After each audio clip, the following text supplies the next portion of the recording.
The LEC was forged by tons of great moments that forever changed the EMEA landscape. In match history, we look back at the games that will live in the memory of all of our fans, and of course, highlights from the LEC 2023 season.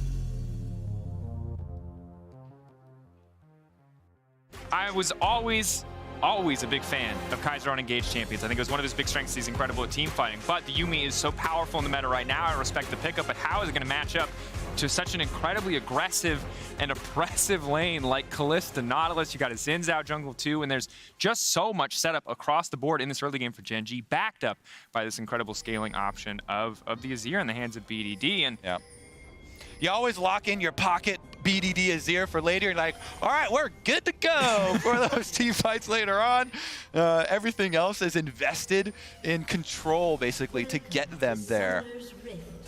We'll see if Mad Lions maybe can disrupt that as early as minute 1 if they want to go for level 1, but it looks like a pretty split map so far. 30 seconds until It's just a 5-point across. Karzi and Kaiser staying relatively safe. Early vision has been big. Of course, Verizon 5G all chat.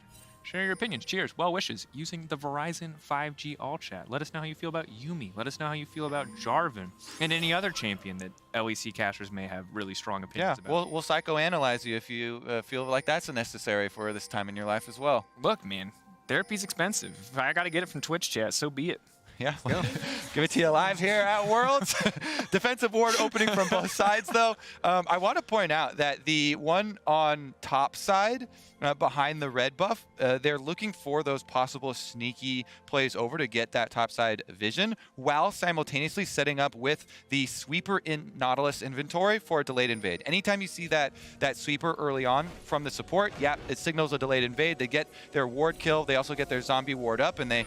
as soon as they get the sweeper reveal, and go forward. Grassblade comes out immediately, flash out. 2 flashes this early in the game is big. Now, if they had a man advantage, they have a Zin's out, they have a Nautilus, they have a Kalista. They absolutely win in an even exchange, but Mad Lions had more members, and that's what matters. It is at the cost of a TP, but 2 flashes in that early lane are going to make it so hard for Ruler in life. And the best part, Daniel, 2 important flashes for the bottom side where they want to play aggressive. They want to try and get these kills, punish Karzi and Kaiser with their double exhaust laying down there with Yuumi Lucian. No flashes on Nautilus. By the way, I don't know why I keep calling you Daniel. Nobody else does that at you, right? No, but I appreciate it. It's like it's what makes our cast unique. You're so close. You're so personable. I know where you live. Regardless. Well, you know, now I'm going to need that Twitch chat therapy. I'm moving on quickly here. We're just going to gloss over that one. The bottom lane, though, it takes away a lot of that possible aggressiveness out of the Nautilus Kalista. You know, with no flashes, it's a lot more difficult to follow up on some of that early game plan as far as setup that we talked about. The Yuumi lanes generally, you know, early on, if you can take little chip trades, it's perfect. Because everybody that wants to play against Yuumi wants to all in, burn your cooldowns, and then go for kills. But if you just get to chip away and then Yuumi heal right back up, that's how you scale up with this champion. That's how, you know, you want the early game to go. And with Klid starting on red into Raptors as expected, pathing down to the bottom side, maybe they still go for this opportunity. It's a little bit difficult for him to find a pathway down there since they early warded for themselves. You see, looks like it was Karzi's ward there through the river, sees the pathway. They will even see him if he chases the Scuttle Crab down. But Klid hopping backwards, so he's going to reverse to Scuttle Crab on top side instead. Interesting. We'll see if Elyoyo is going to go for the contest here. He will be a little bit behind on the initial Scuttle Crab spawn. I don't think Humanoid got a peek of him. Maybe in the right beginning of it, but it looks like it should be. Yeah, both pushing lanes, able to secure topside Scuttle Crab for him, no problem. He shouldn't have to smite it either. Okay, he does. I know he's here. Does use his smite anyway. I was wondering. Okay, second one is actually pretty close for cooldown. Hook is going to go in. That's going to be the auto coming out as well. Karzi getting locked up. Exhaust and Ignites now being traded, but Ruler has to run for his life. They're so powerful. They're going to grab one. Karzi's still living. Kaiser trying to body block as much as humanly possible, but the big anchor is going to get it done. Cat versus Nautilus. They're just going to walk away. Round 2, Elyoyo in the top lane, Water Blade in hand. This could get messy. Humanoid, there's no mana on BDD. He's moving in, he's taking a tower shot. One more! Oh, outplayed! Oh, one more! The action does not stop. Armut now stepping forward. He's got a lot of armor because it's stacking up. He's got Conquer Puck as well. Instantly, Mad Lions just like that. I love it. It's a rumble in every single lane here. This is what you want to see at World's Group Stage, baby. Mad Lions are throwing down. This is such an important game for them versus Gen G in this group. After taking that first loss to Team Liquid, they need to grab the win here. They are setting themselves up for so much success. The double exhaust lane down there, Karzi and Kaiser getting that kill first, but then a little bit of a blooper afterwards when the flash and still dying at the end. Does mean an extra summoner spell in addition to going down. Yeah. Still the money went to the supports though, so it's gonna be Killer Yuumi and Killer Nautilus. Meanwhile, the other two lanes getting their kills and burning the flashes is just as important. BDD now on this Azir into the LeBlanc lane, where usually he's very confident to pick it. No flash completely changes it, because Humanoid can play it very aggressively. Even if jungler's not there, he has to respect it. And BDD, he slides himself into turret range, trying to go aggressive to get the shield, even though the root is on him. And so Chain procced at perfect timing, you know, from Humanoid to lock him up for those extra tower shots there. But BDD is the one that slid into place there just inside turret range. So another bit of a blooper from him. Meanwhile, the top side was straightforward. Good job by Elyoya pathing up there, chasing him down. Top lane was a gank, mid lane was certainly an outplay, and bottom lane is the product of that level 1 where they were able to take away those big flashes from the side of Life and Ruler. Certainly that 2v2 would have been significantly easier if they had those cooldowns up and available. But the downside is, once you start losing to LeBlanc, you generally keep losing to LeBlanc. Now the good news is BDD does have a CS lead. The bad news is Elyoya's right about to enter his lane. And you'll see good LeBlanc players, as soon as they get any sort of lead like this, they just can keep bluffing. And so sometimes you show your jungler, sometimes you're just bluffing, but every single one has to be respected. So Humanoid does a very good job, keeps up aggressive play, goes for trade after trade after trade. Yes, BDD is sustaining in CS, and is last hitting extremely well. Some of them being dropped by Humanoid to go for a super aggressive trade there, and also when they did the earlier one, the minion wave was pushing, so lost a couple there. But if they can get more kills and get more mid-prio out of it, that's where they'll find their rewards. BDD has so many games on this champion, as we mentioned though. He basically specializes in a lot of these more difficult, you know, kill pressure matchups in trying to out CS and scale for later. Yeah, and we talked a lot about the bat line, and right now Gen G's bot lane is clearing control. Their flashes are up, the summoner spells from the side of Mad Lions are there. But I think it is important that we highlight, because yesterday was a very different kind of BDD game. It was the Zoe, and yes, that's a pick we know him for, but it's easy to get comfortable thinking of him as this big scaling threat on the Azir, but he did monster that individual mid lane matchup, which is part of the reason why I think that outplay, obviously BDD is going to hang his head in shame after something like that, but in general it's just so good because you're shutting down what was supposed to be the reliable late game insurance for Gen G pretty early on in the game. Yeah, we'll see if they can actually play off it. You know, Elyoya is now level 6, so his kill pressure, a chain on BDD means death. There's no flash there, so he has to play very respectfully. And, you know, Humanoid can, again, try and force over and over, but they've got no vision around top, or around mid, and they're actually hovering bottom instead. He's stepping forward. Doesn't look like he was spotted. Now going to leap in, go for the wall stun, but it's not going to work out. It's a bit of a yikes there. That cooldown early on for Qiyana is quite large, so ultimate being expended, that is big thumbs up for the bottom lane of Gen G. Ruler, no flash. Difficult situation now for Mad, because they were already getting pushed out in that lane. Now you're going to have the recall. As close as going to come back with Boots tier 2 as well. Yep. Ninja Tabby on top of that, so that much more tankiness, that much more survivability. But Clid, I like this. Dashing into the pit here. BDD just continuing to trade back and forth. If they can sneak away this Herald, it's very big. Yeah, leashes it to the top side. Did you know you can actually sneak around the vision of the top Scuttle Crab, by the way, if you hug that wall? I actually didn't. I thought they changed it so that it was like, you could, yeah. Wow. It's one of the funniest ones. They do get the Rift Herald. Can they escape with it, though? Armut going to use the first stack here, instantly fully charging up that Conqueror. Elyoya going to deliver. Kaiser to the midst. Everybody Clid getting lower and lower. Humanoid now stepping forward. Perfect ulti from BDD to keep the team alive. Taking out the trash, sweep them all and back into the river. Basically just disengaging for the team though, but it's double neutral objective wins for Gen G. So while Mad Lions, so much early success, getting these kills, all 3 lanes, action, action, action, all simultaneously and getting themselves some gold, the neutrals going over to Gen G might become problematic. Dragon stacking when you're the ones with the Callista Nautilus now reaching your level 6. That all-in becomes so much more dangerous, has to be worked around, and some of the turret plates being picked up in the aftermath as well. Yes, but have you considered, as Raymond has highlighted here, that the Mad Lions have picked Yuumi, a fellow feline, to give themselves the cat buff, and therefore the game is over? Okay. Checkmate, Kobe. Because I know, so I don't have a cat for Travis reasons, but I know that there's always this issue when you get a new cat, and sometimes they don't like the cat that you already have, and they have a hard time, working together. Yeah. Yuumi is not a mad sort of feline, yet no. The Lions are quite angry, so maybe different disposition. We'll see if it works out. The scaling's definitely going to be there, and we've seen so much success. My personal favorite is when you have teams where Yuumi's scaling doesn't have to be Yuumi on your AD carry later in the game. Yuumi can go on these assassins. The best, biggest plays are Yuumi jumping on LeBlanc, on Kiana, and actually 1v9ing, picking up those quadras, picking up those pentas, because you get the extra stats, you get the extra heal speed to go chase everyone down, and it really turns assassins and carries like this into carries that you don't normally see in League of Legends, where they're not usually 1v9s. They're not usually true hyper carries that lifesteal through and heal up and, actually 1v9, but if you attach a Yuumi to them, you get to live that dream. Certainly do.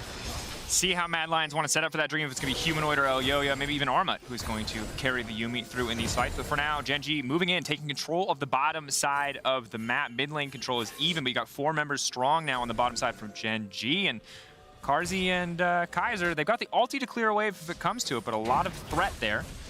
Humanoid, though, just continuing to trade aggressively. BDD firing back, though. Respect to him, not walking away scared from this LeBlanc. Knows that if he wants to come out in the trades, he needs to fire back with some damage. Yep, not backing down. You just go with the defensive build path. He went with the Merc Treads as necessary.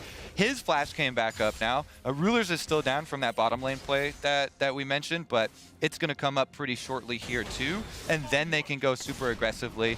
Life is ready. Point, click, Nautilus, ultimate, into knockup, into passive, auto for snare.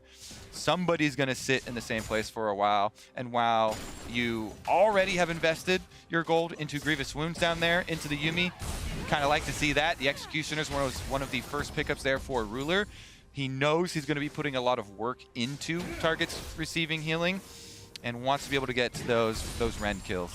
Yeah, I think it's really good that you pointed out, because sadly, while we talk about healing reduction a lot, there have been so many games where one team has fallen behind, and then we just do not see healing reduction until 4th items in the super late game. And just denying that effectiveness early on, having that option now for the entire game, feels like a good pickup. Denying the shield bow early on, or delaying the shield bow early on, not the biggest deal, as Life and Ruler have kind of held on to control of this lane with all the kill threat that they do have. And the big question, the Dragon control. You can have bottom lane control for days. That Rift Trail was about to time out, so Glid pops at bottom, go over and use it as a little bit of distraction. Rotation down here from Elyoya with the Yuumi on top of him. They get the turret plate charge before transitioning. Important. A little bit more pressure here on the bottom side. Carzzy, Elyoya waiting. Oh, it's and fish for an engage. Elyoya hesitating, though. Doesn't want to overcommit here. Zin's ultimate, of course, makes it very difficult if that is the priority target that they try to access. Will deny most of the range damage from Lucian.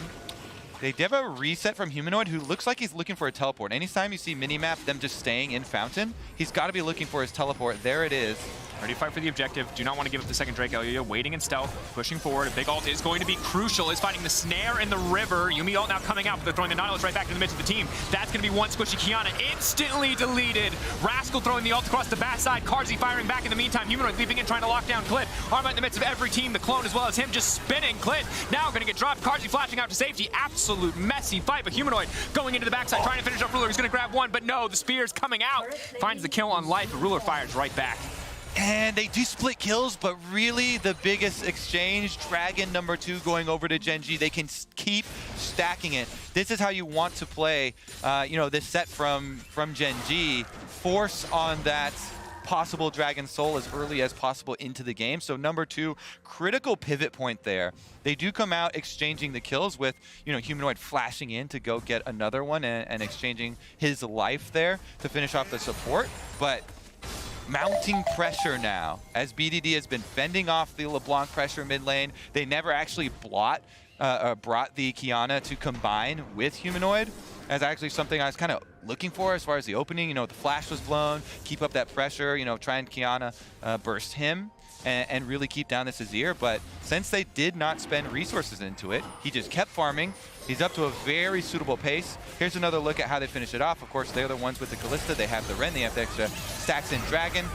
Does get the River Stun there, but immediately Kalista ults into Nautilus forward. This is why that bottom duo is so important. And it was actually Rascal got the big burst damage there at the end as well to finish off that first kill. Then trying to repeat here. Klid can't get out. Karzi, good job here by him getting the last auto before flashing out. And Humanoid's extending at the end, you know, getting a bit of gold for himself while exchanging and getting over the kill is a bit of a risky maneuver because it also costs him a summer spell in flash, so not quite worth it there.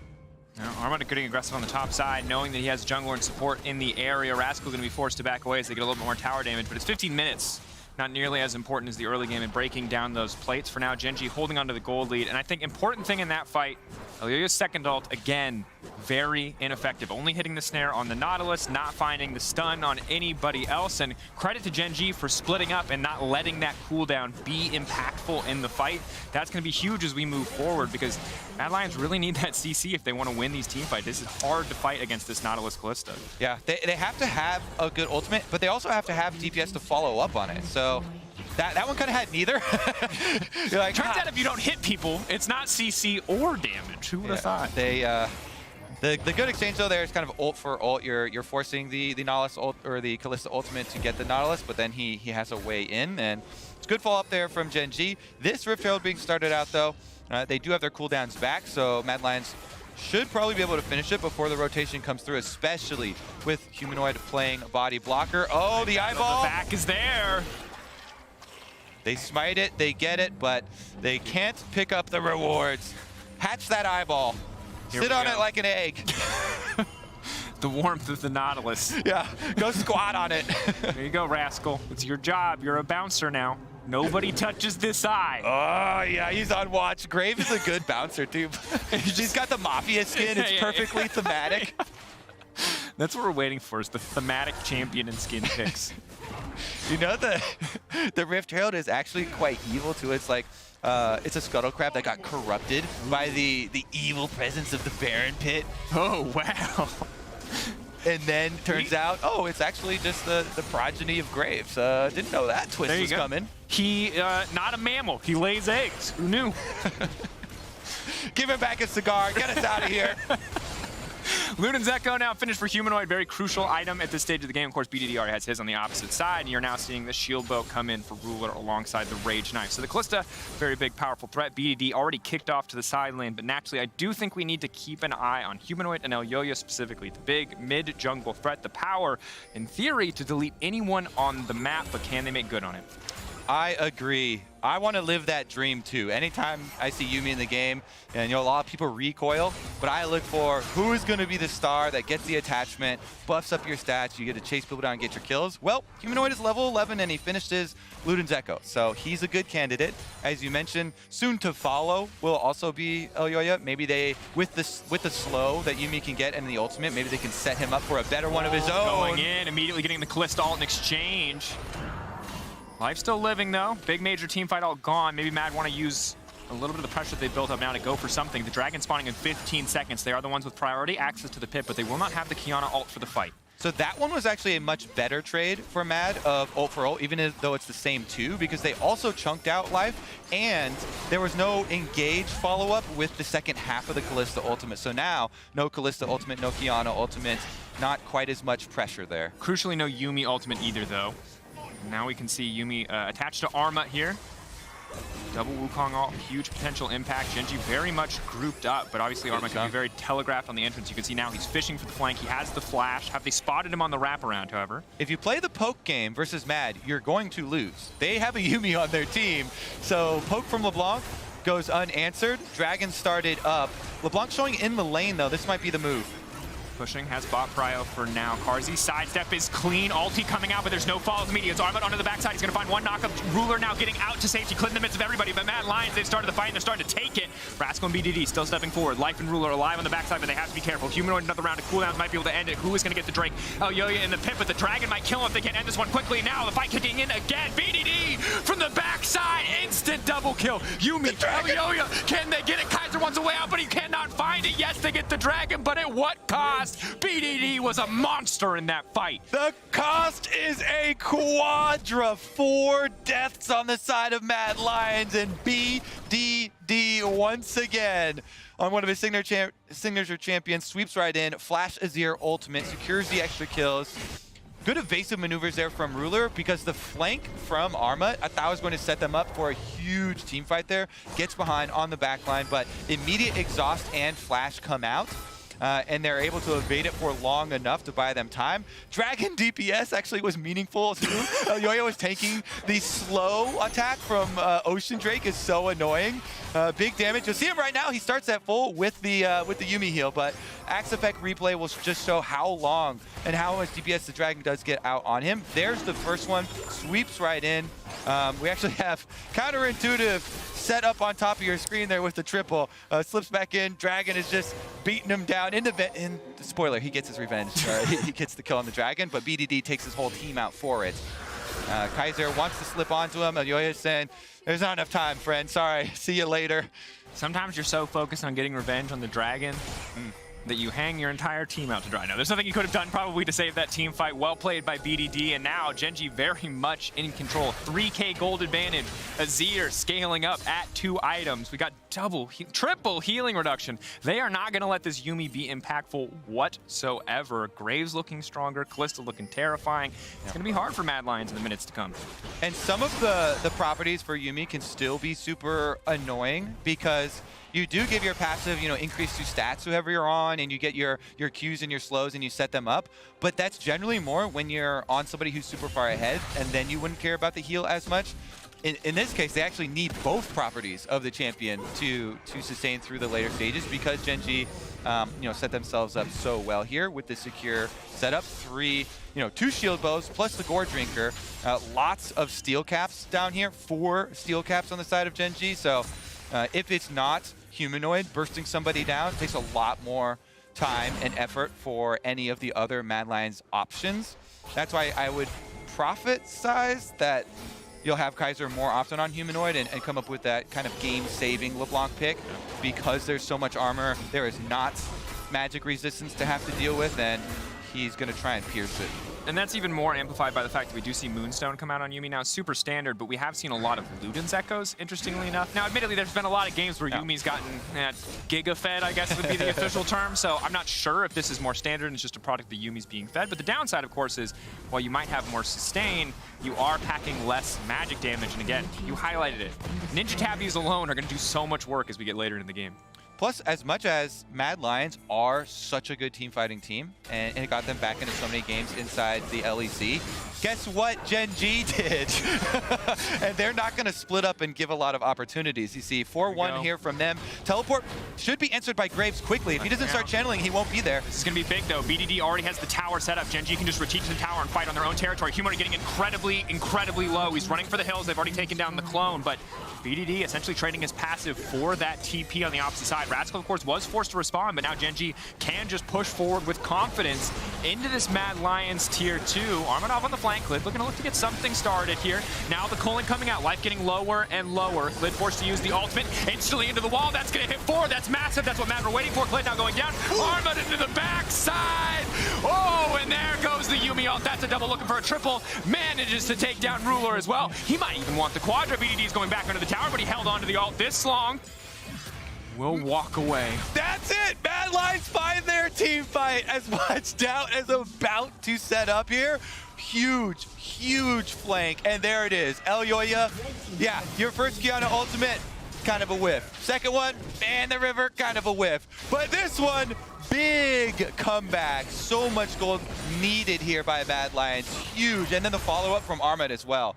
big use of these team fighting ultimates. This is what they're known for. These sorts of comebacks. You see the flank lined up all along that wall, and guess what? That's all you have to see. That's all you get. That's all you get to see before they kill you. Slapped a not safe for work tag on that bad boy, Keon. That was the last thing Gen G saw before they woke up in the fountain. Boom. Got him. Now, perfect replay. There you go. Gen G is still a small lead, still powerful, but you can see how in the context of a big team fight, if Mad can hit that massive cooldown, Kiana ult especially, alongside the Wukong ult, the fights get much easier and can't even be Mad favored. Gen G still getting stronger, BDD still very scary, Ruler still a big threat, a hard champion to lock down. We'll see how this one works out. Armin stepping forward, his ultimate's not available yet, so perfect timing from Gen G. Mad just did not have the tools to even remotely contest that.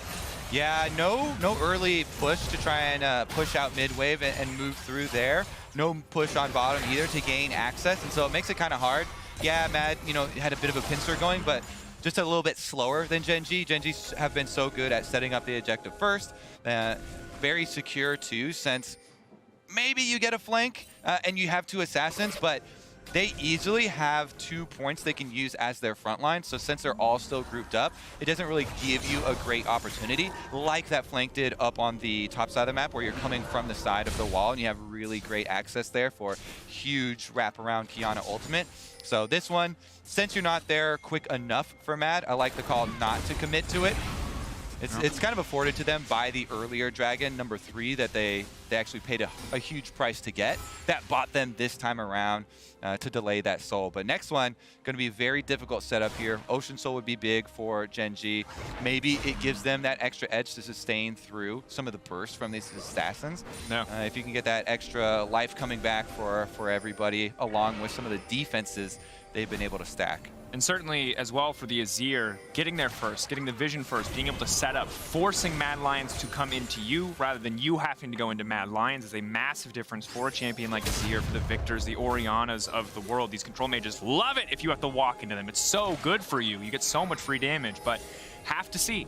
Gen G can fight for that mid lane control if they can find that avenue. For now, very close in the gold, but Soul also a big thing. 3.5 minutes till Gen G can potentially just take that Soul and massively change what these fights can look like, as that healing will be big against the assassins. Yeah. Taking a bit of poke here, now backing off again. Topside control, the name of the game. Dragon's still very far away, so Baron really the only major objective on the map that has to be concerned about. Humanoid trying to push out the side lane before moving up to potentially join the team. Like it, try and set up the pressure first. That bottom tower is about to fall over, and that'd be a great place to put that gold if they could get it, get the tower kill to Humanoid. Problem is, because Gen G have done such a good job, you see taking away any vision from the side of Mad Lions and pushing out their mid wave. Your mid prio plus your vision control means split pushing is so difficult. They can roam down with numbers. They can push you out of any of this territory here. So good defense there by Gen G, not letting any of this gold go over before the next team fight. And a lot of this LeBlanc build is around cooldown reduction.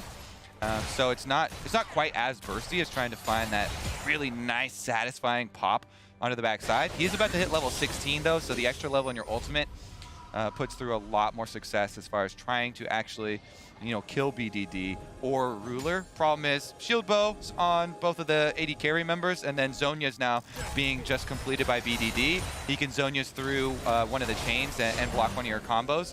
Next time he sees the ultimate Q come out or something like that, you can avoid so much damage. Plus, we love to see those BDD Azir Sex going in for the big play, so he can use it either way. I think the later in the game you go, though, the harder the Azir Sec becomes, because you are very much risking getting one shot. The good news is, of course, as you highlighted, the defensive itemization options are easy, and you can always Zhonya's, but I think I've seen domestically at least, and I don't know if you've had the same experience in LCS, but you see so many guys who they do the Azir Sec at one item, and they're like, yes, and then they get to 3 items, and they try to Azir Sec, they get one shot, and they're like, wait, I'm not the Azir Sec guy anymore, I'm the team fight damage guy now. I can't be taking risks like this. Hey man, you gotta take some risks in your life, spice it up a little. You don't want to do the same old every single time. I mean, Azir's been alive for, like, lore-wise, 10,000 years or whatever, reincarnated emperor. He gets bored. You gotta flip it every once in a while. Especially with guys like BDD, who have literally been playing Azir his entire career. He's seen it all. He's like, I remember when I got a knock-up and a shield on this E. I remember when I only had one Sand Soldier. I could push W on the tower to do bonus damage. Oh, man. If you've never experienced that as you're lucky. I envy you. It's a dark time in many League players' mind, but... Okay, Humanoid did get his level 16, and Gen G solo laners yet to acquire theirs. So a little bit of an advantage trying to go in for the poke now. And you highlighted earlier, cooldown reduction, just about that poke, not about that big satisfying pop until maybe health bars are a little bit lower, but can just keep spamming these cooldowns. Ton of ability haste at this point in the game. Yuumi gonna back that up a little bit as well. Again, not the Luden's build, but still a decent amount of damage here with the Chemtech Putrefier. And despite Grievous Wounds items being picked up all over the place on the side of Gen G, if you just continue to go in for this poke and you don't get locked in for the all-in from Mad Lions, you slowly acquire that advantage.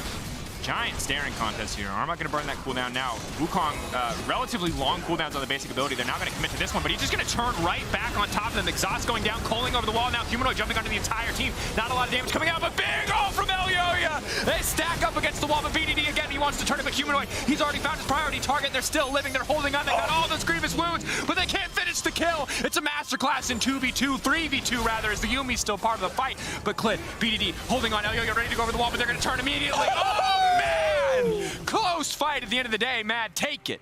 And who's left standing? It's the Yuumi empowered LeBlanc. Gen G, I think they made a large blunder right at the beginning of this fight, chasing Armut so far into the jungle, in between these two walls, in between this corridor. You're just asking for the double ultimate. Armut turns it around on them. Good job by him to lure Gen G through this death corridor behind Dragon Pit. He immediately then flashes on 3 members. Big knockup. Rascal takes 80% of his life and shield bow pop just from the culling over the wall and Armut on him. So good flash here. He sets it up. Yuumi ult plus Wukong ult. Elyoya, keep your eyes top of the screen. He comes around. They're between the 2 walls. Multiple knockup. He flashes in, gets the big ult. Then it's about the chase down on the outside, though. BDD, even with exhaust on him, walls over. They get the kill onto Kalista, finishing him off. Humanoid tried to get the chain there through onto BDD, locks up Clid instead. Zhonya's is used early, and since Elyoya on the other side of your screen has Yuumi plus was able to get the Honey Fruit, enough damage to finish off the Azir and easily set up Elyoya, Humanoid. Oh, we own that one. Yeah, the longer the fight goes, the more the team with Yuumi is happy. As much work as BDD can put in on the Azir, we don't have numbers here for healing numbers. So damage numbers are great, but sustain also goes a long way. It certainly does. Impressive team fight from the side of Mad. Felt very closer. When Humanoid first calling over the wall felt great. Humanoid jumping over the wall didn't do that much damage initially, but then of course the follow-up, a clean ult from Elyoya. Again, the first 3, not good. 4 and 5, great. I mean, that, if you were going to request which ults are going to be good, you would want a power curve that's better later into the game, you know, the more critical ones. So let's take a look at this Baron attempt from Gen G over the back of the wall. There's no vision. They have no idea until they mouse over. They see the teleport. You can see teleports in fog, but it's too late. 3K getting lower. Elyoya, he can just ult the wall. Maybe they can get something back. Is going in. Big damage. Clid now. He has the passive protect him, but he's still going to get locked up here. They're early. He's going to take down the jungler, life giving his life as well. And Gen G going to retreat 3 strong. They've still got Baron, but there's a brief window now for Mad to punish. And what it's about is what you get after that. Because 2 kills, if it's just that for Baron, is not too shabby of a trade. But because you give over your 2 kills, it's not just that kill gold. It's your map pressure. And there's so much here standing for Mad Lions to take. Mid tower evaporates. And even with the Baron buff here, still 25 seconds left on Clid, 15 left there on life. So they don't have the presence to actually force on either of these. And Mad Lions taking the time to push out every single lane. Rascal fancies himself a 1v1. All right, smoke screen already used. Alco Gaming. Humanoid. All right. They are herding Humanoid very slowly but surely into the waiting arms of BDD. He's going to dash through. He's going to push back. Graves is now walking back to the clone spot, but Humanoid still manages to make it out. Well, you will always remember this day as the day you wasted time running after the LeBlanc. Thought we were going to go with the classic captain there. Yeah, but I did. You mixed it up. All right. Little U-turn right out of that one. Go. It's been used too many times, sir. Too many times. Gen G, though, they still now will retain the Baron buff, so see what they can actually do pushing out. Mad Lions were pretty happy with being able to get mid-turret, push on bottom side there as well. And Humanoid buying them plenty of time, avoiding both solo laners from the side of Gen G. Gets pretty good gold outcome out of it. Minus over 1,300 gold here for the side of Gen G off of that Baron so far.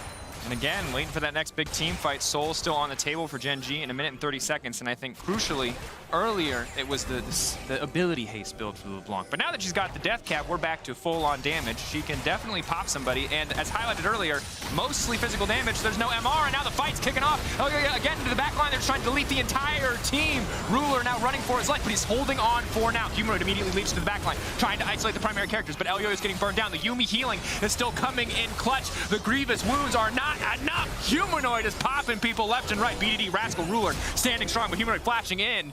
Alongside the W, Ruler blinking health bar. No major objectives on the map right now, but they're trying to take away these last Barons, and Humanoid just leaping in, leaping out, healing up, and doing it again. It's beautiful to watch the kite and poke playstyle here when you have Yuumi trying to make use of your annoying mobility with your LeBlancs, with your Kiana, poke them down, then rely on that healing cooldown to go for round number 2. In the end, though, it only gets kind of a 2-for-1 as far as the kills go, and Gen G able to fight their way out of the majority of this dangerous situation. VDD, remember, was not there at the beginning of the fight, and he's the one that does the most work for this team as far as DPS output, so teleport was used, arrived a little bit late, and Mad Lions now hard push up mid. Mad Lions have mid prio, but all the vision is still set up in the favor of Gen G. They need to move back to this objective. 11 seconds until it spawns. Clid has just respawned, and we'll head to that one. This could be the fight that decides the game. Elyoya has his ultimate. Similar story on the outside. Ruler's still waiting on his. That's going to be big. BDD does not have his ultimate. Potentially a small window where Mad can force a fight. Ooh, he can blast cone into the brush inside Dragon Pit, but it'll turn around and aggro him. Dragon can't be fooled. Certainly will not be. Gen G are giving up creeps just to be here. It's a massive wave stacking. Not going to be too impactful yet, but Elyo, again, going in. He's going to find 3-man lockup. The pullback is there. Ruler throwing him back to the midst of the team. They've held the line. They've held the front line. Gen G standing strong, but it's Humanoid on the flank. He's trying to burn down Rascal, but it's not enough. BDD going forward. BDD hungry for blood. Elyo invisible for a moment, leaping in, dashing in, trying to get the job done, and he'll make it happen. Needs to wait a few seconds to get the grass plate back up. Carzzy on the flank. Humanoid on the flank. Gen G are being picked apart. They tried to fight front to back, but Mad Lions found the back line access. Rascal now coming back. Humanoid locked up. They want to finish the job. He's invisible, but not nearly enough. They get they do not get the soul. Carzzy takes it away. But Gen G, they've taken the fight. They can run bot lane. They can take even more. See, the thing with forcing on an objective, Gen G are the ones that want the all-in for the fight. So Mad chunking in, they just continue it, force down the extra kills here on the carry. So Gen G, they acquired the kills they wanted, except for the dragon. Carzzy was able to steal it away. No soul, but the death timers are all they need, Dracos. They're pushing in. 7 seconds on Armut. Now going to see the recall from Elyoya, but breaking that bot lane inhibitor is massive. Now a point of pressure. 1 minute and 20 seconds till the Baron and those super minions are going to be knocking on the bottom side of Mad Lions' base. So the full commit here on the opening gets a decent chunk onto Rascal, but not enough burst damage. You see Humanoid tries to flank around and pick him off, but the flash from Rascal saves his life, so they don't get the triumph. Lethon, big damage. Now going in. Rascal isolated, taken out. No flash this time around. He flashed in the last team fight to avoid the combo from Humanoid. And even though Gen G were able to push them out of the river, Carzzy with the last bit of damage on that Lucian, the big hero for them, denies the soul, gets themselves the soul point. 3 oceans in a row picked up there. Not in a row, but nevertheless, 3! That's all that matters, 3. Next one will be soul point for either side. And again, as we head into, I keep saying this, but what could be the final fight of the game, remember the stakes of this group. This is the group where everybody in the world feels like anybody can get out. After yesterday, Mad were looking beatable, and if Gen G took them down today, they would have felt like the favorites to make it out of this group in first place. But Mad are now firing back. We could be in a group at the end of this day with 4 teams at 1-1. Pressure just continues to rise. Every single one of these best of ones matters so much. Certainly does, and in the high pressure situations like Baron spawning now, the pressure mounts. There's no vision and no attempt from Gen G to even get to that side of the map. They're making a play at a pick on this side. They've completely given it up. This will be Mad Lions Baron. Massive for the Mad Lions. See what they can do with it now. Gen G's first Baron, they had a lot of members picked off. They didn't really get to use that pressure too much across the map. Mad Lions, all 5 members getting it is big. The sacrifices Mad Lions made to get both the first dragon, which remember cost them several deaths to delay the Ocean Soul points, and then the sacrifices in the preceding ones, and being able to pick up the last one paid off so big because now they've scaled. Guess what? Everyone always referring to the Yuumi scaling is dream situations like this where you've got multiple assassins for the Yuumi to jump on and empower. It becomes very difficult here for Gen G. They can try and rely on BDD, fight around him. He has huge carry potential, huge damage output, but there are so many angles that they have to worry about and have to cover from Mad. They're just making the call to split.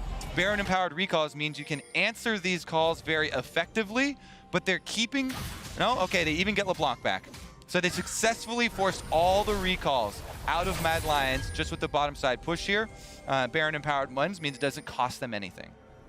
Good from Gen G to recognize that that's one of the ways that they can force Mad not to utilize that Baron. Of course, maybe flashbacks to the game we saw earlier today, that big base race between FBX and C9, not wanting to take any of those risks, even though they are the ones with the Baron buff. So wasting some of this time on the Baron. Of course, all the tier 2s were essentially already gone, so there's really not a lot to easily take with this Baron, but I love it. A death push from Gen G. Is it going to work out for them? Teleport is there for Humanoid. He's currently pushing up mid. Rascals is about to come up, so I doubt they'll force the fight before Rascals cooldown comes up. A couple more seconds. There he goes. Should have it. Doesn't see anybody. They might not even be there. Observers. Oh, I mean, well played, but you're baiting us. Oh, yeah, coming over the wall. Division now, they're going to see it. They can start to poke. They can get Gen G out of the area. A minute to that also crucial Ocean Soul will spawn. Whoever takes this dragon gets Ocean Soul. I love the tension created. They're building the thriller. Guesswork. Fog of war. At any second. I'm sorry. Are you scared? It doesn't sound like you're scared. That's not a scared earlier you told me you knew my address. It's like the nervous laugh. You know what I mean? The call's coming from inside the house. There we go. Humanoid breaks down mid lane tier, last tower there, and is going to look to take this inhibitor pretty quickly. Of course, has enough AP that he burns through this pretty rapidly. Remember, Mad Lion make a mistake though. You know, they rely on a lot of poke and then kite play pattern here to make full use of the Yuumi. So a lot of multiple directions. You want to kind of split your positioning, but still focus fire. So it creates kind of this dichotomy where you need the positioning early on with your wards. They should be able to get this Ocean. That thing evaporates. So they're the ones that finally went out the long, arduous war of the Ocean Drake of 2021. In 41 minutes into the game, Mad Lions prevail. This might be an 8 Drake game. You know, we're oh, teleport flake! They're going for it. Mad Lions pincer. That is a deep teleport. They didn't see the channel. Recalls are staggered. BDD's gonna have to TP into this one, or are they gonna just jump right onto Ruler? Waiting time.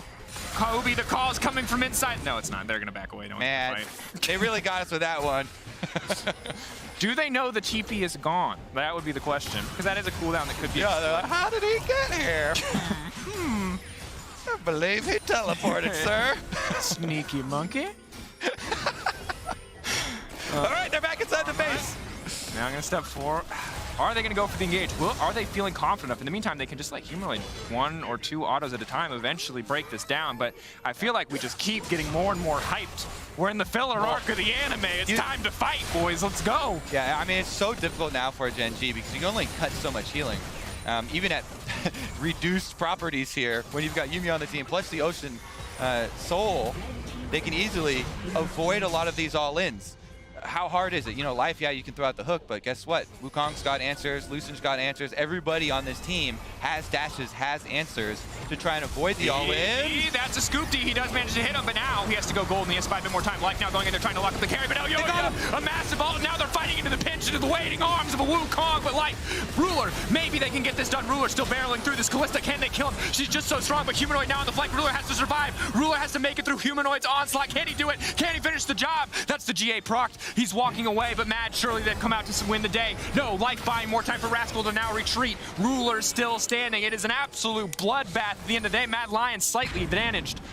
Yuumi chase down, finds everyone except for Rascal. Teleports out, they can save the base, and there's still a minute left on the Baron, so your death timers are not long enough. That doesn't mean Baron. There is still more fight left in this game, baby. 43.5 minutes in, we still haven't even hit the peak. Ring the bell, baby. It's time for round 2, round 3, round 4, whatever you want to call it. One more fight. Oh, Gen G, I feel like they backed themselves into the corner. The good news is even in the Ocean Soul, they have so much healing reduction on this composition, but they can't afford to make another mistake. If Elyoya gets another good ult, this game is over. It's so hard for them to chase down any of the stragglers out of these team fights, though. So even if you have a good opening, and we're like, oh my god, they got him, they pincer, you know, Karzi's down, Flash Exhaust down for the Lucian, you can't pin down any of the other assassins, and Yuumi actually gets to switch between them. Full value here. And with the sustain, they draw it out, they poke down, they pick off another person, they pick off another person, and Mad Lions are able to slowly whittle down the members of Gen G, finally picking them off and getting an objective in the aftermath. But this super minions up mid, Baron now on the map. You can push out your side waves first. You see quickly sending Humanoid down the bottom side. His teleport is ready. And meanwhile, Gen G, no, they're forced. Not too many options here. Have to group up, try and get your mid prio back, and then force. Oh, difficult position to be in, and Elyoya again waiting in the darkness. Time is not in Gen G's favor, so Mad just need to play it a little bit cautiously here. You prod and poke, but you don't fall victim to a brush game. All you have to do is buy time. Slowly LeBlanc will win you the game. At the inhibitor now, chunking it down. Super minions will buff each other up. There you go. Cautious play here from Mad Lions to finish it out exactly as you should. So hard for Gen G to find a way back in this game. So hard for Gen G to even find a 5v5 if that's what they're looking for. Because as you highlighted, Humanoid already so slippery, so hard to lock down. But when you've got a Yuumi on this team as well, there's no reason for them to group. Mad Lions, so they're going to force the Baron. Again, Gen G looks like they just have to concede this. But if they concede this one, if Mad Lions push in and take a third inhibitor, then if that's not the game, surely the Elder Dragon will be. And at that point, 2-3 inhibitors down, Mad might not even need to force a 5v5 that objective. You know what everybody's game plan at these late stages of the game when you're behind like this is? Your game plan is, I hope that they force a fight on Elder Dragon and we win a smite flip, because Elder Dragon is the great equalizer. That would allow you to actually win the team fight, to finish off people. So if you can stall out until then and then win a flip on an Elder Dragon, that would be your hope. Mad Lions, they don't have to give you that opportunity though. With Baron buff, with 2 lines of super minions, all you have to do is focus on top side and just pin down Gen G. Wait for your minions to do some work for you. You see, they're not committing, just waiting for the extra reinforcements. The 6th man on the field, the supers coming in. Yep. Mad Lions obviously praised for their team fighting, but knowing when not to fight also an important skill. Is Humanoid going to go for a bit of poke here on the Clit? Massive damage now frees up the Mad bottom lane to move in on the top side and break down the 3rd inhibitor. Gen G on life support, just surviving as best as they can, but if they lose a single member here, the game will end. They might not even need to lose anybody as Mad just keep the siege going. Hook goes in, fake Wukong now locked up. Instantly the ulti onto the Nexus, and that's gonna do it. Gen G, they're hoping to find something back. BDD firing, trying to get anything done. He's gonna push him away. He's got big damage, he's exhausted. Armlet though still, it's just not enough. He goes golden, he's got a stopwatch too, but he just cannot make the play happen. Mad Lions close out with confidence. Thank you for watching Match History. Every single week, new moments and legends are born, and today's action is just about to begin. Stay tuned.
Each game is inspired by movement. The drive is to be one move ahead of everyone else, to be legendary.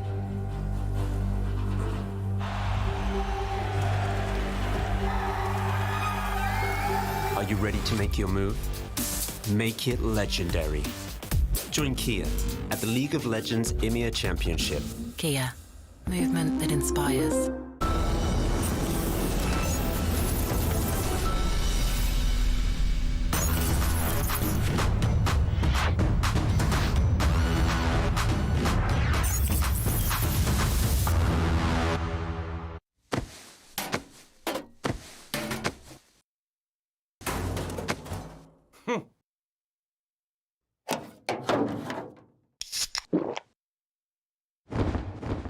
Red Bull gives you wings.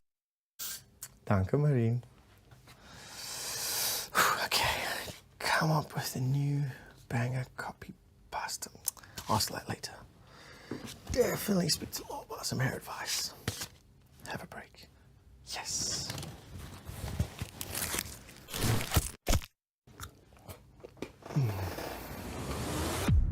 Even the biggest champ needs a break. Be on time. Oh.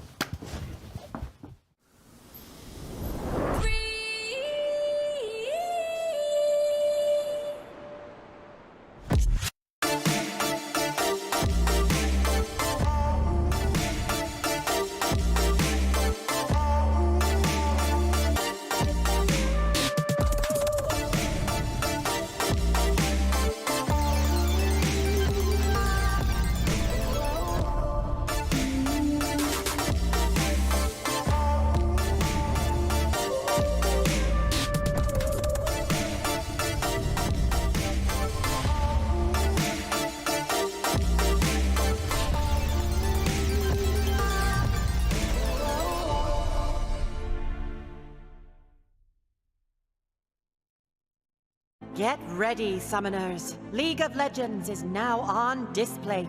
All your favorite champions on officially licensed metal posters. Stunning details, easy setup, more durable than Malphite. Join 3.2 million satisfied customers and fill your room with arcane energy.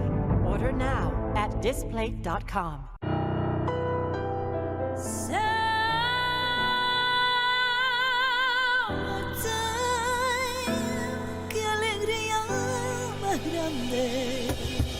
Tu alma brisa y me hace cantar. Little moments of joy are not so little. They are pure joy. Therefore, treat yourself. Come to Andalucía.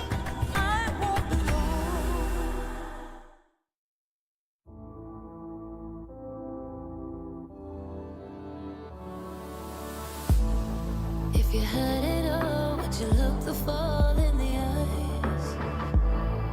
Could you walk away this time? Will you realize, recognize it's never over? And the flame that once had died, awaken. Will you rise above the days to come? Will you be enough? Will you walk away this time?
used to be.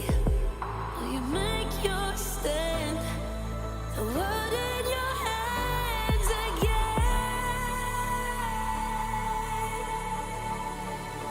'Cause we all face the fires, and we stray from the light. Turn the page and make it right.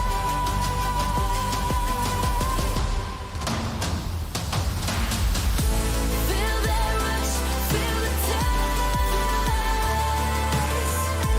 Can you feel it? Rip the pain, wash it away, and stand again.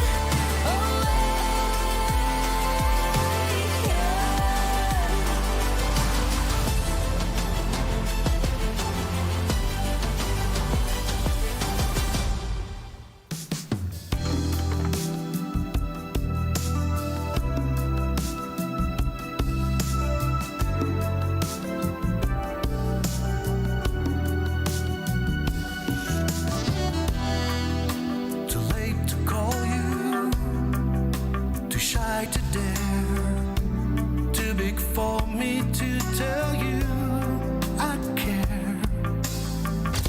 You do not see me, while I can only see you. This is killing me, the way I love you.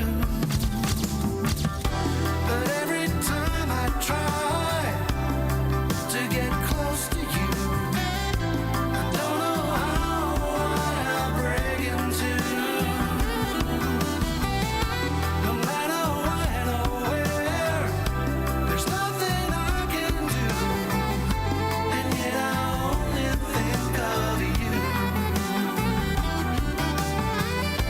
And yet I only think of you.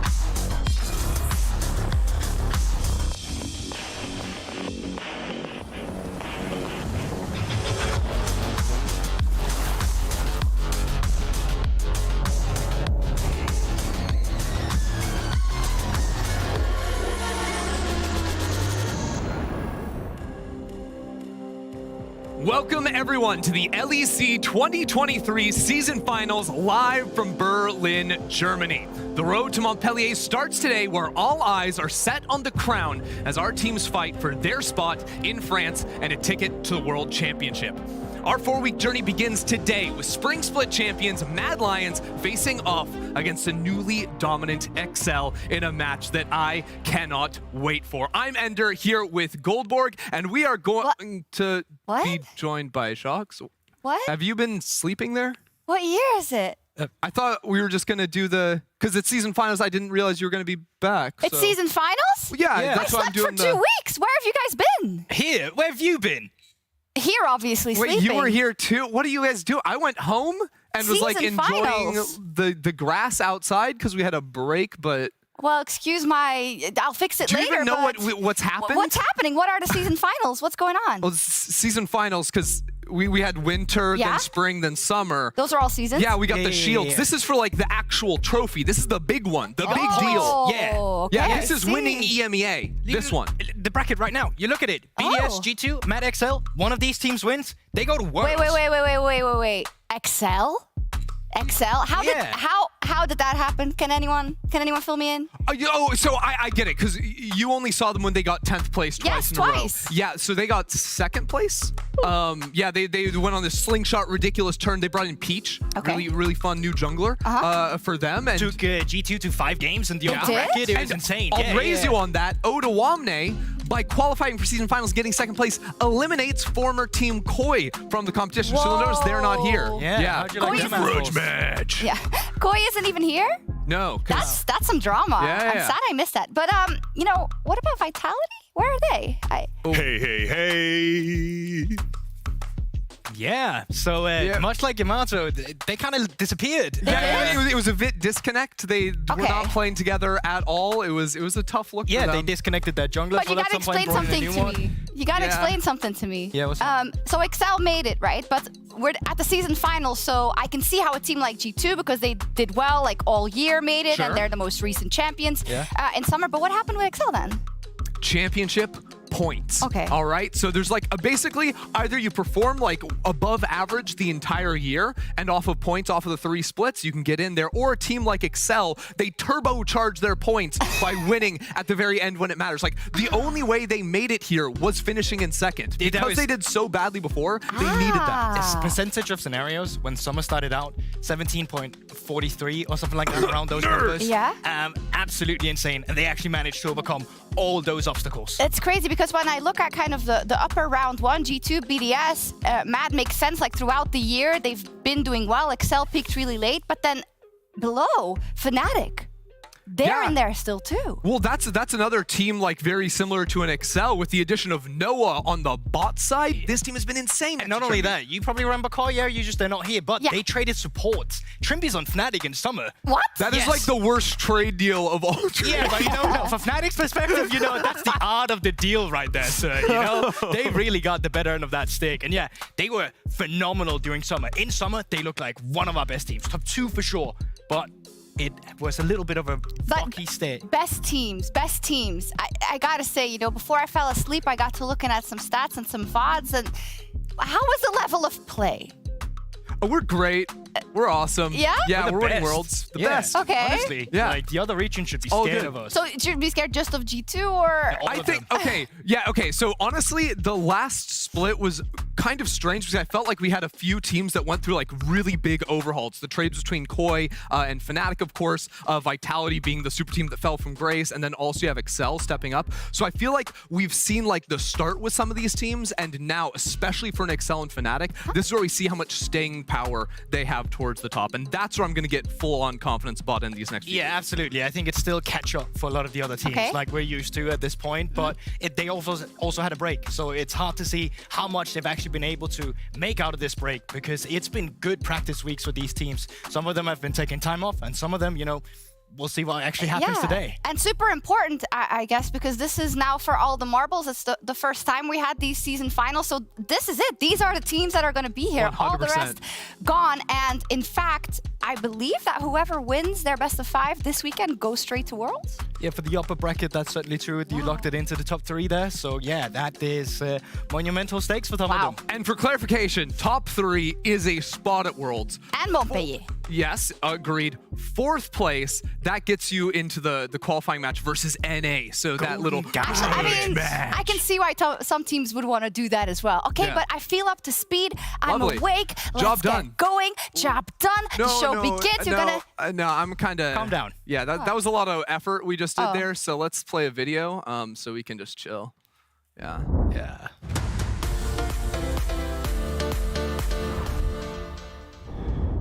Hello everyone and welcome to the LEC Season Finals. For the next 4 weeks, 6 teams will fight to be crowned the 2023 LEC Season Champions, and we'll be jumping from patch 13.13 to 13.15. Here are the major changes. First up, we have a brand new champion. Neferi is enabled both for the LEC Season Finals and Worlds. The Hound of 100 Bites is ready to hunt down her enemies, and she is not alone. Through her passive We Are More, she can spawn packmates that attack the targets of Neferi's abilities. Her Q, Darkin Daggers, will cause them to leap to targets hit, and her W will send both Neferi and her packmates dashing towards a delicious meal. Grrr. If Neferi casts her ultimate, the pack increases, gaining a burst of speed, vision, and a shield when Neferi attacks a champion. We'll see if the LEC teams dare to let the dogs out, as we've yet to see the champion in any of the other regions on 13.15 at the time of this recording. Now over to the top lane and the return of another bringer of death, Aatrox, or Aatrox if you want to pronounce it correctly. There was a memo. He received some significant buffs on his Q, which led to him rising in priority in the LCK on patch 13.14. He wishes he could do anything as, oh God!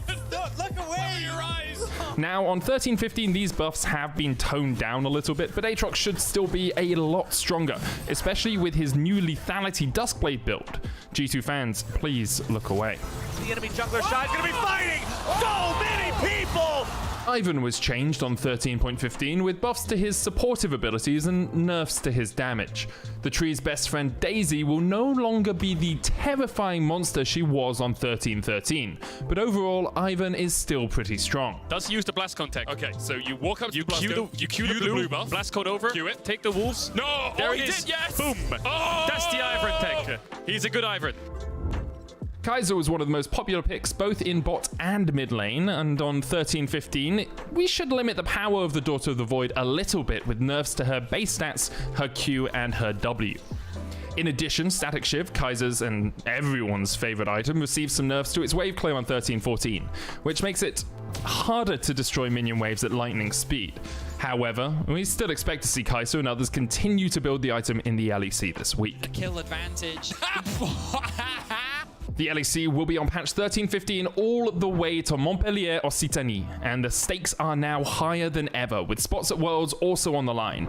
Who will adapt the fastest and earn a chance to play on the biggest stage? Find out as we hit the Rift on Saturday.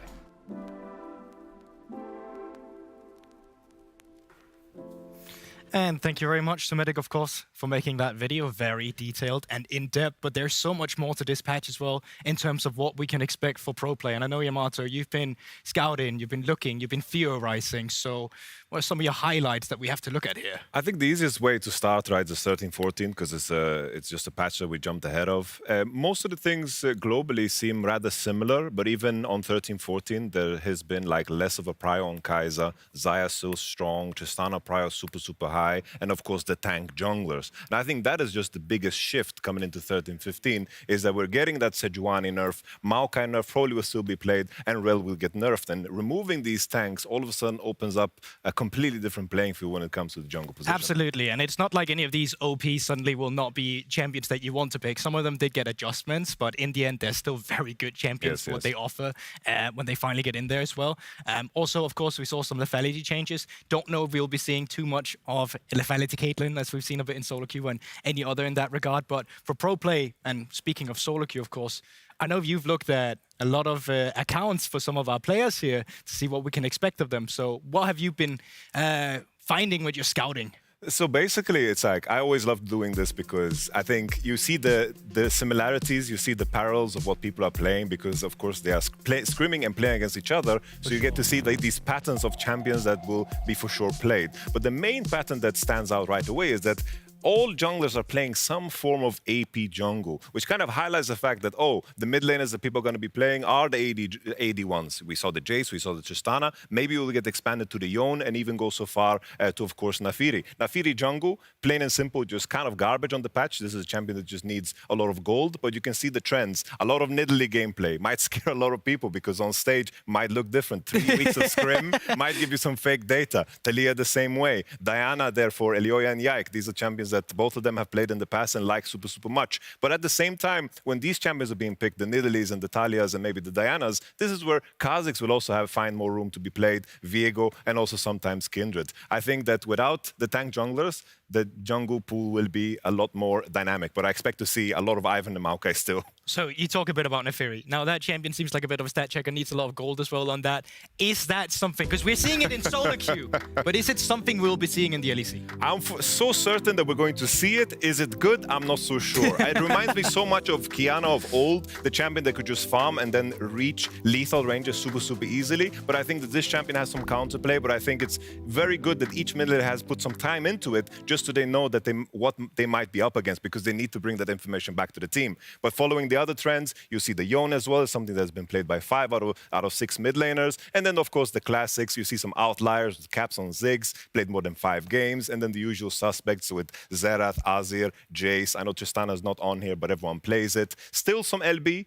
Even after the static shift nerfs, I think this is the champion that still is going to utilize it. But I think the main change-up that we might see in the beginning that teams are going to test out is just AD mid, AP jungle, commit into full topside with the Renekton and the Aatrox and the Jax that we talked about and the K'Sante, and we're going to have very, very brawl-heavy games. I'm hoping to see some Karthus, maybe even some Fiddlesticks from Yike if he's feeling crazy that he wants to instill fear into the enemies. To summarize it, it kind of sounds like we just want a good mixed damage profile, and that damage profile can come from different iteration if you go AP jungle and AD mid and all of that. But it's also going to be interesting to see how Excel can adapt to the new patch after a 2023 season where nobody really expected them to be here. So this is the story of a back-to-back 10th place to a summer finals. XL Esports. From the worst team in the league to only one series away from making Worlds. Their journey in 2023 has been a roller coaster of emotions, and it started with a lot of hype around their star-packed roster going into the year. But the super team that was promised never delivered, and winter ended in a disaster with only one win in 10th place. XL, your winter split ends here. Tough pill to swallow. This split was like not what I expected at all. Sadly for XL, they didn't blossom in spring. And although it started with a win versus Fnatic, the split ended with heartbreak and another 10th place finish. And it's looking bad, it's looking worse, it's looking disastrous for XL. Changes had to be made for one last attempt of salvaging the year. A jump from 10th to 2nd place was the minimum needed to have a realistic chance to go to the season finals. A big ask from a team that looked gone at the end of spring. But time and Fakadage can heal all wounds. The mid laner joined in spring alongside Limit to replace VTO and Targamas, with Peach picking up the mantle from Xerxes in the jungle ahead of summer. Despite the changes, nobody believed a comeback was possible. I can see how they would get out of D tier and up to as high as B tier, all very plausible. I am not going to give them that benefit of the doubt after the 2 splits we watched. Yeah, I just don't think that Peach and Abadage solved the issues. They didn't know any sort of game plan in the early stages, like an early game. Their mid game, they're all over the joint. Their team fighting, everyone was going different directions every single time. And in the first week, XL showed no signs of life with a 0-3 start. But as the saying goes, always for a team with nothing to lose. Now up, more CC, Alioya dashing away, the GA is propped.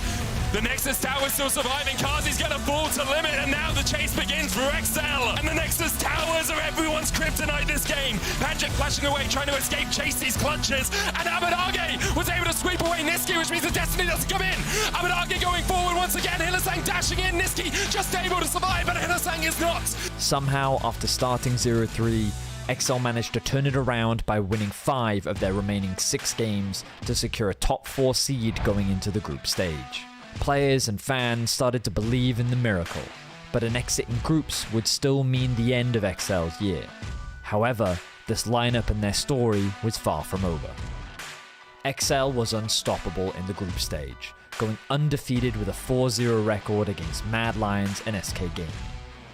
They went on to the opening series of the summer playoffs versus G2 Esports. With a win, XL would do the unthinkable and make it to the LEC Season Finals.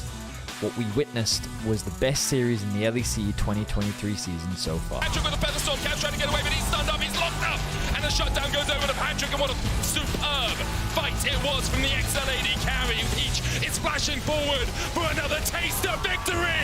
Abadage doing everything he can to carry XL to the finals, and Summer is looking to make it 4 and looking to send XL into the lower bracket. A heartbreaking loss, but through their amazing run in groups, what started as an impossible dream was now within reach. All XL needed was a win against Fnatic, another team that had seen a resurgence in summer.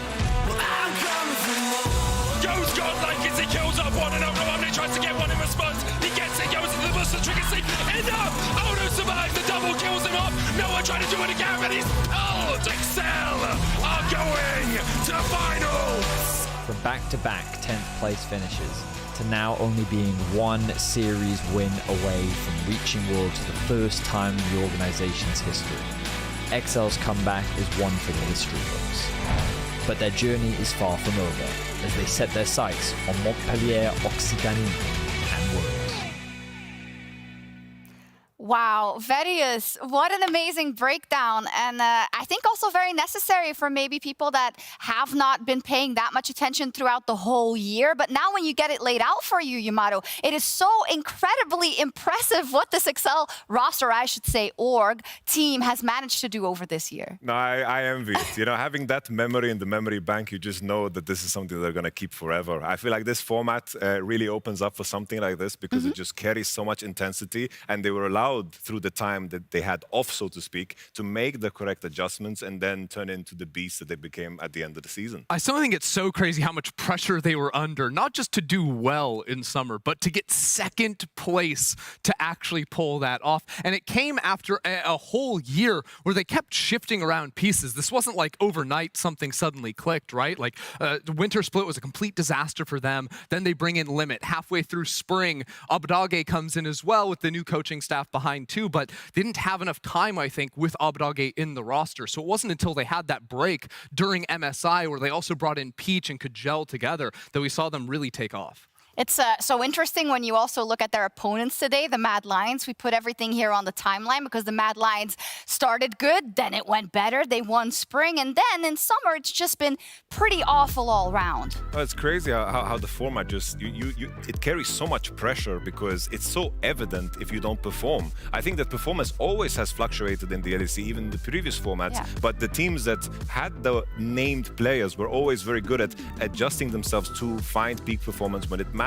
Now peak performance just matters all the time. Looking at even their story in spring, they had to play a tiebreaker against Team Heretics to even qualify and then to win the whole championship. And I think that it's been punishing all along, and I think this mystery about Mad Lions in terms of how high peak they have also makes it so curious about how low of a floor they have. So coming into the day after 3 weeks of practice, I have no idea what to expect from You're them. right, like highest peaks, lowest floors, maybe? I don't know. Sometimes with the Mad I feel like Lions. that's kind of classic Mad Lions, though, where like sometimes they'll come into like after regular season, they won't be so hot, like in spring, right? And then one thing goes their way, you know, Fnatic don't auto-attack an Nexus, and all of a sudden, they go on an insane run and lift the title. So both of our teams have shown within this year already that they can have those insane peaks, but you have to peak on this patch, right? The entire format all year long has been quick bursts, 6 weeks throughout the year, 4 weeks now. You have to gel, you have to have a good read, and it's got to work from the get-go. Mad Lions have said, we're working towards this. We want to make sure that across the year, energy is spent correctly so that we can peak correctly. Also, there's a secret agent not mentioned on this graphic, by the way. Yes, Yamato. yes, Cass. It's Cass? like they just. Oh yeah, they added him. There he is. He wasn't there in rehearsal. You know, Cass was in Mad in the past. He had a little stint over in North America. They just ended his contract for some reason. We never know why. We don't talk about that. But he just came over to XL, and Yeah. you know, the coaching staff of XL have just done such a fantastic job. And I'm wondering if Cass can use some of that secret sauce, what he knows about Mad, to leverage that into a win. Let's see. His old colleague, of course, the coach for Mad, is standing by with Draco. So let's see what he thinks. Thank you very much, Shox. I am joined by Mac. This is the very serious interview. We couldn't figure out how to sit in the chairs, so we're both going to sit very far forward, which makes it feel a little more intense maybe than it needs to, but it is the season finals, so maybe some intensity is necessary. Mac, to kick things off, I feel like this has been such a weird year for the Mad Lions because every time we talk to you, you're either on top of the world or like in the pits of despair. And you got this second chance at life in season finals because of how fantastic you did in spring. For people at home, they're still keeping track of the 9-loss streak. How are you handling that? Why are we seeing such highs and lows this year for Mad Lions? What's your take on that? Oof, I mean, I think it's performance is a crazy thing. And I think that a good team is always, it's a bit of a cliche at this point, right? But a good team is more than the sum of its parts, right? And I think we are so emblematic of that as a team that when we are on the same page, when we are firing all cylinders, when we're doing the same play at the same time, when we have like a kind of shared vision on how we want to play the game, we can be so good. And when we lack that, we can be so out of sorts. And I think I think that shows up a lot in how kind of united Elyoya and Hylissang are. I think that's true of most teams, to be honest, because I think jungle support are usually kind of like the engine of the team, right? In terms of who has free resources on the map, who has the ability to move on the map, it's jungle support. And so when those two are coordinated, it can completely transform a team. And I think that's very much the case with us as well. I think it's excellent that you identify that, because I think that's one of the big things that the analyst desk has been talking about as well. How do you get two players who are, I mean, both Hilly and Elio have very clear ways they want to play the game. How do you get guys like that on the same page to make sure that they are working together, both going towards the same objective? That has been our big challenge this year, for sure. I think the best way for us has been to find other teams that inspire us and use that to get buy-in for the players for, okay, we may not necessarily see everything the same way, but this team is, I don't know, the best in the world at utilizing Baron or securing Baron, like early Barons, for example. And this is how they do it. These are the steps, these are the conditions. And we can all agree on those because we really like this team and we think they're great, right? So a big part of our challenge as a coaching staff has been finding good mirrors for Mad Lions. You know, which are the teams that Mad Lions can emulate most effectively? So looking elsewhere for examples to kind of bring your players together. I really like that strategy. Talking about today, matchup versus Excel, a team that has just continued to surprise people. Is there anything that you think that they were doing particularly well at the end of last split that you really have your eye on when we come into this series today? I think Excel honestly just plays League of Legends like by the numbers, you know? They play by the book, they do all of the steps, and they're super objective focused. I think they're very disciplined. I think they've had very coherent drafts. I think they are a classic example of a team that's more than the sum of its parts. There you go. Two teams that are more than the sum of the parts. So I guess last question. Mad Lions, coming off a decent break, a lot of practice, a brand new patch. Are you firing on all cylinders today? Absolutely. Thank you very much, Mac. That's all I could ask for. Back to you at the desk, Shocks. Thank you. Decent break. 9 games lost, break, then a break, then coming back. No, seriously. Mac, of course, saying it's going to have to be different, and we are very much dependent on how everything goes on the day. That goes for every team, but he specifically called out Elyoya and Hilly. And we also wanted to talk about the support, so I think we should start there. It is something that we've seen that has been lacking for Mad Lions, something that usually works well, right, Yamato? No, for sure. I feel like this split has been very, very disappointing when you think about Hilly, but his counterpart, Limit, you know, he had such a glow-up. Like, in terms of how the meta kind of shifted, Alistar, Rel, these are the Limit classics, and he's been really, together with Patrick, really piecing together what XL kind of lacked in the previous splits. It goes together for all of XL, pretty much. This patch was a godsend for them, but for Limit specifically, comfort comes with it, and with comfort, complacency, and with that complacency, overextension at times as well. But Limit's not the only one who does this, of course. In terms of the playstyle that we're going to be seeing on this patch with these two supports, it's going to be all in. And honestly, that is just Hilly's playstyle. He's going to be better at playing that. I think Hilly, you know, when I think of Hilly, I think of Rakan. I think of course, the melee supports. Right now on our screen, we see him playing Milio a little bit too far forward. Usually you want to tether to your AD carry in a different way, but he's just kind of drifting in the front line, which is so, you know, so classic Hilly. I feel like coming into this series, you know, this is a player that's been to the World Championship ever since, you know, 2018 when he joined Fnatic. I don't think that coming into this series that he's going to slow down. I think these 3 weeks, I'm expecting, just knowing Hilly, that he's going to bounce back and deliver what we expect from him on the melee supports. Yeah, I think both for Hilly and for Matt, it's all about will they peak and what will that peak look like? And peaks, that's the top. So let's talk about the top later as well. Odoamne versus Chasey. It's an interesting backstory, right? Because wasn't Chasey brought in to kind of change the landscape of tops? Pretty much. You know, it's like Chasey was brought in to pretty much get rid of players like Odoamne here. You know, we had the classic top laners that kept going to the World Championship. We had the Odoamnes, the BBs, and the Wunders, and the whatevers, you know, and Chasey was brought in because, oh, internationally, we can't compete so well in the top side. But now things have kind of shifted, you know. Chasey did super well in winter and in spring, but now in summer, you know, he's looking kind of sloppy. And now if you look at the matchup, you kind of have to favor Odoamne, right? Absolutely agree. I think Odo's story has just been absolutely phenomenal as well, from where he came with, of course, Rogue, lifting that trophy, and then to finding himself in a 10th to 10th in a situation where it just looked like his career was going to be over. But then from what we saw in summer was that we got a patch that was Odo's bread and butter with the Rumble. We saw his Gnar performance, and it's been a while, I gotta say, since a top laner completely 1v9'd, which essentially brought Excel to where they are today. Had it not been for Odo stepping up, they wouldn't even be here.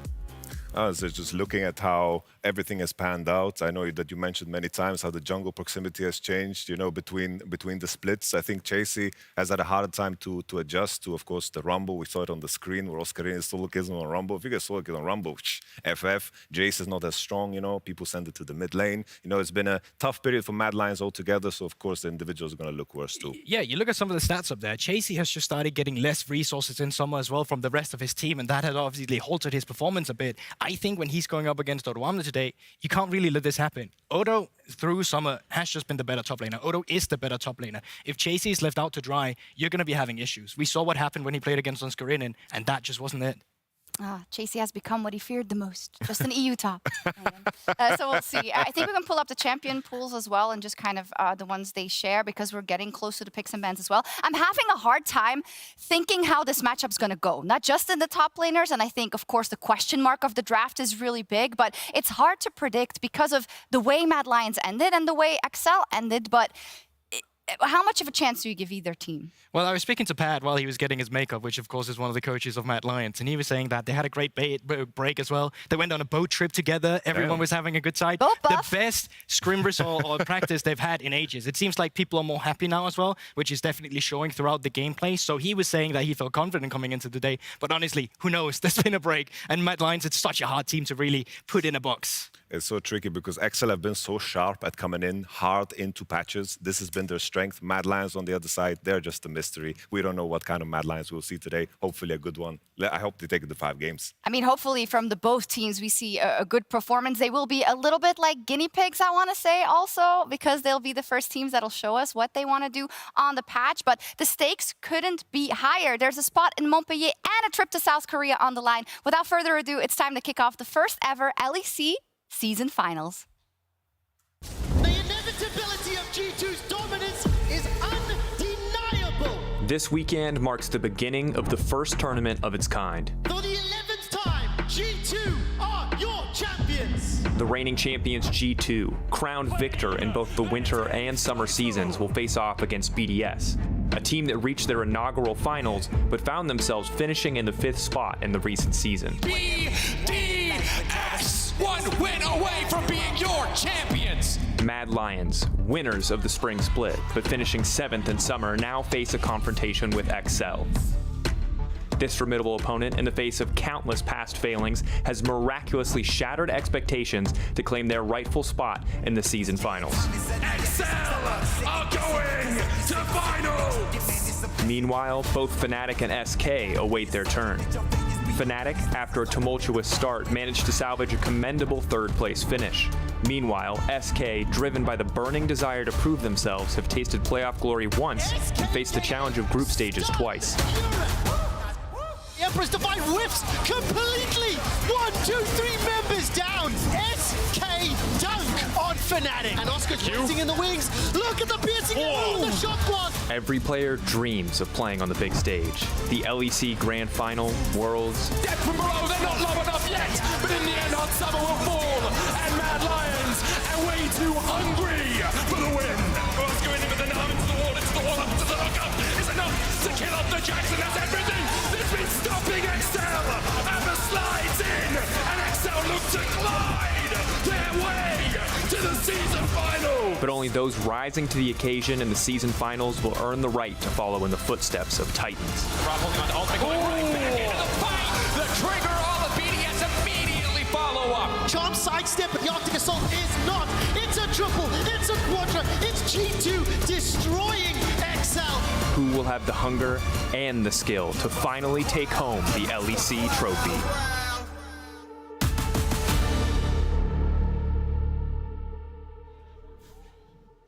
Hello, ladies, gentlemen, and everybody else!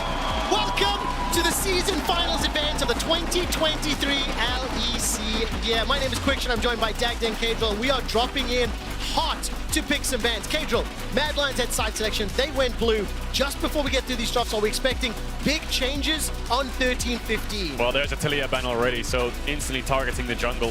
Sejuani's been very high prior throughout the world, but I think the nerfs to Sejuani are pretty big in terms of clear speed, so we'll see if that gets touched. I don't think it will, but Maokai's still strong. Ivern, despite the nerfs, I think he's still got some strength to him with the buffs to his W, so we'll see what happens, but mostly looking at jungle and Kai'Sa being picked. Yeah, that's what I was going to say. Kai'Sa's still up and available as well. Xayah is starting to rise in priority. We see a lot over in LCK where they're opting into the Xayah first because it's just a decent matchup. So with that Xayah gone, it feels like Kai'Sa is definitely going to rise up. Rel, still a very big pick as well.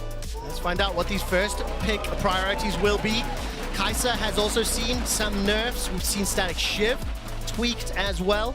I'm secretly hopeful to see some AP junglers this weekend. Maybe it could come true. Maybe. Great. Tristan will be the next ban out. Finally, Wow. the LeBlanc. That's a surprise because we were anticipating a much lower priority on that LeBlanc. Yeah, the LeBlanc changes to Static Shiv means she can't proc Ninth Harvester on it, so I'm surprised to see that taken away. But Rel is open. It had some QOL changes, but the champion itself is still just as strong as always, easily flexible, and Hylissang would love to get his hands on that, so makes a lot of sense with Sejuani falling off and Maokai being banned to just pick up a Rel for engage. Yeah, I mean, she's super strong at the moment. There's not a huge amount that can really go toe-to-toe with her. She just does so much work when it comes into it, though. Kai'Sa is still up and available. I wouldn't be surprised to see this taken here. I think the Alistar as well is something we have to keep our eye on because Limit's Alistar has been constantly banned away, and I think that's one of his best champions. Now, interesting, just before we get these bans, for Mad Lions, obviously we haven't seen them in several weeks. They only have 2 games of Rel played all summer. One in the jungle, one in that support role. And of course, for XL, what will their priorities be? Renekton in the top lane, the Alistar, Ding Ding, well played there, Kadril. Yeah, I think it's one of his best champs. I think in the finals, it was constantly just taken away from hero bans, right? So make sure you want to have that into the Rel, which is a good support matchup. We'll see if Hilly changes the plan. Rakan's open, the lane would be a bit tough, but there's a Renekton also taken away for Odoamne. So Chase, you could match with Cassante or something like this if he wants. Yeah, that's the option here for Hilly to go for something like the Braum as well. Just take that, so then you've got a decent matchup on that bottom side of the map. Ivern is going to be hovered, so they are actually going to just immediately put the Rel into that bot side. They're not even going to try and keep the hover up and available, and Niski going to go back towards the Izzy. So the Ivern changes are interesting because it's to me, it's labeled as a nerf, but to me, I think it's actually a buff because his W is stronger for his allies, so on-hit damage. And his shield, as much as it doesn't scale with AP as much, the base of the shield is higher.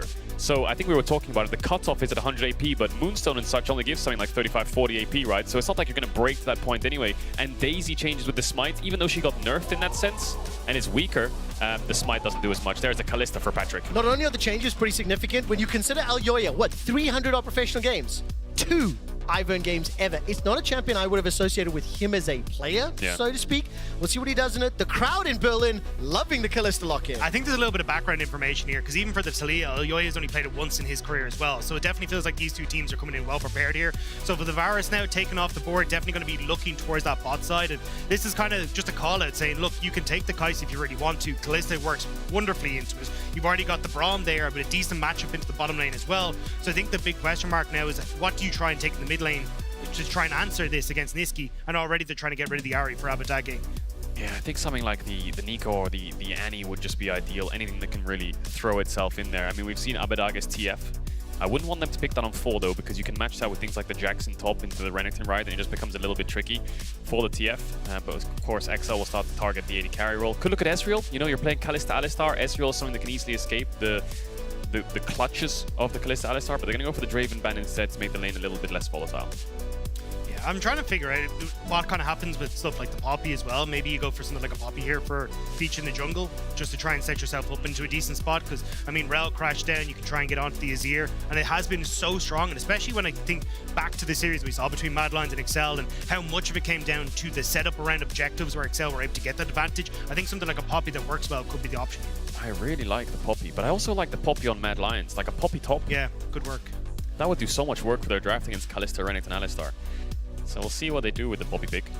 Expecting mid here in jungle on 5, but if they want to deny something like the Poppy, that would make sense. Yeah, I'm just trying to figure out exactly. I mean, oh no, we're gonna go back to this whole story. Hey, okay. The Faker Classic. Yeah. I think he's the only person in the world right now playing Corki. Gonna pick it into the Azir. And then Faker Dage. Faker Dage, that's exactly it. But I do like the idea of a Poppy top now for Mad Lions. Of course, they're going to have to pick up the ready carry. Ezreal would work in terms of the lane itself. Of course, you can't win, but I mean, it does negate a lot of this engage heavy that they have here, XL. It's just, there's never really a good option here unless you're fighting fire with fire. There's the Poppy top. I think that's a phenomenal pick for Mad Lions. Maybe looking at something like the Jinx here. Yeah, I think having that little bit of scaling could do nicely here, because realistically the Azir is going to match the Corki in the later game, and if you can bypass the Kalista early, maybe. But yeah, I think the Jinx is a bit of a rough one, just because of how aggressive that bot lane could be. So it looks like it will be the Ezreal, as you were saying. Yeah, do you round this out with a Trundle? I mean, it's not the most ideal situation, but could look to go for something like a Trundle into the Poppy. We were talking about AP junglers rising in priority, and with a lot of the engaged junglers down. Unless you're going something like Wukong, I feel like that's the direction you're looking at. Don't really want to pick a dash champion. Yeah, I'm curious to see. I mean, Karthus did get both coming in. AP jungler. But I don't think so. Yeah, Viego probably be an option. Viego's I'm also... Yeah, I think Viego's your best bet here. And we've seen it a lot over in the LCS, doing a lot of work over there. And now we're going to get to see it on the LEC stage as well. I think he got great engage, nice setup, good skirmishing, especially around this top side with Renekton Viego. It feels like that, even onto the bottom side as well, is going to be your best option. So 2 quick little throwaways here. Obviously, Faker's at World, spoiler in case you didn't know that. And Corki and Azir back. The last time we saw it was in spring 23. The Corki lost, just as a tidbit. Let's zoom out just before we hit the Rift. How do you want to see these teams play out to actually win with their respective comps? I mean, Mad Lions have just answered XL, right? They picked Ezreal into Alistar to negate the lane. They picked Poppy into this Kalista Renekton so they can negate the engage, and they have more range, right? So scaling would be great for Mad Lions. Any kind of skirmishes they'd want to avoid, whereas XL will try to force and take as many fights as possible. And one of the things I liked about Mad Lions when I was looking back on their series was in the early stages, they'd actually do relatively well at playing around Niski. And when you got the Ezreal in the bottom lane, you unlock Hilly to try and play around Niski. And I think that's where they're going to try and focus. But I need to see them take step 2 and 3 better, where it's, okay, we get control for Niski. Now we set up vision. Then we start to lean into the bot lane. That used to be the Mad Lion way, and a lot of the ways teams would play with Niski, we haven't seen that come to fruition for Mad Lions this split. We haven't seen Mad Lions in just a month and a half. What have they done in that downtime? Will they be able to stand up and reverse the result from the last best of they played against XL? We are going to find out in just a few moments as everybody around the world. Let's get ready for Summer's Rush between Mad Lions and XL.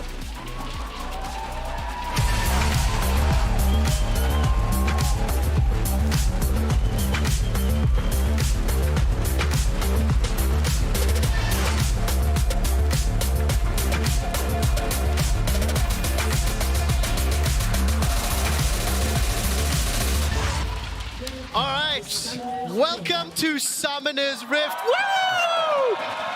Now, Berlin, can I just say thank you so much, because the energy in the room is fantastic. And for everybody watching around the world, yes, it is an earlier start time, but we've got some banger games ahead of you. We've also got a little bit of a surprise, a new sort of update to our HUD once we get in game. Get to that in a second. Gentlemen, we didn't get to say hi. We didn't really get time to set the scene. Everyone's ready. Season finals. I mean, look, we want to get to game. 5 seconds right? in. That's what we're excited for. The winner of this series guarantee themselves a spot in Worlds. They're one step closer to Montpellier. It's like super, super exciting. Looking towards the final. Should we talk? Are we surprised by draft? Let's stay serious for a second. Are we surprised by how it played out? I think so. There's a few interesting bans. I'm surprised Sejuani got banned. Ivory instantly taken away. But other than that, everything seems normal. Good news. We're getting back into game. A couple seconds away. I think we're ready to go. Did you see that in game? Did you get that from producers? We're going to find out. Hold your breath. Hold your breath. We should be. We're loading into game. Let's do this one more time. Okay, super quickly as we do head into the game, I want to introduce everybody to the all-new view that we're launching for LEC. It's the live team fight view. You'll see this pop up at the bottom of your screen during team fights. It'll consolidate all the core information you need for the fight. I'm not sure if that popped up or not. Unfortunately, the pauses are interrupting my throw. What I will say is this. We've got some cool stuff to come up. I think I'll explain it when we see it live, producers. We should get in the game and then focus on the game. Yeah, I think Peach has got some audio issues. I can see him fiddling around with his headset. I have heard from the production team that there are some settings-related queries, which the players are currently looking into. And I think it's a little understandable. 3 weeks away at least since they've been on the stage, longer for certain members of the teams here, especially the Mad Lions, obviously. And of course, with the stakes at hand, taking their time. So, Rob, you didn't get a chance to talk about the draft. I was just laughing because it's heartbreaking that like Mad Lions are going for an invade on top side, and it's like, all right, 2 pauses in a row. It's like, what the hell are you supposed to do? I think they got spotted as well. So Odoamne is kind of like, well, I know they're there and it's paused. So what are we going to do, guys? Because he just saw all 5. And also, you're not allowed to speak, right? You're not allowed to speak. You're not allowed to speak. Yeah, I think it's after about 10 minutes. I think Which one of us was the pro that played with those rules again? That's true. Well, I mean, look, after I moved across the LPL, it's still in the back of my head. You can all think about it, you know. You can all have, like, what is your plan? No, but I think we're going to see a lot of action on the side lanes. You know, Abadage and Niski will just be relaxing. I mean, they can recline their chair a little bit with their Azir Corki, but it's all the side lanes that are going to start having a Your scrap. seat do this, and they fling themselves fully backwards. Do you remember the players that, like, in pauses just do a full, like... Yeah, recline. Full recline. I'm gonna talk about. Do you remember Prolly by any chance when he was still playing? Yeah. He was the most uncomfortable person to watch because he sat in the least human poses. For anyone who's been around a long time, like the knees up to on his chair. chin, Yeah, I don't know chair how you do all that. the way back. Like, bro, yeah, that's you go full like goblin mode. That's like the best like late night gaming posture you can have. Obviously, if you are just joining us, firstly, apologies about the pause, about the delay. There are some players looking into their settings, getting themselves comfortable before we dive into this best of 5. Thank you for joining us earlier. It is an earlier start time today and tomorrow. 3:30 today, obviously, 3:30 tomorrow. And with a little bit of luck, I can see the gameplay playing. I'm going to do my own mistake. We're going to jump back in. Is that a crowd? Okay. Are we going to try this, producers? I think we are. Okay. I'm watching their keyboard to see if they're look at your screens. Look at your screens. If you're watching at home, take a look. This is the pop-up. It'll consolidate the information. So we've got all of their HP, their kill streaks, cooldowns, certain callouts for important active items. In theory, this has improved visibility for who's going to be dead, who's still in the fight. And we get to all test it and see it out today. We really would love to hear your feedback on how this plays out on our Discord at discord.lec.gg. Now, let's turn back to the game. We talked a little bit about Silence, talked a little bit about the invade. It fizzled. Dagda, where would you like to guide our vision for this next moment or two? I think the big one is just trying to wait and see exactly how Mad Lion's going to try and operate. I mean, when you have the Ezreal, I think you want to try and get Hilly out of the lane, but I'm curious to see exactly how he wants to link up. Because as Cage was kind of saying, you've got Azir versus Cork in the mid lane. It's not exactly the most high-octane gameplay in the world, so... Whoa! That, however, is... Carsey reacts in time to the Q flash from Limit. Okay. I mean, nicely done. In fact, he's able to get away from there as well. Now, 2 flashes gone. Hex Flash still on Limit, though, so I'm curious if this is now trying to set up for some sort of early play on this bottom side, especially with Peach trying to come in. You still have Arcane Shift on Carsey, so should be able to mostly get away from things, but we'll have to wait and see. That's exactly it. I think the Arcane Shift is just something that you really want from the Alistar. You know, like, Alistar and Sivir great, Alistar and Ezreal not the best. Looking for the Hex Flash here. Can we get the camera on Elyoya, observers? I want to see if he does the Ivern tech. You know, I always do this when it comes to it. Cue the blue, blast cone, do the wolves. No, he doesn't know. No. How boring of him. So how angry does that make you? Slight. Because I watched back the clips and even made it to the patch breakdown with Medic as well. Yeah, the efficiency's just disappeared. But it's actually not that bad if he's going to go back towards bot side against Raptors. But XL are crashing a big bot wave. Peach is full clearing, so they can't really act upon this bot wave. Maybe best thing they can look for is a base. We're going to find out. All right, just a quick reminder. In case you haven't been watching, I don't remember. How many games in a row have Mad Lions lost? 9. 9 games in a row. Do you want to know how long it has been since Mad Lions have won a game? 55 days, 17 hours, 45 minutes. It's all the way you're counting back. The second. That is exactly what I'm doing. Now, the reason I will bring that up is one of the last times we actually saw this team perform, it was against XL. And Mad Lions lost 2-0. And if you take a look at how XL picked that one up, they smashed with kills. And if I recall correctly, it was that Lee Sin game as well. Really surprising popping off. Was Peach really stepping up? Yep. 34% of the game time was the major lead. Now, the reason I set all that up, with XL making it to finals, and with how Mad Lions' summer has been, I believe that the underdogs coming into today's series, and they are the ones that have to surprise us. Right now, it is Elyoya shadowing this bottom lane. Peach is nearby. As Elyoya look for that engage tool, because if he does, Peach may be able to respond. I think it's so hard to just count Mad Lions out like that, though. I mean, this organization, since it joined the LEC, has not missed Worlds ever. So the fact that they now are 1 win away from getting back to Worlds, and when the chips are down, that seems to be when they step up. We look back at, you know, the fact they won a split where everyone was like, there's not a hope that these guys are ever going to make it in spring, and then suddenly they're just like, no, this is our year, this is our split, we're just going to do it. I mean, just one last little tidbit to set the scene for today. Graphics you see on the bottom, those are the teams that have made it to Worlds for the last few years. Winner of this series goes to Worlds, and it's been a pretty small club. Will XL be able to do it? Even if you look at 2019 Splice and Mad Lions, you know, it still kind of overlaps in some sense. So yeah, definitely if XL come in here, first time for the organization, first time in a long time we've had at Worlds. Ooh. Oh, Crash Down comes out. Oh, Limit. Strike, Limit goes forward below 100. First blood picked up by Hilly. Limit, I'm not sure that was the right call. Yeah, that was a bit of a mistake from Limit. The fact that he went in that far, you'd already had Patrick walk away, he's going to be fine. And he burnt the cleanse as well. Just complete miscommunication on the side of XL's bot lane. Yeah, just trying to disengage perhaps there, save Patrick, but yeah, no flash. Doesn't have phase rush either, so he's got no way out. Might have Nimbus Flow or something with the Ignite, but he kept that up. Misty will find Peach, take away A couple of the small Raptors. Patrick can stop the base here, but Hilly's blocking the Q. Carsey's saying maybe we can chunk him out. So actually, Essence no Flood, cleanse. exhaust as well. Flash is still available for Patrick, but that Shattering Strike won't connect. Limit makes it back in, but that's a gigantic chunk. Yeah. Gold is dead even. Keep an eye though, because of Odo and Abba, with their respective lane matchups, they do have a small CS advantage, while Abba's been chunked down below 150. It also means that Carsey and Hilly are going to get that push in bot wave. So Patrick now also giving the kill across, now going to lose out on this wave on bot side as well. So big win for the Mad Lions bot lane. And I mean, you're playing Ezreal. This isn't supposed to be a lane that you're going to just handily take over, but at the moment, Mad Lion are doing just that. And interesting as well, the way Limit has played this lane, that very early flash, Hex flashing constantly, actually jumping into save Patrick when maybe he didn't need to. I also personally just love seeing first pick champions getting the first sort of strike, first move. That rel, high priority for Mad Lions, and already Hilly with that small lead. Yeah, and it's actually quite detrimental to the game state for itself, because if you look at and you actually zoom out and think about Ezreal, Azir, Ivern, with a Poppy blocking any form of engage from things like the Renekton, Kalista, Alistar, how do you really touch them? How do you really get on this backline? Yes, you've got a Corki package, and maybe the Corki can get some items to poke them down, but in a raw 5v5, the amount of damage that Mad Lions have in range is absurd. So XL really need to get the ball rolling, because if you don't, then you're going to lose River. And if you lose the River playing Kalista, Alistar, and you have to face check into these champions, there's no way you're going to be able to retake. So you need to start getting the snowball. There's the first dragon coming across. So step one at least, Dragon secured, taking advantage, I think, of a little bit of that lane that they had. They are still behind a tiny bit in gold, but as far as stacking the dragons go, when you talk about scaling, you talk about the options of the Azir, the Ivern, the Poppy, that's going to be one of those potential win conditions. We haven't looked too much at this top lane, obviously because of the trading elsewhere, and as expected, Odo's small lead, the wave is moving a little bit towards him at the moment. I think we will start to see some action up here, though. You've got Riftchild now in a minute 15. Peach's camps on this top side are also spawning, and I think if you can try and get a play onto Chasey before that kicks off, you can then use that skirmishing power to look for that early Riftchild. Even Odo Omni getting a ton of damage onto Chasey. What a trade!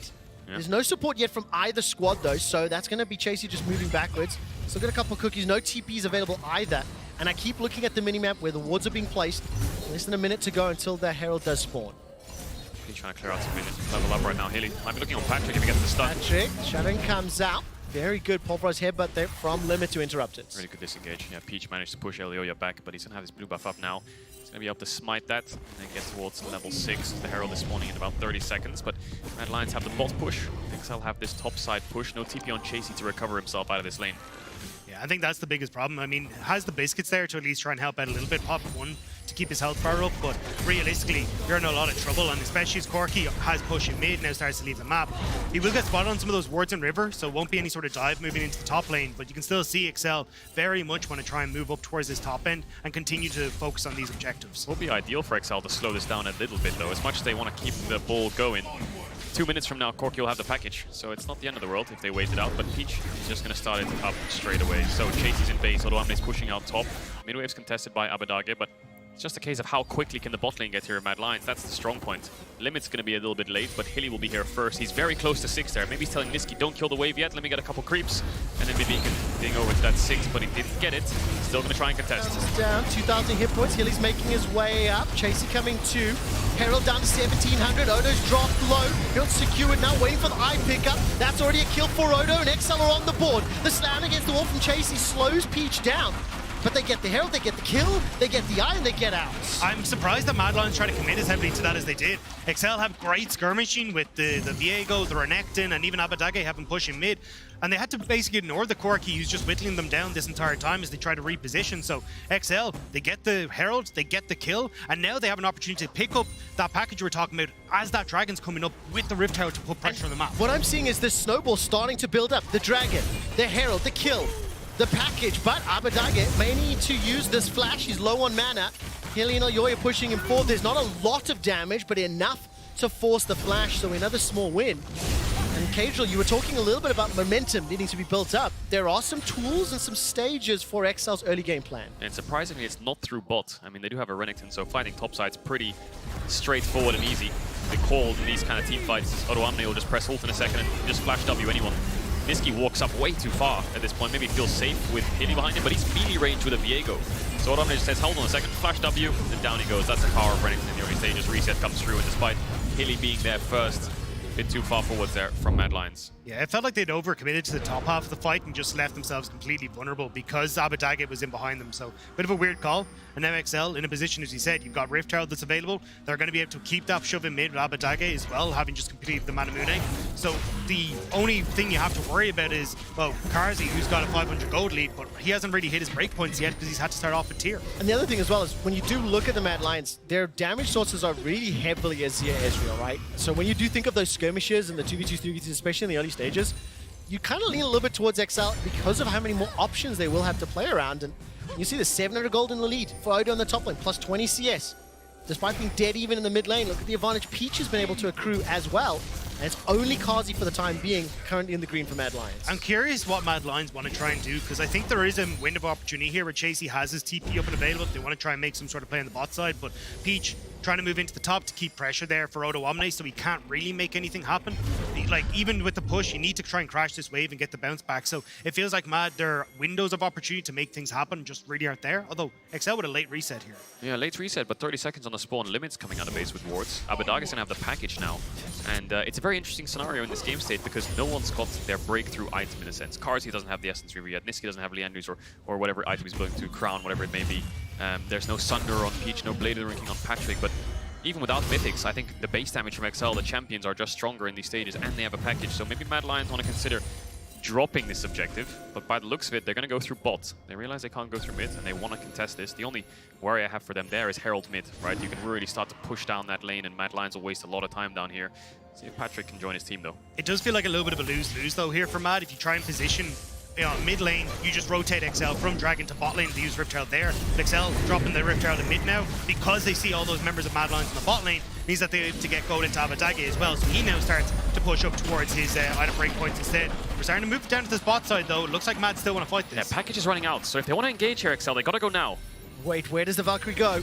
Alyoya's nearby. 3 members of Mad Lions almost off. Staring down 4 of XL. Teleports available for Odo and Chasey.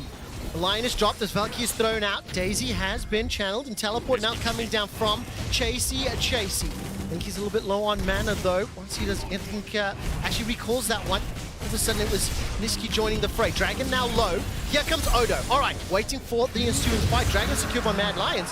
The numbers advantage. Commit the 2 TPs and push them away. It's just Chasey TP, and I think XL are posturing and they're fake pressuring the Dragon. They're saying we're going to engage. So Chasey says, okay, I'll TP in to help you to make sure you can't get engaged on, and Odo's the winner. And I think this is one of the big learnings that XL actually took away from G2, because G2 are a team that love to do this. So like, we don't really care about Dragons. We care more about we will get Rift Herald, we will play for gold, and then we'll come back with a 4,000 or 5,000 gold lead and fight you at, 3rd Dragon or 4th Dragon.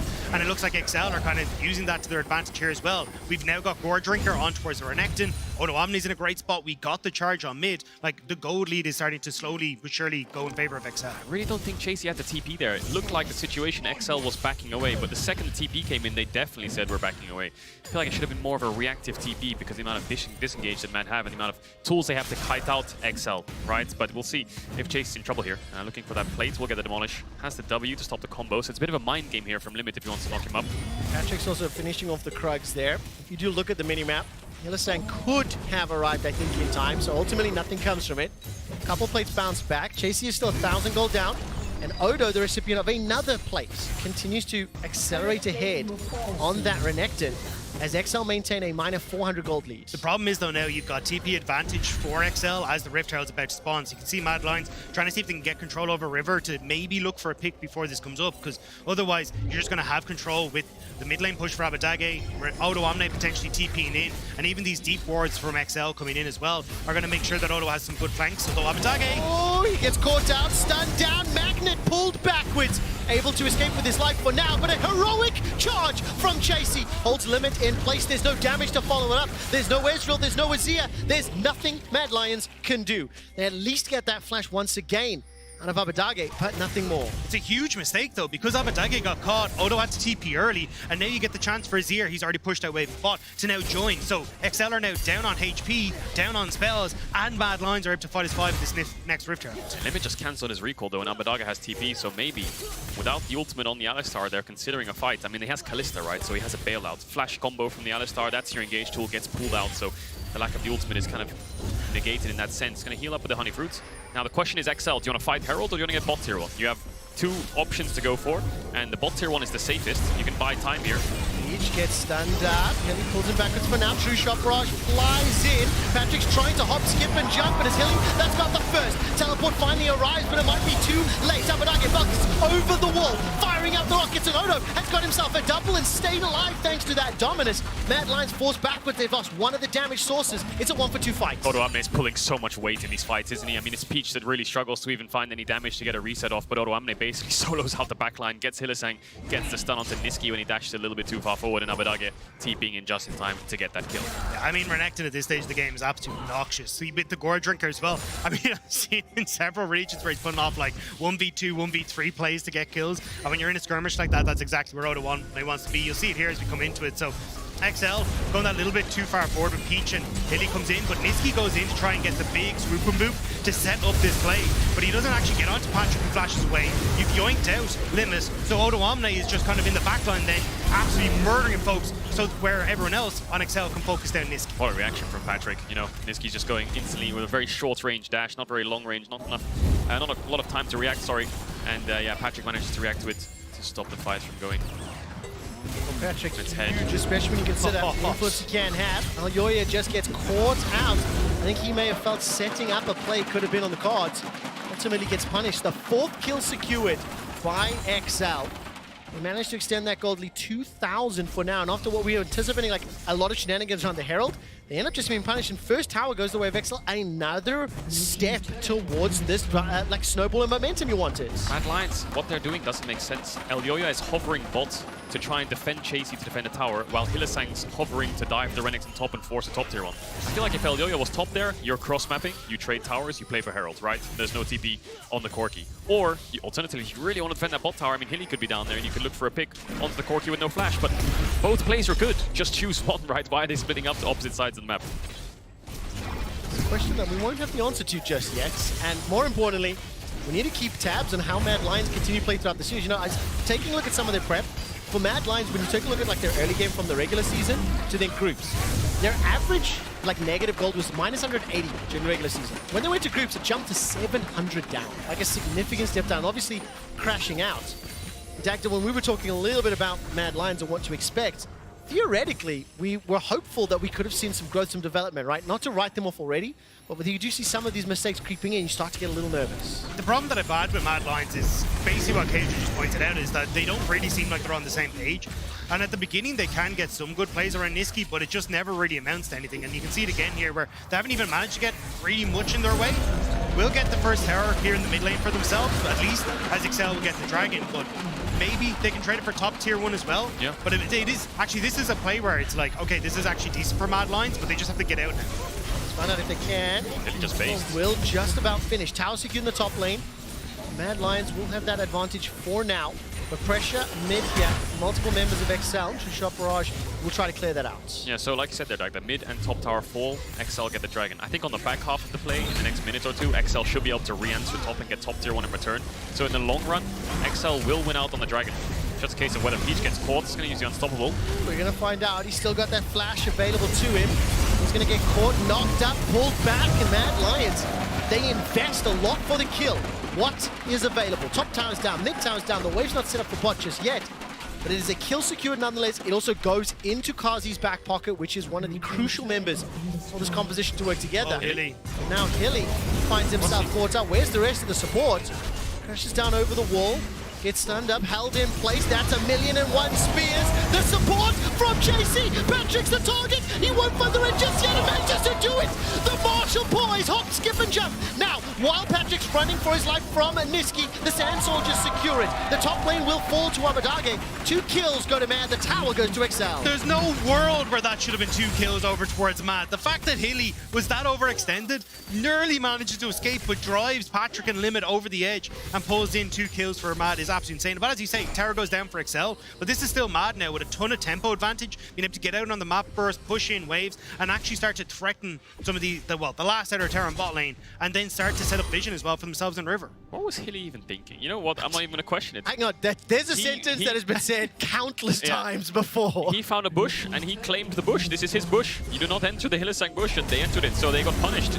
Even in a 1v2. Jumps over the wall, baits him into him. Chasey comes in time to lock down the Kalista. TP comes in from Niski, I believe, on the backside to make sure Patrick dies. Good play by Patrick to actually get the kill, but you don't enter Hilly's bush and get away with it. I don't even know what to say to that, to be honest. I'm baffled that this actually ended up happening. Now Hilly wants to find another bush. Is that one more of the professor's lessons or not? We'll have to find out later from the madman himself. Ultimately, it keeps us suppressed. 5 kills apiece, 1,000 gold separating the team, 2 towers apiece. And this is like very, very close game to start it off. I think it is fair to say there's been some head scratches over the last 20 minutes in terms of gameplay, but we're setting ourselves up for some very spicy team fights. Oh yeah. Cagel, I think you asked a question that I cannot wait to find the answer for. How do XL get to the backline? How do they get through Ivern, Daisy, Poppy, Rel? I don't know. And that's what I want to see them execute. Can they find that flank with this Renekton that is still 2,000 gold up despite the teams being even in gold? Ezreal has no QSS or cleanse. I think it's on Odoamne to try and find a way to dash through the Poppy when W's on cooldown. And then landing that flash stun, maybe a follow-up of a package, or Peach can get in range to get that reset. The Ezreal needs to die. I feel like if you're playing front to back, you're getting outranged, outpoked, and you don't have enough tools to break through that front line. So they need to flank or they need to find a way across. And Mad, maybe looking at a Baron here, gonna start it up in Fog of War. XL have absolutely no information. Loreb's gonna come out though. Gonna find out what happens into the interrupted. Yes, they do. Find themselves out. He's able to slice and dice his way to us. Give me one quick second as you're talking about Kazi and Patrick. I just want to highlight some interesting numbers. We're running a little later than planned, but damage share for the respective teams. Kazi number 1 as far as the ADC, and then you can see the damage per minute and the numbers and how they differ.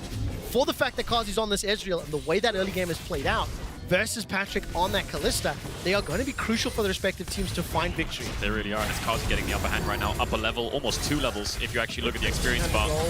As Odoamne trying to get the Daisy down. Okay, could be an engage here. Odo is just knocked up. Knocked up. Tomlinson Quadrinker buying some time. He's blown up. The damage comes down from the Azir. Niski's happy with that one. Now 5 versus 4. Keeping in mind, Patrick wasn't with the squad either. The bush has been claimed. Do not enter Hilly's territory. He has a history and years of experience setting up death bushes, and he's keeping it going today. That's the most vicious horse I've seen in a while, but it does mean the Mad Lions are able to move over towards the Baron and pick this one up for themselves. XL are going to move to bot side, start to push out the waves, and maybe look for the Dragon as it spawns, but Mad turning this game around like no one's business. I mean, Hylissang singing, ooh, that's dirty, give it a lick taste just like Baron buffs as Mad Lions strike first on the big purple worm. So Odoamne tries to pick a fight with Daisy, and Daisy seems to get the knock-up and wins. Hylissang then joins that fight, and Odoamne dies. And I feel like if you look at the actual entirety of the game, they're playing Kalista, Alistar into Ezreal. They didn't get a lead, they fell behind. The Renekton got ahead against Poppy, but that just stops Poppy from buying Ruby Crystals, right? She's just going to be slightly less tanky, but her job is the same. It's to stun you, and it's to stop you from entering team fights. As we go through a little crab rave onto live, we'll see if a Dragon gets started up here from Mad Lions. Yeah, and it's as you say, I mean, if Odoamne doesn't have anyone to really hit with his spells or the Gorge Drinker, he's not healing up, so Mad Lions just nicely taking these picks, playing at range, making sure that you don't really have an option. That's going to be second Dragon now for themselves as well. And you can see at least XL trying to move into this top side, like push out that top lane, make sure that there's at least windows of opportunity where they can try and keep Mad off their towers. But with bot now going down in a pretty big wave, I wouldn't be surprised to see Mad just congregate on this bot lane wave and look for the tier 2 as well. 2 dragons apiece, and also keep in mind when they do set up, as long as Mad Lions have got good vision, they are going to be able to keep XL at bay. They've got a lot of strong disengage tools. It's going to be even harder for XL to find those initiation angles once they begin to lose territory. The Observers do a great job of highlighting how much awareness there is. Hilly defending the flank on the left-hand side. Kazi, Elyoya going to be able to have those options to fall back if XL pull the trigger. Look at the Kalista items, level 11. He's 3 levels down on the Ezreal with 1.5 items. The Kalista really can't get through this front line at all. 4,000 damage dealt by Patrick this game. XL really haven't been able to incorporate the Kalista lane ever since, you know, they lost out on that 2v2 early on where Hylissang got the first blood, right? So this is where the later stages of the game come back to bite you if you don't get those leads when they have more range and more damage and more scaling. We'll take flat out. Siege, Red Bull Baron, power play in effect, plus 2,800 already. Odo, Limit, Peach. You can smell they want it. Find the engage onto Hilly, but I don't think they want it. Magnet Storm followed by the flash, and who gets out? So it could be able to be enough. The mid lane tower falls. The Sand Soldiers go out. It's a 1-for-1, and Patrick's able to waddle away to safety.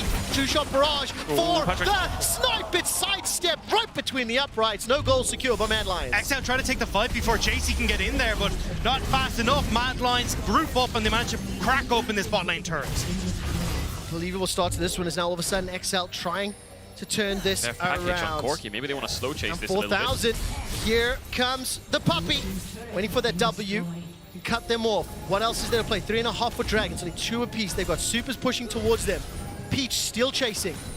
Packages available. I don't know if they want this fight, but it looks like they were considering it very, very heavily. Yeah, they had package. If they had stopwatch on the Corki, maybe it was viable. Package in, stopwatch, and then your team can follow up. But this is it again. Mad Lions on the siege limit tries to look for an engage. Yeah, they get onto Hilly there just as he comes in, but with the Magnet Storm actually pulling people around, Auto Omni kind of gets stuck at the front line, and then watch chasing. Able to separate it, the fight, his limit goes back in. Manages to set up then as well to just buy space to turn that kill back in their favor. Yeah, 0 damage is insane, isn't it? Patrick got hit 3 times by a soldier, and he was already below 5% HP and had to run away. I mean, listen, you guys highlighted and explained it. The challenges XL have to deal with in terms of its composition. I really like the breakdown in terms of how the early game, especially the bottom lane, the fact that Hilly and Kazi were not necessarily held back, how that kind of unlocked so many options here for the Mad Lions. And now 6 towers to 2, 3,000 gold up. It's Mad Lions looking to lean on that experience, lean on that history they had. We talked a little bit about how many times they've made worlds. I mean, take a look at how many times the Mad Lions players have played in playoffs, right? How many splits they've attended. 18, 7, 7, 5, significant amounts more experience on the side of Mad. And it's kind of why I expected Mad to do better in the best ofs earlier in summer. And it was a bit surprising they didn't. So now for Mad, we're going to strike first in this best of 5, sieging down another tower. And Cagel, this game is looking all but done for Mad. I like Mad Lions' game plan. Just keep it simple and just play scaling front to back and really just try to deny the enemy team's draft win conditions. You know, the Poppy, the Rel, the Ezreal against Alistar. Just really don't give them an inch in terms of fighting fire with fire. You know, you just evade everything they want to do and slow them down and see if they can keep up with the pace. And then for game 2, if Mad Lions were to lose, then you can start fighting back a bit with fire, right? But I think Mad Lions have found a very good way of just keeping XL at arm's length. Let's find out how Mad Lions look to close this out. Look at the mini-map. Super minions pouring into the base. And setting up on the top lane tower. Grouped up. Here comes the engage from XL. What? Let me get the knockup and good by Kazi. XL fans hoping they go crazy, but Limit's forced to flash. Here comes Odo. Emperor's Divine is going to be sliced and devised forwards. Another great knockup from Limit, but there's just too much damage, too much CC, and too many Mad Lions to break through. For the first time in 55 days, 18 hours and 9 minutes, Mad Lions on the crest of picking up their first win after a 9-game loss streak. It started a little scary, in the mid-game it looked a little hairy, but Mad Lions closed it out in dominant fashion. Oh my god, it looked like they'd thrown it all the way though. Karzi E4s into a combo, but it's Niski that keeps them alive. Lots of damage there from the Azir. And like I said, Trevor, it's been ages since they've tasted victory, but they'll find it here in this best of 5 to Worlds. The fact that Niski stayed alive in that last fight was absolutely absurd. The Emperor's Divide to keep Auto Omni off, the flash just before the rest of follow-up CC came through. Like, you saw how quickly Karzi just disappeared, and Niski somehow managed to get out of that and stay alive, even with Patrick trying to dive in on top.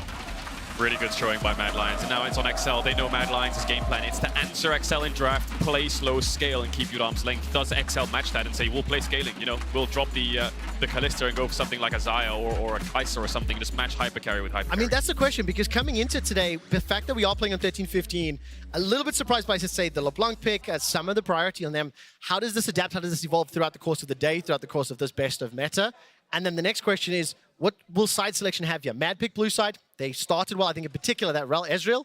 It unlocked so many tools. So pressure on XL, but we have seen them be able to do it throughout the course of summer. We'll find out exactly how well they can do that. I hear post-match is just about ready, so let's head over to the analyst desk. Thank you so much. We are ready. And there were a lot of things, I guess, that we previewed that ended up playing out. Excuse me? I was just being talked to. I have voices in my head, Yeah, okay? I hate it when That's that why happens. I was sleeping in the studio. What I Even want when to this say thing is, a lot of things that we talked about before the series and were talked about also by Mac really panned out. I feel like in this first game so far, what comes to the top of mind is kind of Elyoya and Hilly working together and Hilly making an imprint on the series, and on the other side, Odoamne. So which out of those were the most important in this game? I mean, I think we absolutely saw Hilly Elyoya, maybe not so much early on, right? In bot lane, there was the 2v2 kill that Hilly ended up supporting in. But then later, when it came to setting up around like the objectives of the Baron, I think that's really where it showed like that duo was in line, right? Because like Hilly was doing some crazy stuff going into the enemy jungle. You remember that bot river fight where he's so far forward, and it was almost less him and Elyoya going and fighting together, and more Elyoya being like, "Hey, I'm Ivern, so you're allowed to do this crazy stuff," and he can come in with a Production was trying to tell me that replay isn't ready yet because they ended so fast, but that's well, there okay you because we go. can still talk about how important. Yeah, but I mean, Hilly for sure was definitely the difference maker. I think Hilly, I don't know if he left, but he's certainly back. Like, what he did in this game is just classic Hilly. And so much of it came from the early bot lane aggression, but so much was also the follow-up in a situation like this, which I think we can all agree we thought he was insane. But reality is, Hilly wasn't necessarily insing in this place because he had the entirety of Mad Lions ready to collapse, already in with a TP play. So what looked like it was just going to be an easy kill for XL actually turned in for a 2-for-1, and a lot of map pressure as well. They get to push the bot lane after this. They have respawn time. A lot of XL was up on the top side, and then a lot of the gold that XL put in a member was on Odo, and immediately towards the Baron, he's the one they catch out. Win condition for XL, gone. And when it comes to that setup there too, like this had been going on for about a minute and a half where they were just playing forward, right? Again, like staying inside of their own brush, setting up for a pick. But even before the Ivern sort of entered the field, like they just had full control of that big red buff bush. I think it's expanded on the ocean map. Like Hilly was just planted in that. Didn't seem like Excel could really get into their own jungle. And while Hilly is sort of post up looking for an angle, and the fog of war is really concerning for Excel, the rest of the team with an Ivern can just keep starting Baron up on repeat. It's quite interesting to me how Mac was talking about how, like, when they're on the same page, it all works fantastically. And Yamato didn't bring it up in rehearsal, but when we were in our story meet a couple of days ago, he said Hilly is so emblematic of how the team is doing, because if he's feeling empowered to make these plays and they work out, which of course they don't always tend to do, then this whole team becomes completely different. I think that's what you saw once they started winning the skirmishes and winning the fights. They never let up. Yeah, and I think it's so crazy that a team like XL that was on such a good trajectory has just been broken by Mad Lions. It's only one game. Yeah, but still, Mad Lions was on that 9-game losing streak, and we just look at Mad Lions like, oh, they're back. But it's actually been a while since we've seen Mad Lions playing this good of League of Legends. And I think it comes from a lot of different fronts, but I still think your testimony is true. Like, had Hilly not been the support in this game, it probably wouldn't have been that easy. What I will say is this didn't feel to me like it was sort of like older style Mad Lions, which is like a very aggressive mid jungle, like making plays that are in the early game, roaming and fighting around mid. This was more of a control comp from them, right? With the Azir and the Ivern as a mid jungle duo, like very much set up to team fight and blow up any of the engages that Excel could throw their way. Excel's comp felt maybe a little bit disjointed in that way, and it was always going to be hard for them to access the back line, and that's where they're going to have to adapt maybe moving forward. Yeah, and that's what you see pan out as the game advances, of course, but it wasn't all bad, and I don't think XL got blown out of the water completely. Of course, it looks like that if you just look at those end game fights. Goldberg, but you were calling out the fact that Odoamne had a great game in the beginning phase of that. He kind of did everything correctly. Yeah, I think this game still panned down to what we expected from the top lane. In this scenario, Chasey recalls to join this second Drake fight. Now, the context is XL has already picked up the first Drake. They can give away this second Drake. So what really happens here is XL just says, we're going to back off. You can have this Drake. And Odo gets so fed. No one is up here in this top lane to actually respond to it. He sits on 2 items almost before anyone else. And because of that, he gets to pop off in a team fight like this as well. So right now, despite having the Kalista and Alistar lane, a lot of the gold and the entire carry is actually on Odoamne. He has to be the one that steps up, which is why it's even more unfortunate that he met the fate he did around the Baron when Hurley-san caught him out, because as soon as your highest fed member just dies like that, so does your win condition. So for XL, they played towards a risk. They played towards a top laner, and it didn't pan out, unfortunately. Yeah, and I think that maybe there was a world where they could have tried to play more around bot lane as another option too, but of course that 2 versus 2 did not go well for them, right? With Limit falling very early on. Sort of looking at the draft, that's what it seemed like, was like side lanes was where there was a little bit more playmaking options, and then the Corki can come online as a big late game carry. But I have some serious concerns when it comes to like Renekton and Kalista being pretty limited range against the poke and disengage Viego as well, options right? that, It just doesn't help. It's your hard. case. It's You really just hard. said there was a Corki, and I was like, I didn't even remember the we presence didn't get in to the game. The Corki time, right? Yeah, The Corki Corki timer. Didn't get to the Corki time. no, it's like, well, what is it? You know, there's BC and there's AD, right? There's before Corki and there's after death of the Nexus. I see. GG. Only one game though, and this is where you have to rally, because if you manage to turn this around, if you manage to win this series, you find yourself at Worlds, you find yourselves in Montpellier, and that's why I think with the turnaround we've already seen from Excel this year, we should expect them to have more in the tank. Obviously, they have elected to move on to the blue side. So you said already, backlane access is what we need. Is that all? Well, yeah, I want them to go back to what was working for them, right? Because I think that the main thing they showed was excellent team fighting and playing heavy scaling. Here, it was like, yeah, they have the quirky element of scaling, but the rest of the team really isn't in that same sort of like idea compositionally. So I'd like to see them draft something that looks more like a Mad Lions comp, or if they want to play harder for like early game fighting or mid game fighting, stuff like this, a better mid jungle duo. The Corki plus Viego, I just don't think can get a lot done on its own. I agree with all of Ender's points, but I also think the first game was winnable for sure, and therefore they shouldn't have too much pressure in the draft phase itself. I think when it comes to the gameplay, and specifically that mid game, they need to continue to do what Excel did so well, which is their objectives, the team fighter later on. It worked, so if it ain't broke, why fix it? Don't fix it. Don't fix it. Exactly. Just keep on keeping on. Yes, Matt, they break their 9-game loss streak and they take the first step towards Montpellier and Worlds. We'll be right back with game number 2. They're going here? Go. Tipping. No flashes here. Can we go Azir? Yeah, Azir. My E in 6. I have no combos. I need help. Same thing again, okay? Look me. Yes. Look me. Looking one here. I'm looking one here. Okay, watching. Okay, look. Okay, nice.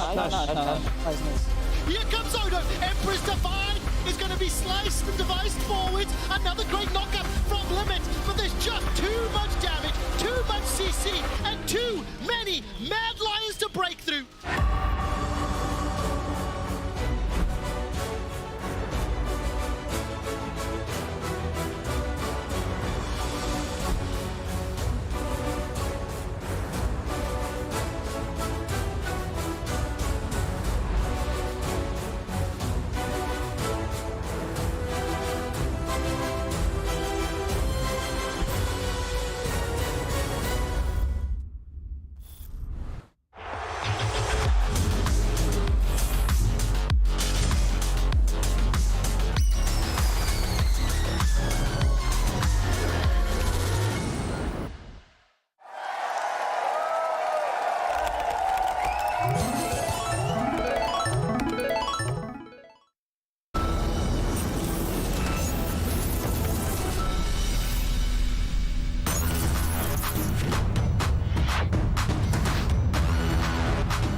Get ready, summoners. League of Legends is now on Displate. All your favorite champions on officially licensed metal posters. Stunning details, easy setup, more durable than Malphite. Join 3.2 million satisfied customers and fill your room with arcane energy.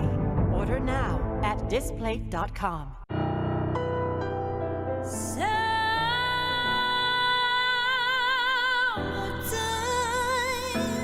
¡Qué alegría más grande! Tu alma brisa y me hace cantar. Little moments of joy are not so little. They are pure joy. Therefore, treat yourself. Come to Andalucía.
Bs, Gs, and MBs. Welcome back to the LEC Season Finals event. Round 1, Series 1.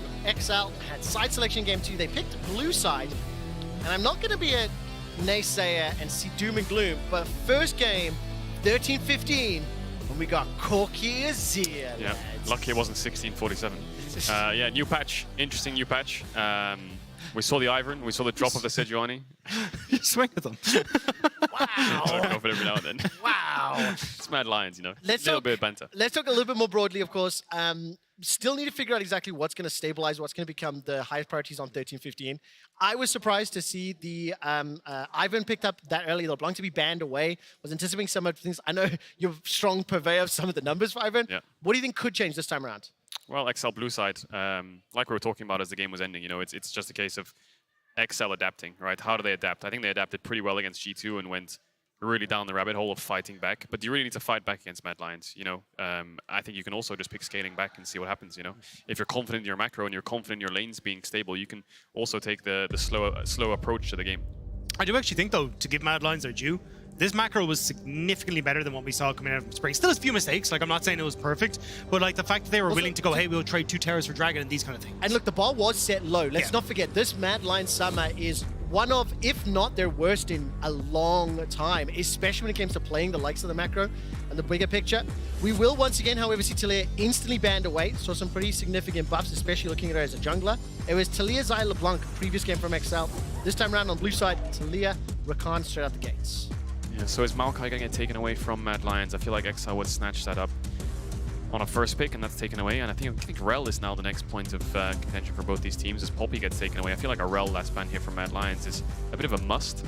Yeah, but it does feel a little bit weird then, because it's like, okay, you take away the Rel, and then you're like, well, do we go for the Kalista then again for Patrick to just go, hey, look, you try and take Kai'Sa, you're not really going to be able to get your hands on it. Tristana gone. Do you try and look for some of the other, maybe another AP jungler? But yeah, I mean, with the Tristana taken away, Rel immediately going to be snatched I'm surprised they banned Tristana and they gave over Rel.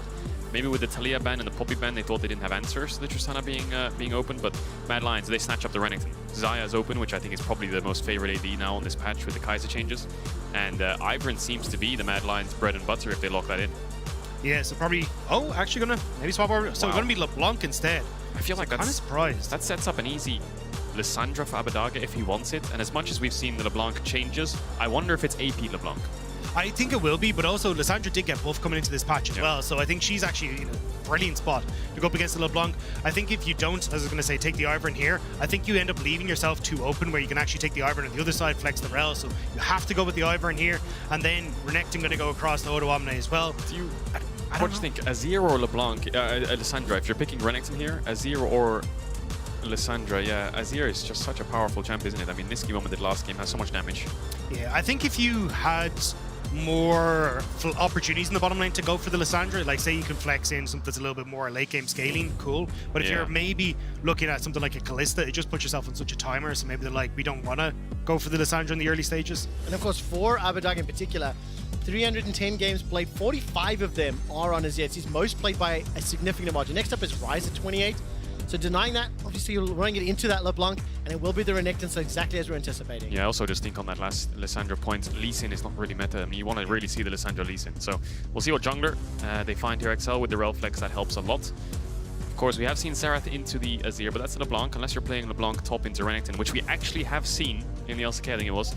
I think Cassandra or something is an easy pickup. Xayah is an easy pickup as well. Alistar, another one which XL was running on red side 1-2-3 against the Rel, so that makes a lot of sense too.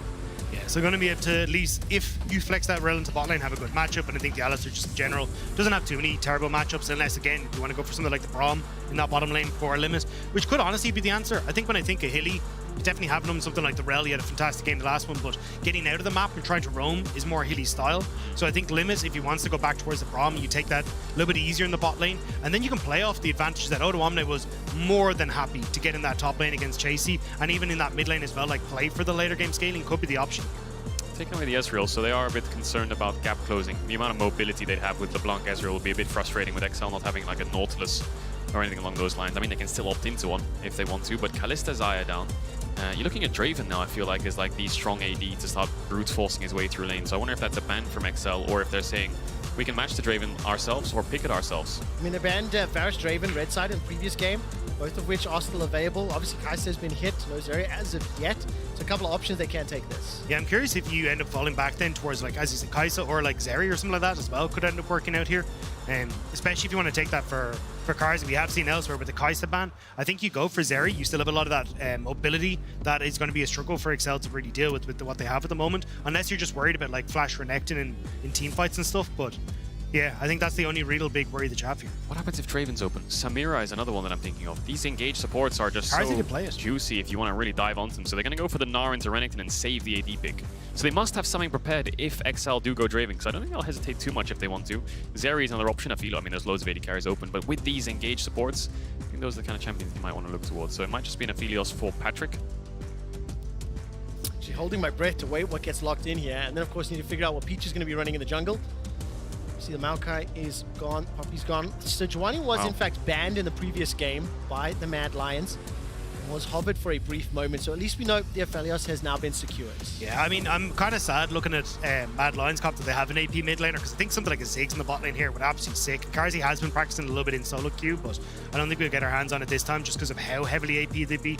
Sejuani covered here for Peach. It has been nerfed, but I think against the Ivern, you're not going to be under too much pressure in your own jungle, and I think you do just need a little bit more frontline setup. Wow, okay, they've gone for the Sivir, so they thought they needed more wave clear, more backline damage. Makes a lot of sense when you're playing single target damage champs like LeBlanc and Gnar. You don't really have that wave clear, especially if it's not a static shift LeBlanc, because it won't proc the Night Harvester anymore. But XL have just said, you know what, we'll beat you at your own game. We'll play the front to back, we'll play scaling into you. We won't play these Kalista lanes or these super hyper aggressive junglers in sense of like playing skirmish heavy Viegos and trying to get resets and making it overcomplicated.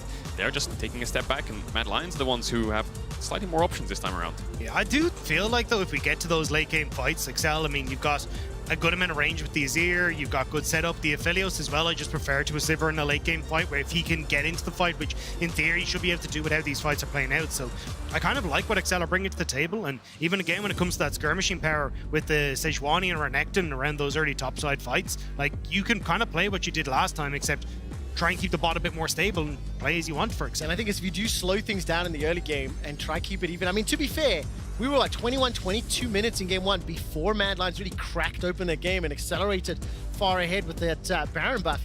Now we get to see XL, right, go toe-to-toe, looking for that later game, looking for that front-to-back team fight. Can they match the pace? Can they outplay Mad Lions, who look significantly stronger in their first game here in the season finals event?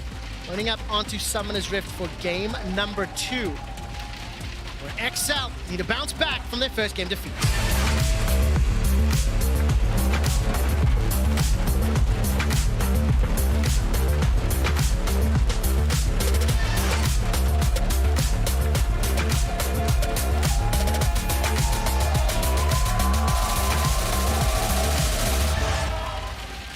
Welcome back to Summoner's Rift. Thank you for sticking with us in the very first game. There was an attempted invade, at least from Mad Lions early on. Appears to be a little bit more of a defensive start here to kick things off. And with all the conversation we had in draft, and you look at the lane matchups, anticipating a little bit of a slower start, maybe? Anticipating a little bit more of a safer laning phase? Kidral, what do you reckon? I've played Sejuani Ivern matchup about 100 times in scrims. It's not exciting. You know, Ivern is quote-unquote not a counter, but like a nice matchup in Sejuani, because as much as Ivern can't press the Sejuani can't press the Ivern as much, right, either. So you kind of have a nice, smooth transition into the mid-game. In terms of options, melee support spot is an angle. You know, you've got Sejuani Renekton into Gnar. That's an easy like level 3 setup if they can get a stacking wave into a dive. But other than that, I think there's not too many until we get towards those level 6s. Well, just very quickly, I want to continue a trend that I had from the previous game. Gentlemen, do you know how many games in a row Mad Lions have won? It's one. do you want to know how long it's been since they won a game? 24 minutes! God. Mad Lions fans in Berlin, put your hands together! As they've won a game. Okay, that's it. It's out my system. That's the curse, though. This is just a curse, right? That's what I wanted to see. And look, just like in game one, we get an initiation in the bottom lane. Limit stepping forward once again. I will say, though, it is interesting to see that in both games, regardless of the matchup, the Alistar or the Rel, Limit's kind of the first player to make that move, and has now already at least been able to push Kazi and Hilly just a little bit back. While that's going on, you can see that Odo's pushing top and Abba being a little bit nudged back by Niski in the mid lane. I like him being a little bit more aggressive here, though, because one of the big things about Aphelios is his level 1 having access to the longer range means that he can try and punish back the Sivir. Yeah, there you go.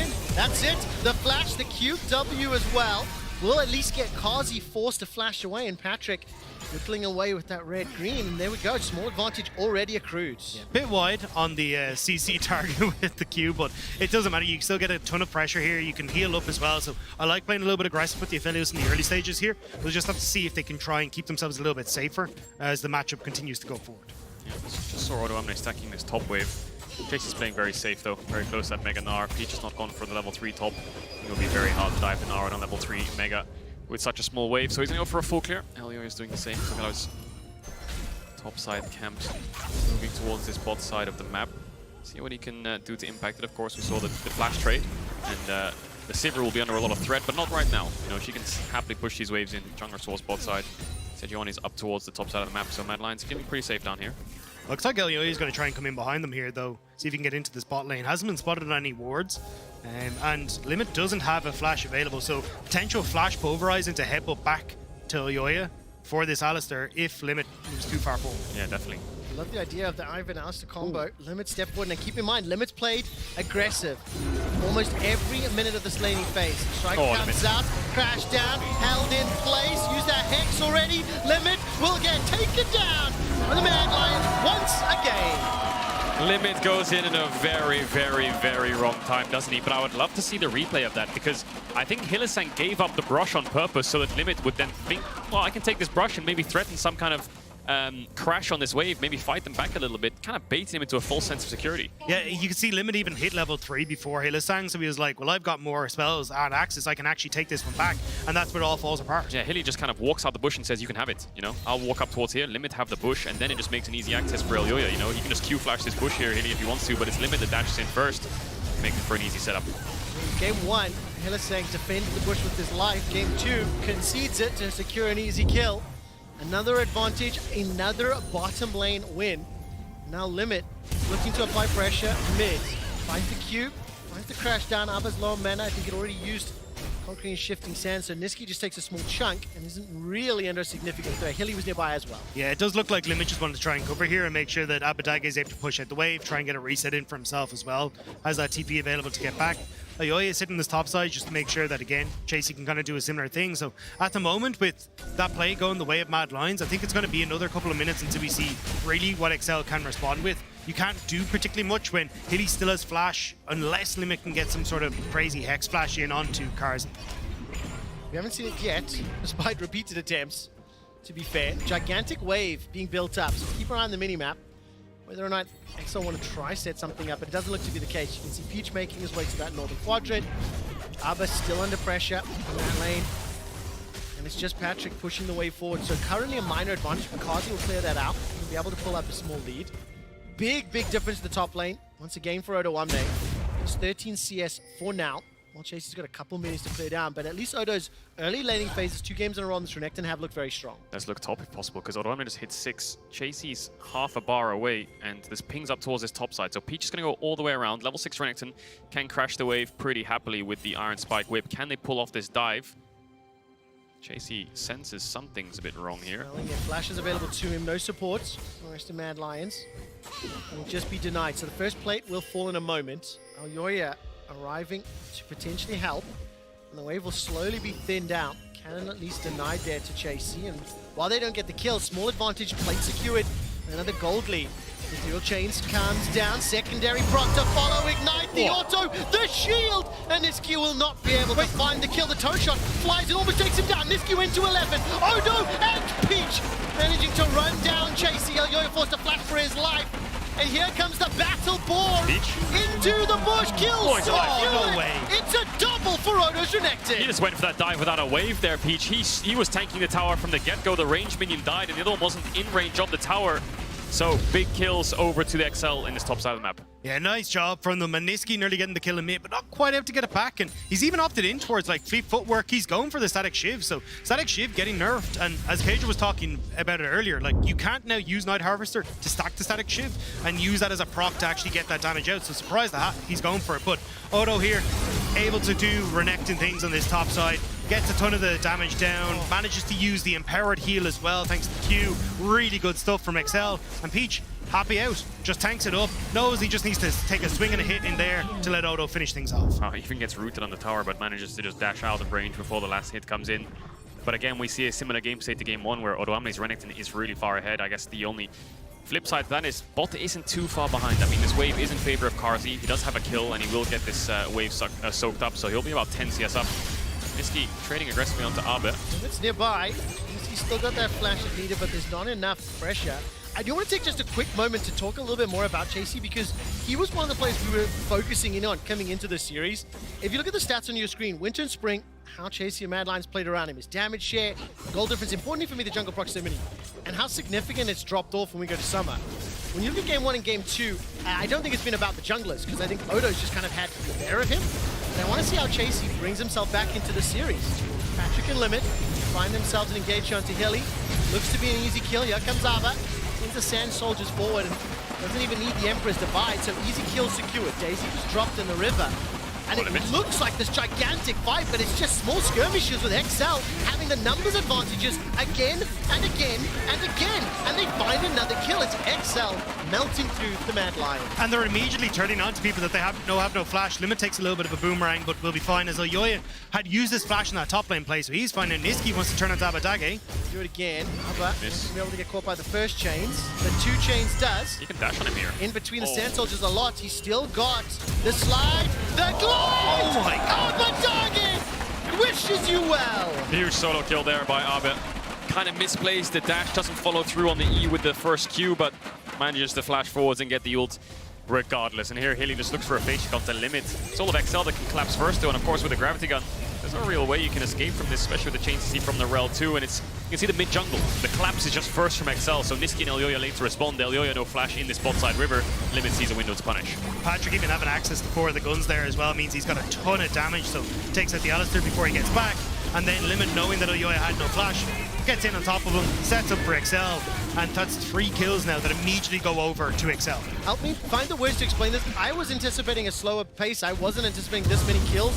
Is this just Mad Lion losing, not being in the right place, losing focus? Like, how do we interpret how XL have been able to punish them? I mean, it's XL trying to pick their windows really nicely. They see the dive onto top side for Odo Amne, especially because Niski hadn't actually gone for the reset. He was low on mana in mid, so they're like, great, he can't get up to top side, we can go for the play on top. And then when they start to move down here as well, Hilly goes for the face check when he doesn't have push on bot lane, and XL are already in position to collapse. So XL just punishing in the right place at the right time. And that's it, XL punishing, and Mad Lions maybe over-eager, overconfident. The top side dive was gone. Chasey was fine, but then they jump in trying to kill Odo Amne. They get punished. Here, Hylissang tries to collapse into river first and try to stop them from starting up the objective. They get punished, right? And there again, Niski took that 1v1 with Abadage, and Abadage won it, so he gets punished too. So I feel like Mad Lions are just taking fights that they have no way to really win, but they feel like they can try at least take those skirmishes, see if they can force out some summoners, trying to fish their way and see if XL will respond, and of course they will. I mean, literally, as you're explaining that, Niski actually goes for that trade, ends up coming away worse for wear into the Azir. You see the advantages again, so now XL pretty significantly ahead at 10 minutes, 2,000 gold. They obviously haven't got the dragon, but there's already been his lane swap here as Patrick and Limit made their way top. Odo is once again uncontested in a side lane, almost a mirror of game number 1 on this Renekton. Going to be able to get himself yet another plate. I mean, how many turret plates have they been able to secure already? 3 picked up, 4. I think all of them have gone over to Renekton. XL, a significantly larger lead this time around, and now they're grouping up. We have a fight on our hands. It's going to Hex Flash away. Based on what I've seen so far, Dector, I think XL may want to start a fight. Yeah, I mean, well, here I think it's just a good read from them. They're like, look, Matt, we have Odo Amne pushing in bot lane. He's not going to be the point of power. So for XL, they move top. And happening again. I mean, gentlemen, Hilly went in first. XL turned it around. Breakthrough Will is doing a lot for now. Patrick's Moonlight Vigil. The flamethrower spitting out damage. A second kill will follow. If I read that correctly, Hilly went in first, but XL closed it out. Yeah, XL just clapping back once again. You know, they're trying to contest these brushes, which XL already have prio for. Odo Amne is 2-0 on this Renekton with a Stride Breaker. He was pushing in Chasey and had TP advantage, right? So no matter what happens, you're opting into a 4v3. If you're Mad Lions, I mean, the TP maybe a little bit too much, Moto. Divides up here for Abadage. Does he fancy another shot? Sand Soldiers forward! And Niski, by the skin on his chinny chin gets out alive. Very, very close, but you can see, so Abadage comfortable enough in this matchup. You've now got Patrick who cold popped, 3 kills, tower taken. He has so much gold for himself. And your 2 big carries are already online, and XL are in a fantastic spot. We'll get the replay here, where, as you said, Hilly went in first. Yeah, Hilly wants to defend the pink, but he has no flash and he has no prio either. So he walks in, and Mad Lions are kind of saying, okay, we can take a 3v3. Little do they know, of course, that the TP is up for Odo. The Sejuani ult lands. Patrick is stronger. And like I said, this time 5 minutes ago, Karsi was the one sitting with first blood and he was ahead in this lane, but a couple mistakes later, and Patrick's now 3-0 Aphelios with a 2k gold lead as we crab Brave back to live again. I mean, the team is... I wasn't ready for that. The team is 6,000 gold up. I mean, 1.5 to 1,100, and then 1,000, and then every single member significantly in the green. And it's going to get very difficult for Mad Lions to come back. I mean, you talked during draft about how the wave clear, if they do start fall back, it's going to be very dependent on the Sivir. Maybe Niski can help a little bit on the static Shiv LeBlanc. It's nowhere near as effective as previous patches. But it's got to slow down, stem the bleeding, mitigate as much losses as possible to bring yourself back into contention as far as combat stats are concerned. It is going to be difficult to do that, yeah. Because as you look, so Patrick and Limit posted up in mid lane, they're going to be fine. Odoamne is actually in a good enough spot here where they've had to swap Niski into him because he's going to keep putting pressure onto the spot lane tower, and at least with the static shield, you have some ease of trying to push out these waves. Not as good as it used to be, but still Niski should be alright. And this now means that you're going to be able to fight for the Rift Child that's in 2 minutes time as well, but just continuously keeping this pressure. Yeah, and I love these 2 wards here from XL on the bottom right of the map. Really good TP wards on the next dragon spawn, but Abadage. Okay, his flash is about to become available. Maybe needing it. 2 members chasing Elyoy. It'll take a while. Oh, Damage isn't there yet. Emperor's Divide is there. Daisy doing work, flashing away from being triggered, and Alpha's now being run down. Daisy running around the one. And Lions pick up their second kill. It took a while, but at what cost, right? Teleport wards available, Cable, you highlighted it. Tower should be secured in that bottom lane, and XL, they're grouping. Kazi's the target. Flash cleanse available. Tower being chunked out. Green, white for Patrick, and all of a sudden, XL a little bit surrounded. Initial Prison comes out, Limit throws down the Magnet's north. Patrick's Moonlight does enough to get reply back. It's a 1-for-1, but it's not done yet. Kazi remains in the fray. Boomerang blade bouncing across the members of XL. Odo managing to drop the croc on top of that Sivir.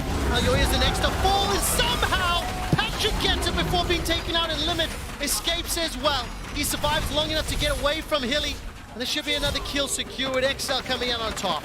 So it's Peach that gets over eager on the dive and ends up falling, but XL collapse first. The TP from Abadage comes in. Patrick manages to escape with his flash against the combo, and Limit runs away. So, I mean, Patrick got a lot of crits in there. It felt like Elyoy just got melted straight through. Odoamne solos off the Sivir, and I feel like Niski just kind of gets caught out trying to collapse onto Peach. As much as he joins the fight eventually, gets stuck in the Magna Storm, W's traps the wrong way, and then Mad Lions just end up losing the fight.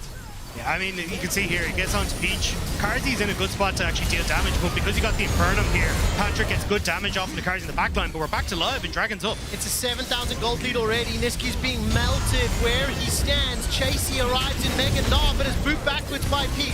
Nods that Sejuani into the Mad Lions pack. Niski gets a kill, the first of the game for his LeBlanc. They've already got a Dragon under their belt. The second is available, but what will their focus be? Odo1 is pushing top wave. XL were catching mid. I think the call for now, we control this top quadrant, can see the second Dragon. That's the last 2 plays now, though, that Peach has managed to get caught on and cost XL. So Odoamne will be on this top side, and we'll have the help of Linus, who is going to move back over Patrick to secure Rift Herald. But for Mad Lions, they're pretty happy that they're at least getting something back from themselves. Definitely are, and I feel like Peach got caught quite a few times last game as well. Needs to be careful here, the XL Jungler. I think this could be a trend throughout the series as they get these leads. You really don't want to get caught off before these objective spawns, because when you're ahead in these early stages, Dragon stacking is so crucial. So it's Mad Lions that'll sit with the first 2. I don't think XL will allow them to get towards the Soul. It's Cloud Soul as well. They get a bot tier 1 there to Mad Lions, but you can see the Herald already being used on this mid tower. And of course, for XL, the item advantage they have, significant gold lead, will be able to secure another tower in the third of the game, and they've also got that Azir and the Sundust to fall back to. Give them more of that control. But what I do like, Kendall, you highlighted a few minutes ago, just in terms of the deep vision that XL have been able to set up. We're only 16 minutes into this game. It's been pretty high octane. And it has been XL punishing Mad Lions at every step. 2 items across the bottom lane there, and almost for Odo in the top lane. Mad Lions are now starting to be pushed further and further back. The only benefit they do have is that Dragon stacking, but they won't be able to defend like a straight up 5v5 if XL like, you don't get number 3. Yeah, definitely. So we'll see how XL kind of dissect that problem in 4 minutes time. My worry for Mad Lions is the damage department. Niski, Lucidity Boot, Static Shiv, gonna get a lost chapter now, but I'm just a bit worried with how much damage that LeBlanc's gonna be doing. I mean, he can be a distraction, I think is the most important thing. He can maybe bait spells out of XL, bait the Sejuani ult, maybe force Limit to engage on him, be a nuisance. And it's Karzi who's going to have to pull a lot of the weight in these fights. I mean, the rest of your team is just set up really, so he needs to get towards that Navori. Yeah, and it feels like for Patrick, if you end up going for like BT next item, Niski's kind of value in that regard is kind of taken off the board, because you just don't have enough damage to really poke him out of a fight, or at least one-shot him, right? So if you have to go for BT, you're still going to be relatively fine, or at least have that healing then for whenever Niski comes in. And so Niski's just taken out of the equation. It feels a bit weird for me to see the Static Shiv LeBlanc at this stage. I would have much preferred the AP. I mean, look, it's also early here in Season Finals events. His Limit is a little bit caught out. Abadage is here, no support for the moment, and they will just concede the cow. Yeah, big kill for Karzi there. They need to get as much gold on this Sivir as possible if they want to hold on here, Mad Lions. They're facing roughly a 5,000 gold deficit, and it was around 7,000 a couple minutes ago, so they're slowly being able to recuperate that, mainly from the cull, from the bot tower, and from these kills. I mean, I was going to mention about this LeBlanc pick. Obviously, the first UCF season finals on 13-15 for us in LEC. I'm intrigued to see whether or not this LeBlanc continues to show up, continues to be played, what the builds are going to be, and also if anybody's going to be able to rock the boat a little more. Something we mentioned as well was who are the squads practicing against? You know, obviously SK Fnatic waiting for next week. Tomorrow we're going to see G2 and BDS. And how does Niski progress from here? For the time being, still struggling, but has been able to play the side lane, has been able to just chip away at Abadage for a little bit, and they have slowed the game down. It's been a couple minutes now of fairly even trading back and forth. Yeah, it's just until the Baron's up. Yeah. I think we'll see the game explode a little bit more. I mean, you have Aphelios Azir in your head, and you have great turn. You have Seju on Irel, which are the two almost best turners in the game, right? When it comes to these Baron rushes, Baron turns. And Azir, Aphelios, the two best carries to get it down. So I think XL shouldn't hesitate in terms of forcing a Nash. Odoamne maybe getting a bit overconfident on the top side. Let's find out. Nod into the wall. Court's out there. Daisy to follow. Hillier as well. But look at that damage. What has been a 1v3 for now. Slices away. Teleport will arrive. Glacial Prison hitting the zoning effect. Abadage gets a reply. Both top laners are now dead. Had to invest the teleports for that play, but it's Mad Lions on the full retreat just as this Baron is about to spawn. Ultimately, 1-for-1. And that's the thing, you've now lost a lot of your front line if you're Mad Lions, so if XL can continue to push this in, you can see Limit already starting to drift over. They want to try and get some of that deep vision down for the Baron that's about to spawn, but yeah, I mean, Renekton is so dumb at this point in the game. Risky. We'll find out though. He won't find this chain. And Abadage's going to be able to escape. I think the thing that's crucial, as you mentioned in terms of the front line, I don't know if XL are going to look to rush this Baron, but when you are Mad Lions in this position, trading 1-for-1 when you're down 5k is actually huge. It's more valuable for you than it is necessarily important for your opposing number. And XL, at least they're setting up around this. Teleport is available for Chasey as well as Odo, but obviously not a huge rush on the objective. You're absolutely right. Trading even when you're behind is perfect. Whether it's kills, whether it's tower trades on opposite sides of the map, as much as you can go even, the better. And that makes it so it helps you slow the game down. You can see Navori now on Karzi. Gonna keep building those items, maybe going to go towards something like the BT perhaps. But there's the Leandris from Niski. Gonna try and get to the front line of XL. Yeah, XL though, get control over mid. They're starting to shift that vision line over into this bottom side. They want to try and look for the dragon. It's in 30 seconds time. Patrick is quite far pushed up though. They really want to try and get this. It looks like the tier 2 is, they know Mad Lions is over by Baron area, but not on it because of that pink. And of course, 20 seconds until Dragon. So Dragon Baron both be available as options. Inner turret looks to be the target for XL. Hilly a little bit caught. Has got that flash. Throw down the ultimate to buy some time. Look at the side lanes. Ooh. Both Chasey and Niski are pushing. Beautiful from Hilly. Finally really buys the flash. And look how much time he's bought. Tower secured top there. Bot lane. And bottom's going to fall too. He also stopped them from getting that mid lane tower as well. So XL, they're just going to call it, say, look, we have to make this work for ourselves. Start the Baron.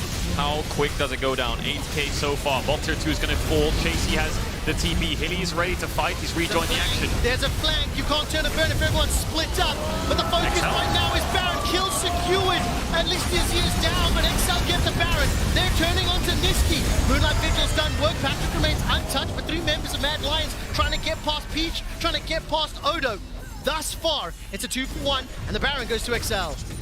Abadage basically going in 1 versus 4 to try to stop Elyoya. I mean, he does end up falling, but they get the Baron for it, even off the back of a 4v5. XL managing to win out on the fight. So much damage coming out from Odoamne, who single-handedly just basically one-shot Niski, and it's Patrick right now, untouched on the Aphelios. Still has the summoners available. Very tough for Mad Lions to get him down. There's a TP coming in. Just for the Dragon. Remember, it's been sitting there, 2 secured for Mad. Really? Once again, the strike breaker. Will be a juicy target this time, will not be able to escape. Should buy a couple seconds if he commits the ult, he decides not to. Baron kills and Dragon. XL, while they are 5k still in the lead, this is now a much more significant, important lead. Yeah, they should be able to get this mid tier 2 as well, with Patrick having the push here. Limit looking for someone to just step underneath this tower. He wants to get them, but Elyoya steps far enough back. And you'll have Abadage now pushing that bottom side as well. So, and at the moment, that tower pretty much dead to rights anyway. So Mad Lions, with the waves all pushed out, maybe won't lose too much more off this farm. Yeah, Chasey no TP, Odoamne will match top, so it's a 4v4 on the mid-bot side for that bot tier 2 soon. So let's watch Abadage here. He sees Elyoya, thinks he wants to go for a steal, dashes on the top of him, forces the flash out. And then he's basically dead, knockup comes through, Karsi gets that kill. But now it's a 4v5, but Hylissang doesn't have ult or flash, and then Niski off to the side basically gets singled out by Odoamne, and then it's Patrick on the back end at the top of that river, just untouched, dishing out damage with Peach as a body block. And even in this 4v5, it's been tough for Mad Lions to find kills. Big caliber Moonlight visual from Patrick as well, meant that he was able to snipe Elyoya in the back of that. So nicely done. And XL, as you said, like this, the late game team fighting coming online with the Azir and the Aphelios is going to be such a difficult one for them to handle. Wave's going to be pushed out now from XL. I think it's going to slow down once again, because I think as you look, Karsi should be able to continue pushing out these waves, same with Niski. So with the Baron buff falling off shortly, they may get one more tower here for XL. Yeah, it looks like it's mid to top instead. Top tier 2, 50 seconds on the buff, gives them about 2 waves to play on. They're trying to push Mad Lions back as far as possible. They've dropped a mid wave here, which Mad Lions can try to push out if they want, but they need to try and hold on this top side. Hilly can get chunked out of it, has the ultimate, but not ideal for the Alistar. Holding on to it, and I think crucial call out just before that fight, the fact that Hilly had to concede the flash and the ulti, I'm going to be able to set things up, and a little bit like inverse to game 1. Niski and Karsi now all of a sudden have to find a way through the Renekton, the Sedge, the Rel to find the backline threats, and they can't. And especially when XL just hiding in the bush, they commit the Magnet Storm. Kelly doesn't go down thanks to the ultimate, and Patrick is forced to run away for now. Chasey. Still has the flash, still has the cleanse. Chase is going to be held in place by the Emperor's Divine at least for now. Karsi is untouched over the wall, managed to find 2 kills thanks to that safety. Jason will not be able to do it. Teleport being committed. XL started this fight, and it's XL being punished. A role reversal of the first few minutes of the game. Patrick's got red, white, and the heal to boot. Flash and cleanse still there. Nitsky's coming over the wall. Needs to find that chip damage. Underneath the sun disc. 1, 2, 3, 4, 5 members of the Mad Lions trying to hunt for 2. Here comes Odoamne on the flanking Crocodile. None of the skill shots hit, but his threat, his presence alone, will keep the carries of XL alive. That's a huge move from Mad Lions, though. They got that bot lane inhibitor tower with the LeBlanc. They keep their top lane alive, and they actually managed to get some kills back as well. So in the grand scheme of things, Mad Lions, that was a great move. It really was, but I think Mad Lions were hungry for more. This was a big mistake by XL fighting in this choke. Patrick really can't find space to work with. If he goes too far forwards, he's going to get flanked by the Ivor and the Daisy and the Gnar, so he's forced away and he's very low HP. And then what happens is Abadage whiffs the combo here into Chasey, and so he's forced to back away too. Peach gets isolated, and now it's just a 2 versus 4 defense, right? Niski even TP's in. It becomes a 2v5, and it's Patrick who has to save his mid laner. If you watch his movement and the way he weaves in auto attacks to force Mad Lions back, it's almost like a single-handed 1v5 amount of damage he's dishing out to stop Mad Lions from getting a kill here. The Azir turret's also saving them. They're just about able to get back. The fact that Healy managed to escape off the backside here, I thought one more crescendo Shuriken would have done it for him, but underneath the tower they stay safe, and they're just trying to buy time for Odo to get up, and eventually they're able to be thwarted away. Yeah, Patrick dodging out on chains, on the Ivern Qs, making sure they can keep Sivir away with the towers. I will say though, this is a couple times now we've seen Abadage in crucial moments mess up his Azir. Not only just in this series, it's been other ones as well. So I think this is a moment where Abadage just needs to try and find his footing and keep himself safe and make sure that he's able to land these. It has been a little bit messy, but we'll have to see now if he's going to be able to pick it up as XL. They really need to get this win. It's a minute and a half until the next dragon, and just before that previous fight, I was talking about how do Mad Lions find their targets. They were able to punish XL, not grouping up, not being that 5-man stack. And for now, XL seem to be grouping up. Niski was the target, forced to flash inside his own jungle. Hilly on the retreats. Got the ult, got that level 11. Chasing level 15 for now. Actually, the solo lane is just about that. Niski a little behind. All right, a minute to Dragon, a minute to Baron. That gold lead starting to feel less and less relevant. It's more important about the positioning here. You still have to feel XL do still have the tools available. It's the Karsi show. He has an Ivern next to him, getting close to what will be a 4th item soon. He's sitting at 3 right now. He's only a Zeal behind Patrick. And we saw the amount of damage Patrick was dishing out. It's the Ivern Sivir show really is, and he's got a lot of frontline, and Niski can buy time and try and root people up and slow them down. Karsi's positioning really is everything. Karsi's got that flash. If you look at the mini-map, Chasey pushing out the bottom wave. Dragon's coming up shortly. Not a lot of vision to work with here. Mad Lions obviously down, pushed further back. Baron is the focus. The bait has been pulled. Limit's got that Magnet Storm. Got himself Illisang to work with. Glacial Prison gets spell shielded by Kazi, and that's a lot of damage onto XL in the mid. Odo Wamnet force low rooted up. GA popped. He's the first to fall, and it's going to be a retreating Odo for now. Moonlight Vigil spreads the flames across Mad Lions. They've lost most of Odo's HP. He does have teleport, so can recall and rejoin the fray. So that's why XL are trying to keep them interested here. They don't want the Dragon to go across the Mad Lion, so they have to start this, but they need time for the Renekton. The recall has completed. Teleport instantly channeled. Limit will pop the scribes, get the vision. Niski over the wall, looking for Peach. Pushes him out, the pit. Kazi, lower on mana, still alive, still healthy. Chasey goes golden. Abadage, where's the Empress Divide? It needs to be crucial if this fight continues. Niski gonna be able to get stunned up by Limit. All right, the Baron has been stopped. They lost themselves healing, but they got a TP from Odo. Now Mad Lions can turn to the pits. And they got Odo's GA as well. Are they going to turn on this Baron? Yes, they will. No TP on Abadage or Odo. Odo Arme's ult is coming up now, but Patrick had to lifesteal off the Wolves. He has no mana and Limit's still low. Pink's going to come through. 8,000 HP on this Baron buff. Patrick really out of mana. No Moonlight Vigil. Magnet Storm's about 7 or 6 seconds away. Odo's dominance is burning. The brush has been made. 2,000, 1,000. Baron secured by Mad Lions. Odo Arme is looking for the front. Magnet Storm from Limit sets it up for an excellent team fight. 3 members of Mad running away with that Baron still alive. Niski with the TP is one of the most crucial to hold on to it. And Peach is running away. He's already in base. So Baron goes to Mad. The kills go to XL. The taxi away from the Glacial Prison. Niski being a bit greedy with the blue buff here. Patrick's coming around the corner. Niski, 3 seconds, 2 seconds for ult. W's away. It's the ultimate as well. And Patrick, Gale force forward, holds onto the flash. I think that was a good call. Niski almost gets punished, but doesn't just yet. Yeah, the lack of mana there really coming back to bite him. Couldn't get the Gravitum down. XL will be able to turn over towards the Dragon, but honestly, 3 Barons getting out of this is great. Limit. Hex flashes over the wall to set this up, but Niski's already separated himself. Karzi will end up going down in the mix, but the fact that you still managed to get 3 of your people away, I mean, you're happy that as Mad Lions when you're this far behind. Yeah, I think you're right. The fact that they managed to deny the Baron and get 3 out is all that matters really for Mad Lions, because you're slowing the game down, and that's what they need. They need the Sivir items. The Lord Dominic's coming in slowly. Patrick's still sitting on that Zeal. Probably going to build towards that next item now.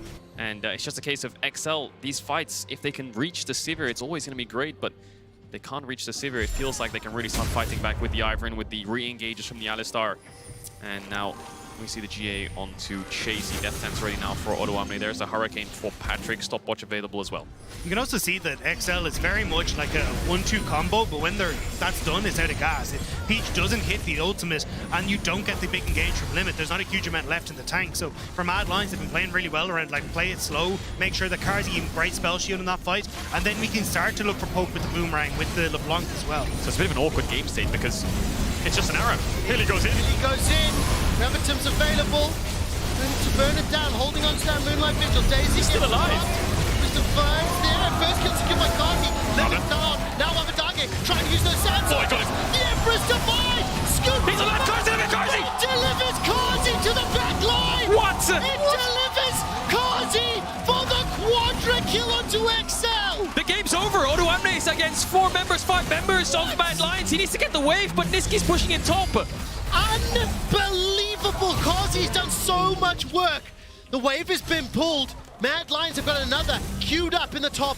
All of a sudden, 25 seconds, this still has to be it. Baron problem is, but they're running out. I don't know how far they can push. The wave's coming in, 20 seconds on Patrick, Limits in 3. They still have CPs though to try and keep these waves alive if they want to. A wave is going to be crashing in just a little bit. But the fact that Odo Amne has pulled this wave, looks like Mad Lions, they're going to end up backing away. I think they should have TP'd onto that front minion to try and keep it alive. They didn't go for it. That? That's the power of the Sivir with an Ivern. That's Abadage even shuffling the Sivir into his team. Karzi stood still and fought for his life with Elioya shields by his sides, and he won. Quadra kill with the Sivir. He hasn't even bought items yet, so what's going to happen to the Sivir when he bases here? Must be sitting around 3k golds. Let's see this again. As we see Hillisang kind of goes in, and then it's just Karzi. Abadage dashed on him, waits for the spell shield, and gets the pushback. Yeah, I mean, you got so much committed to Hilly here, but with that second level in the Unbreakable Will, he's able to turn around, he stays alive.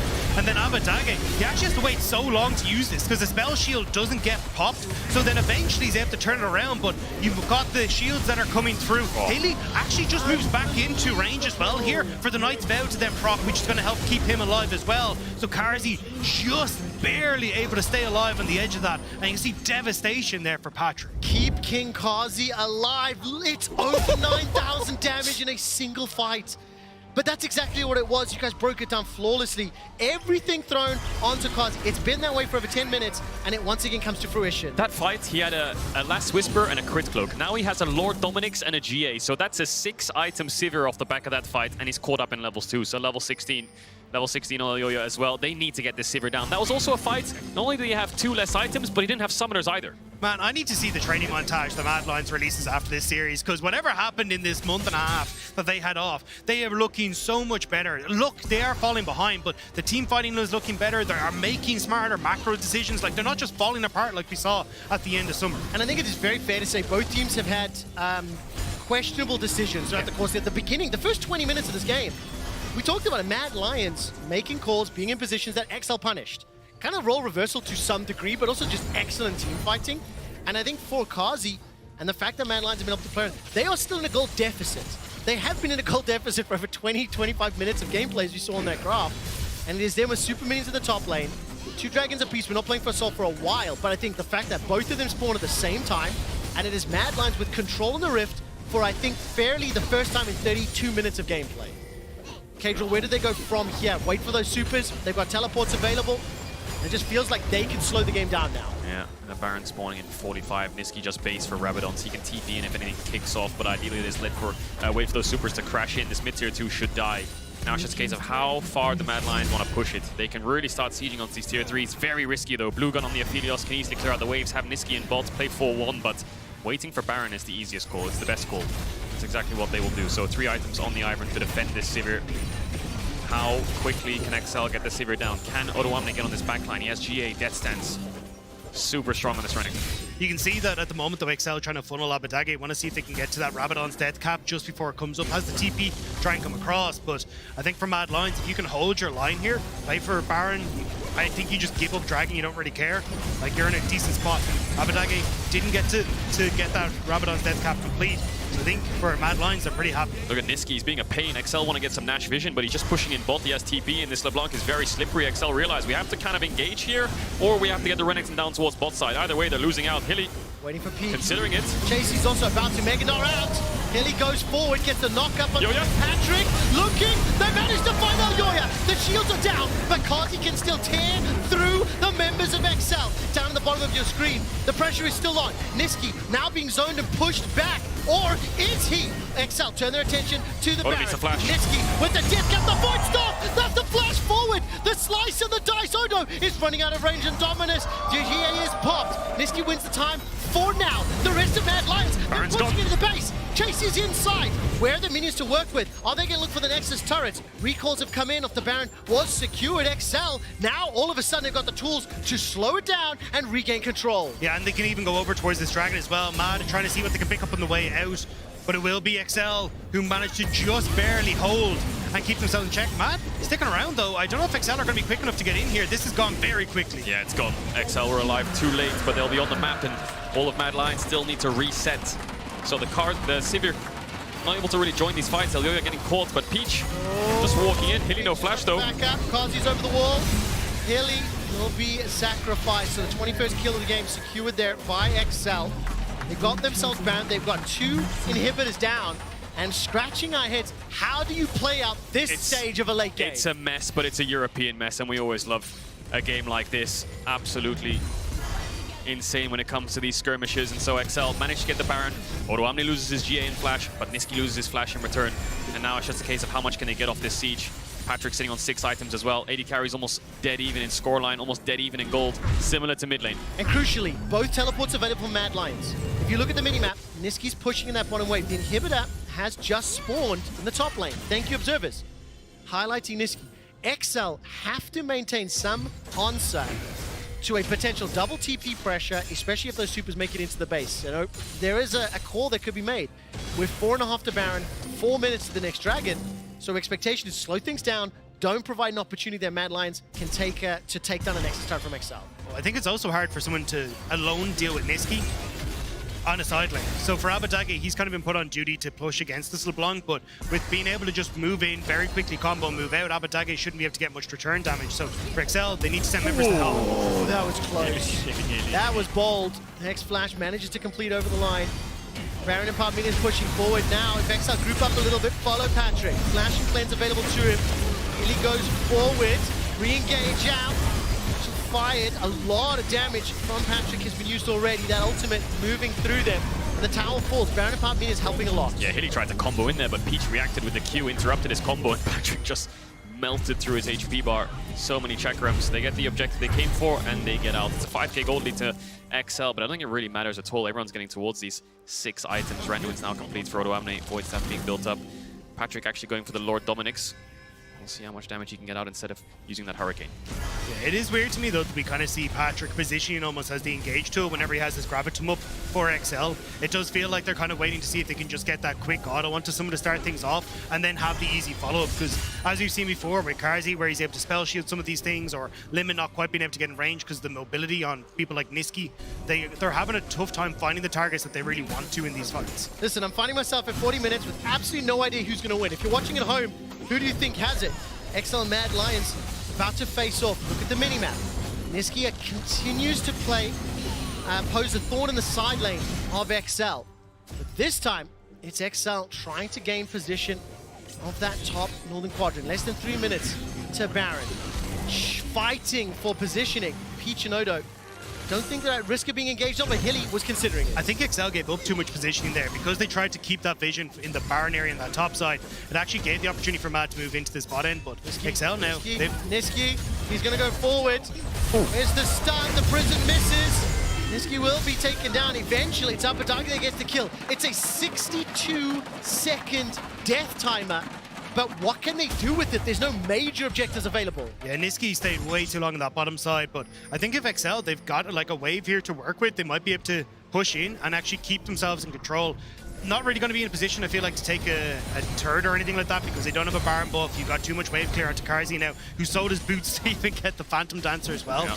But at least for XL, it's about getting rid of that nuisance that was in the bottom side, getting the waves pushed out, and if you keep Mad Lions pushed into their base, well, how do they try and contest things like Dragon and Baron? TB coming in, 25 seconds on the spawn of Niski. Karzi's basically a walking machine gun right now, and he has Yoya by his side. Dominus committed, Magnet to boot, Daisy dropped out, Limit is holding them at foot. The severe damage. Blow! Karzi stands and delivers! He's got 2, and he's looking for more. The fact that he could just sit under his tower and spit ricochet after ricochet, XL could do nothing. Peach may be able to find himself one in the back end. He does limit his drop, but it's a minute to go till Baron. 1, 2, 3, 4 members down, exposed bases. Patrick and Peach versus Mad Lions, and a 0-2 start to this best of 5. Top wave coming in. Karzi lost his flash there, but they got 3 down. You can see the amount of damage he does if XL overcommits. And boy, did they. You can see Patrick selling his Gale Force. It was on cooldown. He's going to buy an Infinity Edge instead, see if he can get the damage out. What guns does he have? He has the blue gun. How much work can he do? He should be able to clear out the way. Peach sacrificing himself. Remember, Peach used his ultimate earlier just to pick up that kill. Stays alive a few seconds longer. The minion wave is just about cleared out. JC goes mega! Patrick's down. Patrick! The GA has brought the Mad Lions. Are on the turrets. They're on the Nexus. They managed to take down Patrick for the ace, the base. The 2-0 to Mad Lions. What are we watching today, gentlemen? Because I cannot find the words to explain what we are seeing on the Rift. Yeah, there was no world where I thought I'd be coming into today and going, yeah, 2-0 for Mad Lions. I mean, it hasn't been an easy road, but Karzi is having the performance of a fucking lifetime here. This is absolutely insane. 13 kills, 3 deaths for the Savior. Karzi's just standing there, dishing out all the damage they need, and he's got supports all around him. And it was a game where XL was ahead. And it was up until that moment in mid lane where Kazi brought the game back. But then XL bring it back once again, and then in an even state, it was the Mad Lions that stand strong. And it's XL who opted into that dive in mid-tier 3. They wanted to dive the 4v5, and Kazi was untouched. I don't know how many games, there are very few games their team has won in a gold deficit. That was one of them. I think Mad Lions were down 3,000-4,000 gold.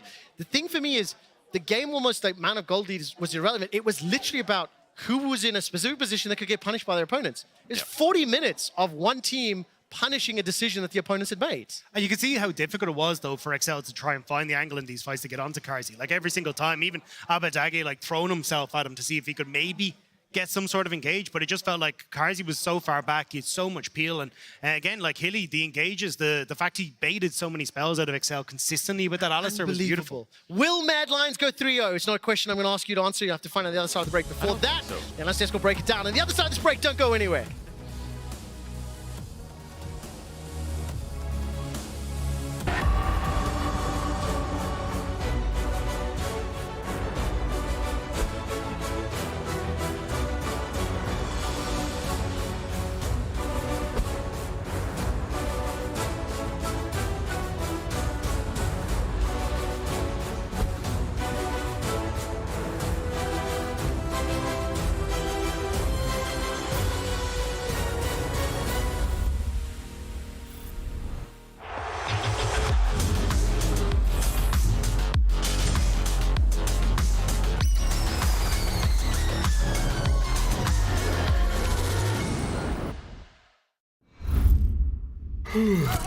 Hey.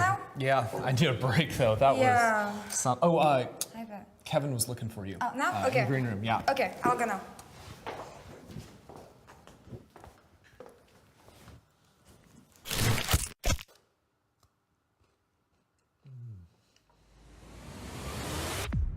Even the biggest champ needs a break.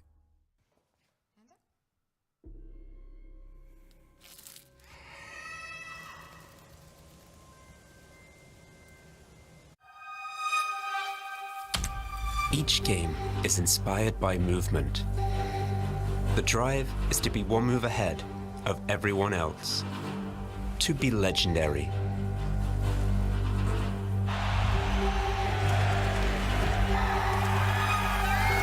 Are you ready to make your move? Make it legendary. Join Kia at the League of Legends EMEA Championship.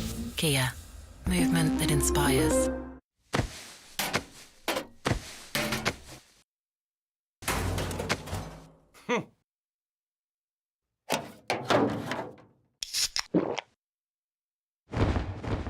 Red Bull gives you wings.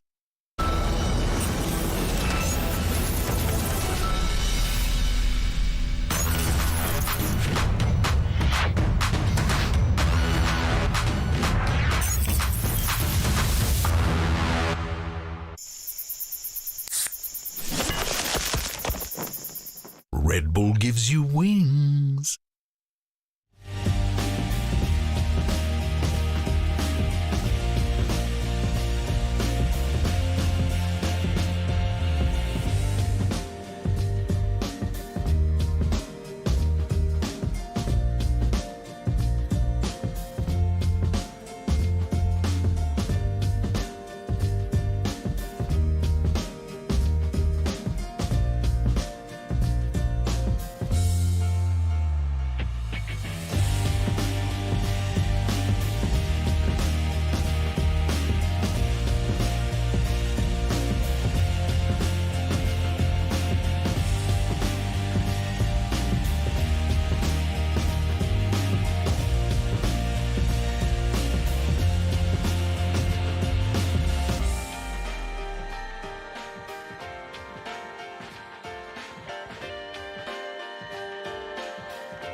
kill.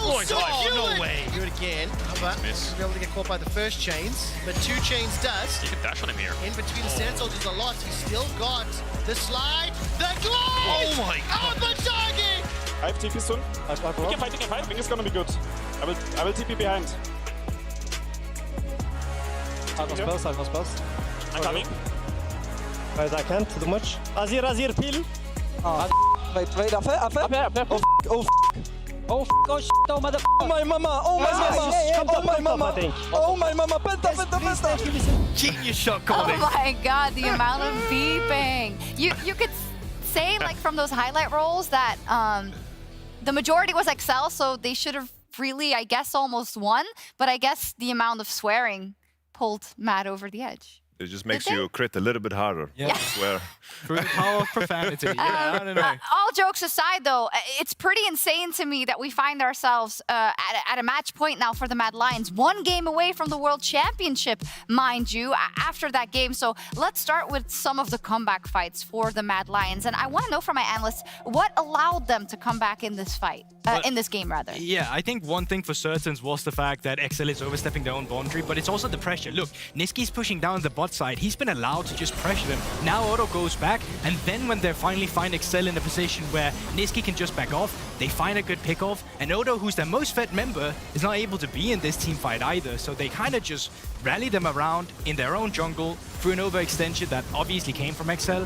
But it all started off Niski demanding pressure down in that bot lane. I think it's so strange because this is what we praised XL so much for. Like coming into this playoffs, they seem to be the team that as the game progresses, they play it with more and more discipline. Kind of how we viewed BDS in spring. They seem to have figured out how they wanted to play the mid to late game to make a blunder like this and then actively look for the engage when auto bases is such a big mistake that you kind of don't expect from XL because that's kind of their biggest strength. I completely agree. It really feels like XL is making this game so much harder for them than it needs to be, and it feels like they're completely losing themselves in team fights. They're playing into what Mad Lions essentially wants them to do in some of these late team fights, because XL wasn't necessarily the team that used to go for these random team fights when they kind of had their resurgence throughout of summer, but it feels like there's nerves on the line. It feels like they know they can qualify to Worlds, and therefore they're trying to do a little bit extra when they really don't need to. It might be, because as you say, this is not something... usually they follow the rules, right? They go by the steps of, okay, I have done this, now I can push here and do that.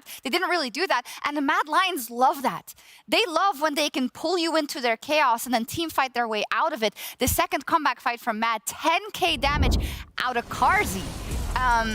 That's pretty insane, but I have to say, I've seen this movie before sometimes. When it comes to like important series in playoffs, in season finals like now, where Matt pull off fights like this. I think it's just the pedigree in the names, and for the longest time this did look like a losing fight, but somehow Karzi got the reset with the Ivan shield, and all of a sudden, I think even in the comms that we heard, I think Karzi, when he got scooped by the Azir, he was surprised, and he just kept going, kept hitting, and then all of a sudden that BT and that shield just kept him alive. But it's really just a CC in that team fight as well. He's at a point where you almost know that one extra auto attack will just kill him, but then the Aphelios get stunned up. Abidaga is forced to stopwatch. At that exact same time just means that Karzi gets to just stand still and auto attack, and then 80 carry dream when you get thrown into the backline, really. But you still got to execute, right?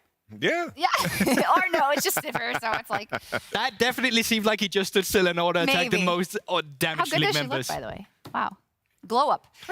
Anyways, Mad Lions on match point, meaning Excel is now up against it, and it's pretty frustrating to watch because both these games started in very much the same fashion in terms of Odoamne getting the better of Chasey, or I think in getting the better of the entirety of the Mad Lions and just doing everything he needed to. Yeah, I think the entirety of XL, maybe outside of the bot lane, just had better laning phase. The solo laners was really stepping up. Odo, of course, actually feeling like he got more resources this game as well, where XL decided to double down, even include Abe, and of course the rel limit up there as well in some of the later exchanges around the Herald.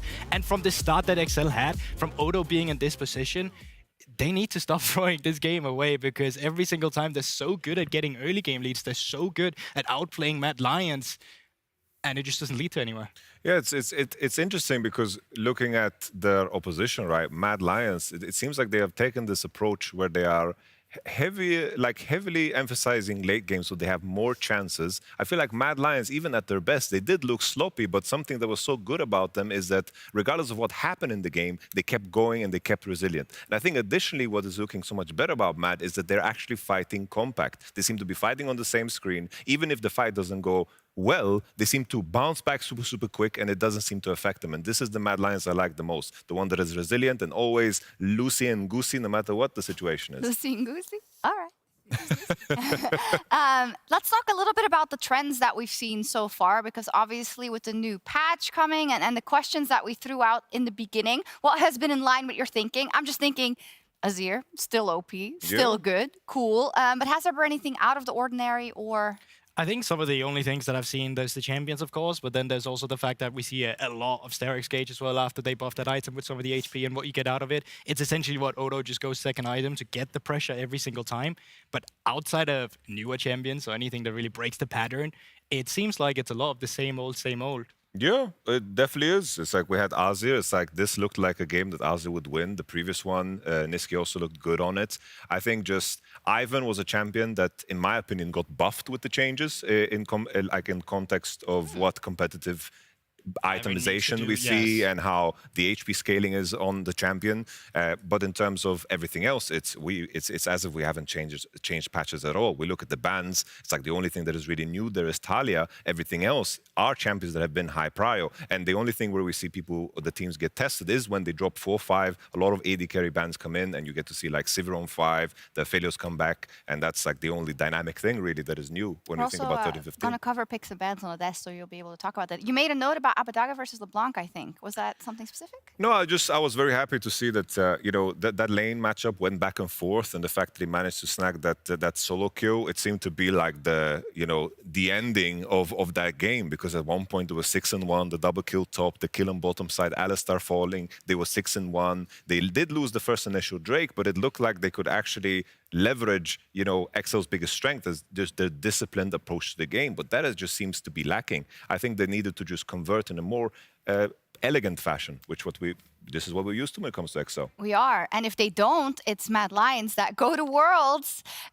just off this best of 5, right? Which seems like a regular day at the office until now, and I think it's up to Excel to disrupt that, because, there's something to be said for the fact that 2 times you played actually the way you want to play and your top laner gets ahead and you have control and you give it away. That's a lot harder, I think, to fix than a simple draft mistake. I mean, something in my gut just tells me that Excel will bounce back. There is just something with not overgrouping, actually looking at the lane states, because that's what they really forgot to do in this second game in terms of having anyone match Niski. It felt like they had to have every member around Odo. Without him, it felt like, we can't win it, we need to stay around him. And then when they had to send him to a side lane, that's when it kind of went wrong. So I think if they stop that approach and just play a normal game of League where they don't overgroup like they did and group at the right times like they did earlier, they'll bounce back. Okay. The curious question now is if we will actually see any pivots Excel back on blue side. Currently we see the same bans, and I'm wondering if they're going to pivot all together, commit to maybe one of these AP heavier drafts in the jungle with maybe a Peach Nidalee or something. Peach was one of the junglers that I couldn't find his account, so I don't know what he's been cooking, but it seems like he's just been playing as if it's 13-13. So I'm hoping that he maybe brings something more spicy to the table, because the Renekton is being picked. The Tristana ban, I think, is really, really precise against Abadaga, and I think that the answers against Azir are definitely available. So I'm wondering how they will pivot, because currently everything looks the same. Yeah, I wonder if they think that the Ivan was a problem for Yoya, just the utility that it brings, and the late early objectives that we have. The early objectives, Daisy made it really difficult for them. Even when they had Renekton, they struggled to contest on the Rift Herald, which Renekton really never struggles to fight for an early Rift Herald up there. Last one would be, of course, Tristana. I think it's still a good ban. I think you shouldn't give it over to Abba. He's too comfortable on it, and it's just the style that Excel wants to play. Yes. I wonder now if Poppy was the ban that they replaced, the little Papushka, something that is good into Rel, of course, and I think it sets up a lot of the first picks that you want to do on blue side, but Rel has been a dominant force. Alistar Rel trade, this is where Hilly and, of course, Limit are both very comfortable. Yeah, and we're probably just going to see the same Alistar come through as well. The question is now, do they feel like they need to snatch up one of these solo laners? The Renekton could be taken away, but we also know that Odo is very confident in playing the Poppy matchup. We've seen what it can do up in that top lane as well. One thing that, of course, worked really well for Mad Lions was opening up the map, and LeBlanc with that static shift tends to do really well on the side lane once that is coming in. So I think that's Mad Lions recognizing that when they split up XL, they look a bit lost, and they want to try and replicate that. I worry now that just because Poppy is open on 3, if they pick Alistar on 2 and XL does the classic Azir Renekton 2-3, right, then the Poppy value is going to be immense, and Chasey, even though he falls behind in lane phase, the amount of numbers and utility that Poppy just brings to the table, they even slam it on 2. They don't even wait for the alley, they just slam it. I think that's the next one, right? You set up the mind game chess right there. The counter to your move of the counter you just explained now. Well, that's a Kaiser. Maybe a Jace. Okay, Azir it is. And it's going to be Azir. I mean, Abe played a really good laning phase into the LeBlanc, so I don't see any way that you need to switch it up. And then Kaiser coming through as well. We did see nerfs, but albeit there was a lot to our AP, the W reduction was from 77 to 75. Like, we're not talking about it's a lot. So I really feel like Kaiser is still in a decent spot. But let's see what Patrick can do with it. The main development here as well is the fact that top lane now is being dropped completely into 4-5. I'm kind of curious to see if Renekton bans come in and maybe we finally see some Aatrox showing up and maybe some deeper counters that people have prepared against Aatrox. Obviously, if Mad Lions choose to not ban it, then this is something that Odamna will lock in again. But maybe Mad Lions are perfectly happy with that because they do have Poppy showing, which of course is a flex pick. But the Renekton ban it is. I feel like you're just looking for an AD carry here though as well. Like, you've clearly shown from XL sides as well that Odo Amne has been one of the main win conditions in the early game at least. So setting Chasey up for as much success as possible, even keeping the Poppy flex alive if you suddenly want to give that to Chasey instead, will be really valuable. So I think for XL as well, they can start taking away some of Carsey's comfort champions. Yeah, the tricky thing with all the blind pick top that you can do, right? Usually you see players either do the K'Sante, Jax, or Aatrox. I think Aatrox stands out to me as the one that has the most synergy with the champions on blue side. I don't feel like the nerfs to Aatrox were too heavy-handed, and I still believe that he has a place in the meta because at least the Poppy W doesn't disrupt you super much as some of the other blind picks that I mentioned. Yeah, sometimes you see a champion get buffed and then nerfed even harder than it was before. That wasn't really the case with Aatrox this time around, and the fact that he can actually heal minion waves. I saw some of the numbers. I'm not going to list them out. It's going to be too much match, but let's just say that his wave clear is a lot better than it used to be, which really helps the top laner when you want to push side and then move into your team. Yes. So Xayah is interesting here. Varus is interesting here. I think Xayah into Azir might be hard, but he managed to pull off Sivir into Azir, so maybe he just doesn't give a damn, and that's a Xayah ban. Sivir has been an answer into Kaiser in the past, but maybe you want something with a little bit longer range into the likes of Azir, but as I mentioned before, he didn't give a damn. We have the Varus at least. Yeah, so can go for the poke if you want to answer to the long range that you get out of the Asir and somebody that comes back from Kaiser. Can also just go AP yourself if that's what you're looking for, so very different build patterns can come out from this Varus as well. You know, I think it's really interesting as well that they had to ban the Ezreal when Kaiser usually loves playing against Ezreal, but that just goes to show how much Carsey's comfort is of value in this draft as well. Oh, no. And that's never going into the No Poppy. way. Oh, no? Papushka is locked in, brother!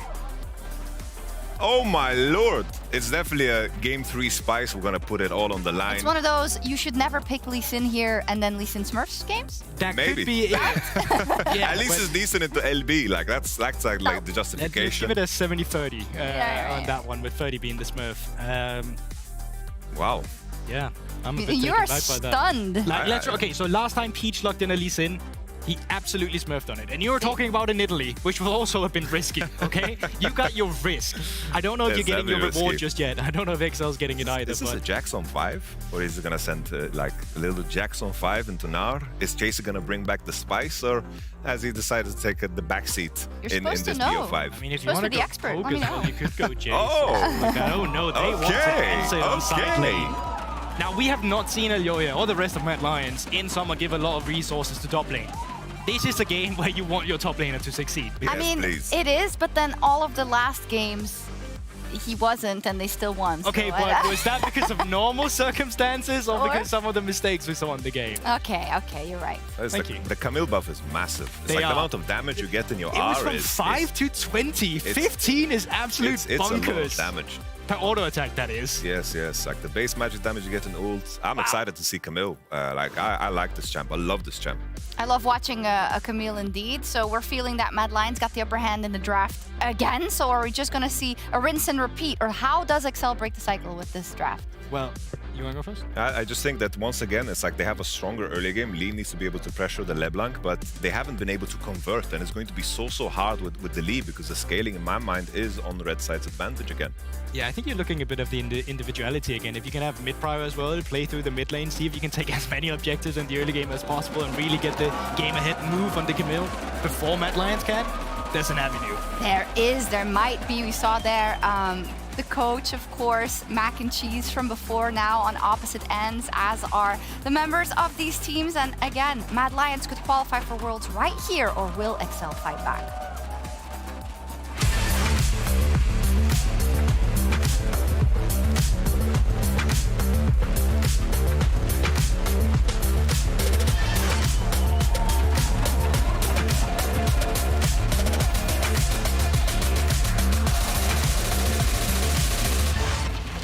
Welcome to Summoner's Rift for what could be the last game of the day. A quick reminder for the stakes. The winner of this series goes to Montpellier and Worlds. Mad Lion are one Nexus kill away from being that team, and surprising many based on how the end of the summer season has played out. Very briefly, you can see on your screen, it's Excel. It's a little bit of shenanigans afoot, and Limit, I get nervous when I see you going forward, brother. I have felt that you have had a bold approach to the series. Some of the calls have been punished. Welcome back. Quick shot, joined by Jagd and Kedril once again. In terms of draft, I think Kedril, we really liked what we saw from Mad Lions, as they are the ones now on a little bit of the offensive. I am so surprised to see a Lee Sin. As a Lee Sin main myself into Poppy, Alistar, Camille, that's really hard to play. I thought you were an Aphelios main. Yeah, we ended that after a week. It's going to be really hard for Peach to team fight. I mean, props to him if he can pull it off. Gives him a little bit of skirmish power in the early stages, but yeah, team fights are going to be very tough to find the right angle, so we'll see how it plays out. Can I bear with you? Can you bear with me for 1 second? Dagda, as one of the new members to the team here, Limit's going to go in, I'm sure of it. I'll get back to that in a second, and he does. Okay, so 3 for 3 in terms of just level 1 engages. And I dare say 3 for 3 that Mad Lions come a little way ahead. It actually is good that it is Limit starting this fight off. And the reason I said Dagda, history-wise, the #1 and #2 highest damage per minute ever set in any champion, any game, all time, was both by upset. First on Zeri at 1,800, second on Civ at 1,700. Trevor, why do you say these things? Because he just set the 3rd highest ever in that previous game. As he pushes them away, the numbers will fly up on your screen in a second. 1,664 is the 2nd highest server ever, and the 3rd highest for a single champion. Phenomenal performance. Kazi is carrying Mad Lions in both of the games so far. He's had an incredible series. The fact that he managed to survive so much onslaught coming through from Excel in that last game and dish out that damage. This man has been put on an absolute mission. It will be a bit of a different story for him. He's going to be playing that Poke Varus this time around, so consistent damage will not be the name of the game, but will still be looking to get as much damage down as possible with those arrows letting loose. You're looking for the early invade, to sweep out that ward and spot out that he's on vision. Does he keep going? He has a lot of top push. The Blanc can move a lot easier and can provide more in these level 3 skirmishes in terms of setup. And Peach's on his Wolves. Could look for a top dive if they want. They are. Chasey's going to get some support. Peach is going to be there in time, I think, though. All right, take a look. That's the flash engage from Yoya. Near flawless. Odo escapes. Or will he? Hook shot for first blood. It is traded back. But here comes Excel. Sonic Wave resonating. Strike a 2 for 1 to Excel. It's a 2 for 1, exactly it. I mean, Yoya died to the tower. So that was a kill over to Odo Amne. That backfired quickly. Peach in time to respond to the kill onto Chasey. And as much as they managed to get the first blood, I don't think that's worth it at all. I was actually surprised to see Chasey use the hook shot at all. I think he could have just auto-attacked down Odo Omni and then used the hook shot to escape in case Peach was up here. Still had the flash available. So, I mean, great turnaround for Peach. And this was what happened the last time he played the Lee Sin against XL. It was him, or against Mad Lions, it was him getting these early kills. But you can see here, I think he just auto-attack him down. I don't think you need this hook shot at all. Yeah. And then you have the hook shot to try and escape back through the tower, but ends up giving over the kill here to Peach. Yeah, Peach easy picking that one up. Yoya died to the tower. And now he has a wave bouncing into Chasey. So XL, I feel like they've always found early game leads towards his top side. Now it's a play finally that backfires for Mad Lions. I'll talk a little bit about Chasey in that top lane because he got a jungle support earlier. I actually ran this graphic earlier, stats leading up to the games prior to this, but Dagda kind of seeing that movement, the fact that Oyo ganked before like with 3 minutes, that's exactly what you see when someone's playing a Camille. Yeah, and when you think back to Winter, when we actually had Mad Lions with are winning output. Actually, might have to hold on to this point as Niski's bot side. Mad Lions, they're the ones playing forward. Led once again by an aggressive play. Near flawless, and they get the teleport out of Abadage. Mad Lions strike first, so going back to that play, proactive, early and strong here, Dacta. Yeah, Yoya's been all over the map at the moment. Goes into the top, immediately resets, goes into this bottom side as well. Managed to get the kill for Karzi and Hilly, so setting up the map really, really well. And I think this is what you have to try and do as Mad Lions if you want to try and keep yourself pushing forward. A lot of your composition is Niski and Karzi going in with poke, trying to use the little bit of extra damage they have at these objectives down towards Dragon, and make sure that Chasey has that big advantage in side lanes to continue forward. And side lanes, I think, is the key word for Mad Lions, because they're playing LeBlanc Camille. Last game we saw the damage that LeBlanc can do on side lane. Now you have a Camille as well. And as much as they might want to play around those objectives, their actual objective kill is quite slow. If you're starting a Baron as poke, Varus, and LeBlanc, it's not going to go down very quick. So they need to make sure these solo lanes are ahead. That's why Hylissang's up towards his top side already. Odoamne doesn't have to flash no Warden River either. See if he can just walk his way in here and get himself a kill. Chasey, I don't think he's going to be very close to level 6. Ooh, not just yet. Taking a little bit low. Some minions to play with, but here comes Hilly. Just to get the headbutt. Chains. Shot available. Really nicely done. And honestly, an easy kill, 2-1 on that Camille. And going back to that stat, you can see the 10% for Chasey in the jungle proximity from winter and spring versus 5% that we've seen coming into summer. It has been Chasey who stepped up on things like the Jace right the way back in winter to get that early win for Mad Lions. And now when the chips are down again once more, Mad Lions stepping back over towards Chasey saying, hey, look, we can give you these resources. You have a great matchup. Let's see you step up and try and be a carry once more. Oh, this Camille is going to be really, really strong. He's still got his flash, has the ultimate. I mean, Yoya can go up towards there and look for another kill onto Odo before his flash is back up with that Camille that's been buffed. They talked about it in the analyst desk. When you ult now, you get 20 damage bonus, which is magic on auto attacks instead of 5. So a big change over to Camille on her ultimate, going towards that Triforce. Karzi just needs to clear waves, play safe. He's the wave clearer, poker, and he just has to allow his side lanes to really do the work. Yeah, I mean, he had his time to shine in the previous games, and Chasey's like, look at me, I'm the damage dealer now. Yeah. 2-1, pushing that wave in. Already, Alyoya back in lane. I mean, I think I've seen Alyoya in top and bottom lane, 4 times before 6 minutes already. Odo's dead again. He's chilling, he's waiting. Odo does have level 6, Meganol's getting close-ish. The ultimatum is about to get thrown. Odo gets pulled backwards. Meganol's about to come up, interrupts the hop, and honestly, another beautiful play thus far. Odo's knob buys a couple seconds of time. The hook, the shot, the precision of the protocol, and Chasey gets yet another kill. I mean, what are you supposed to do here as Odoamne? Literally every time you walk back to lane, there's a different member of Mad Lions. It's like, oh, we're just going to try and kill this guy. Bot lane is completely fine. You can see that they've completely pushed it out as Karzi, so he's reset. You've got no answer to try and go down there. Peach is up on the top side. Mid, Niski's going to be too mobile.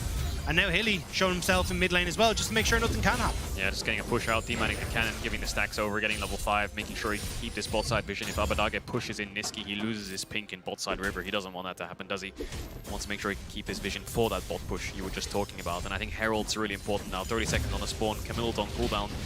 Level 6 on Lee Sin coming through after this crab. I think Exile have 2 options really. Play really heavily into bot side now and get Patrick ahead and try to force Karzi out of this tower, or fight the Herald. God, Alyoya's coming back already. I mean, cleanse used. You must step into that Tribush, clear out the ward.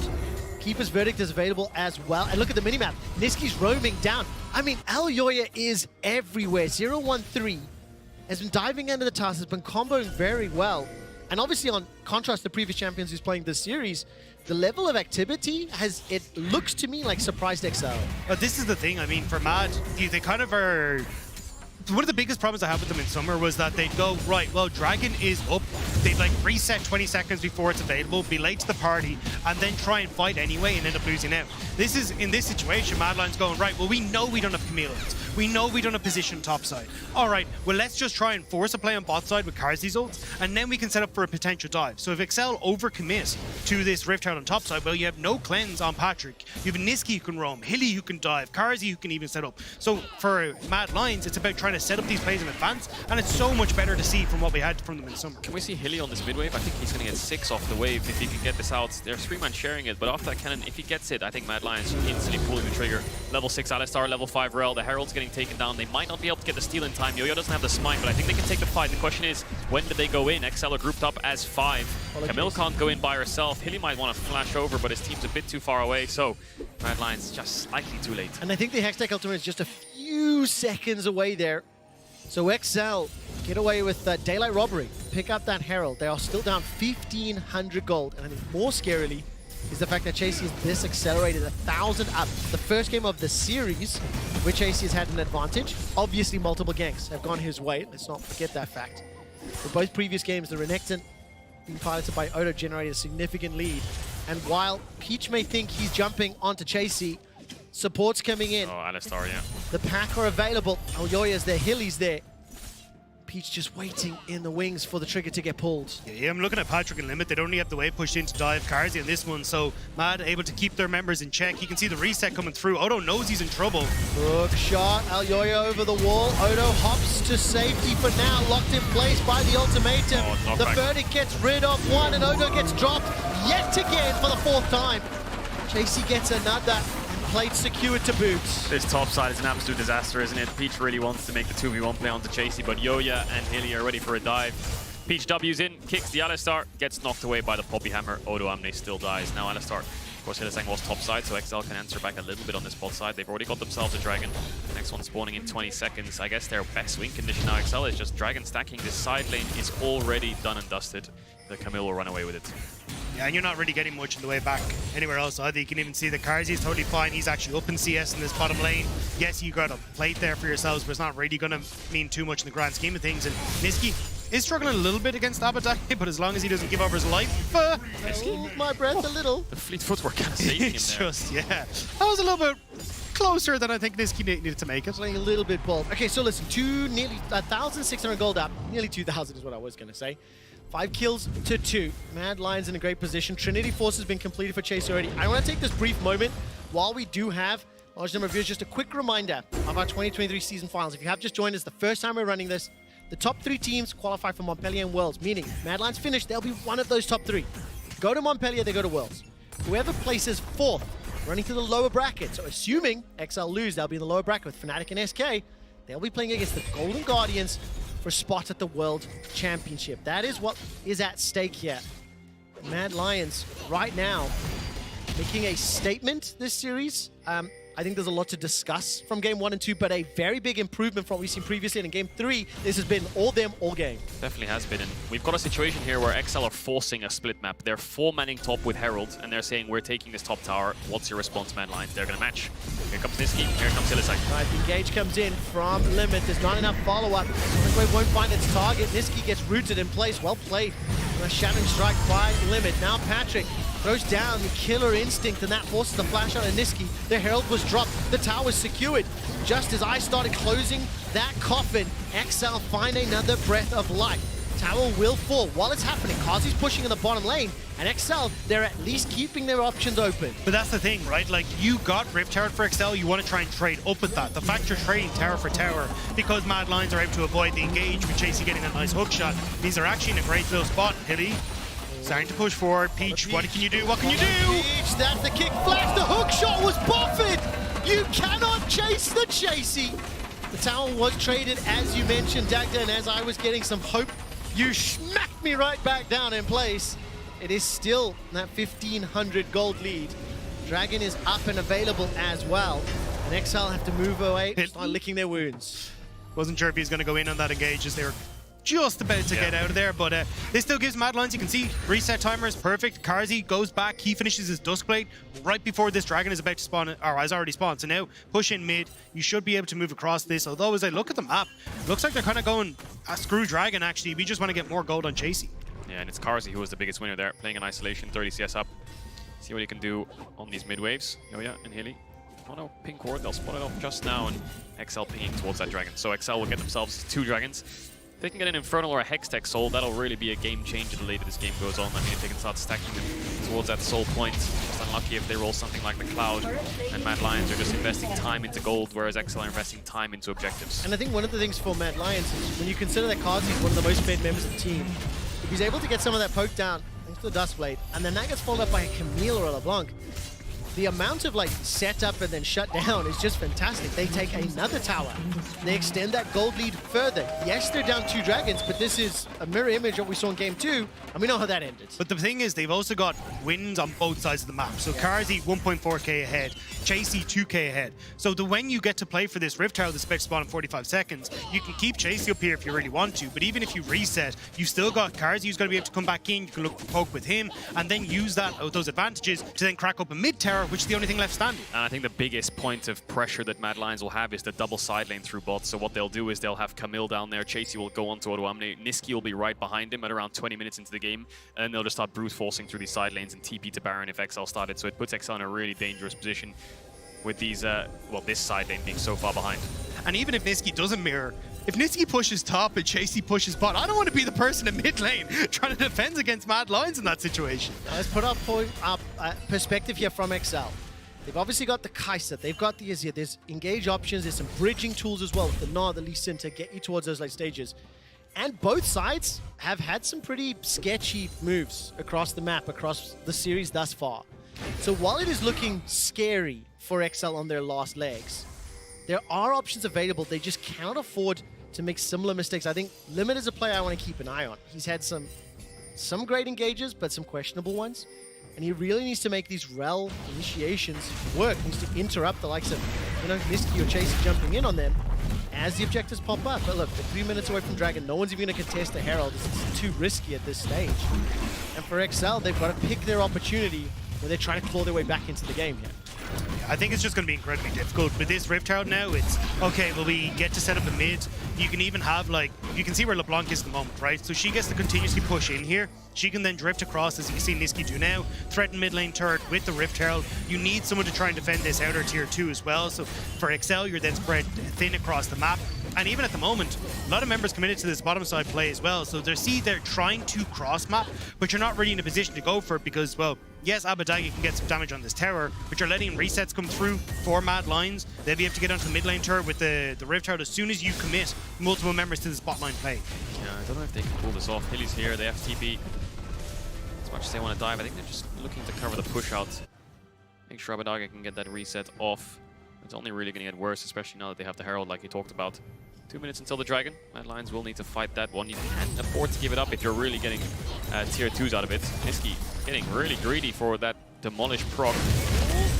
Followed there. I mean, kind of reminiscent again of Niski's previous game.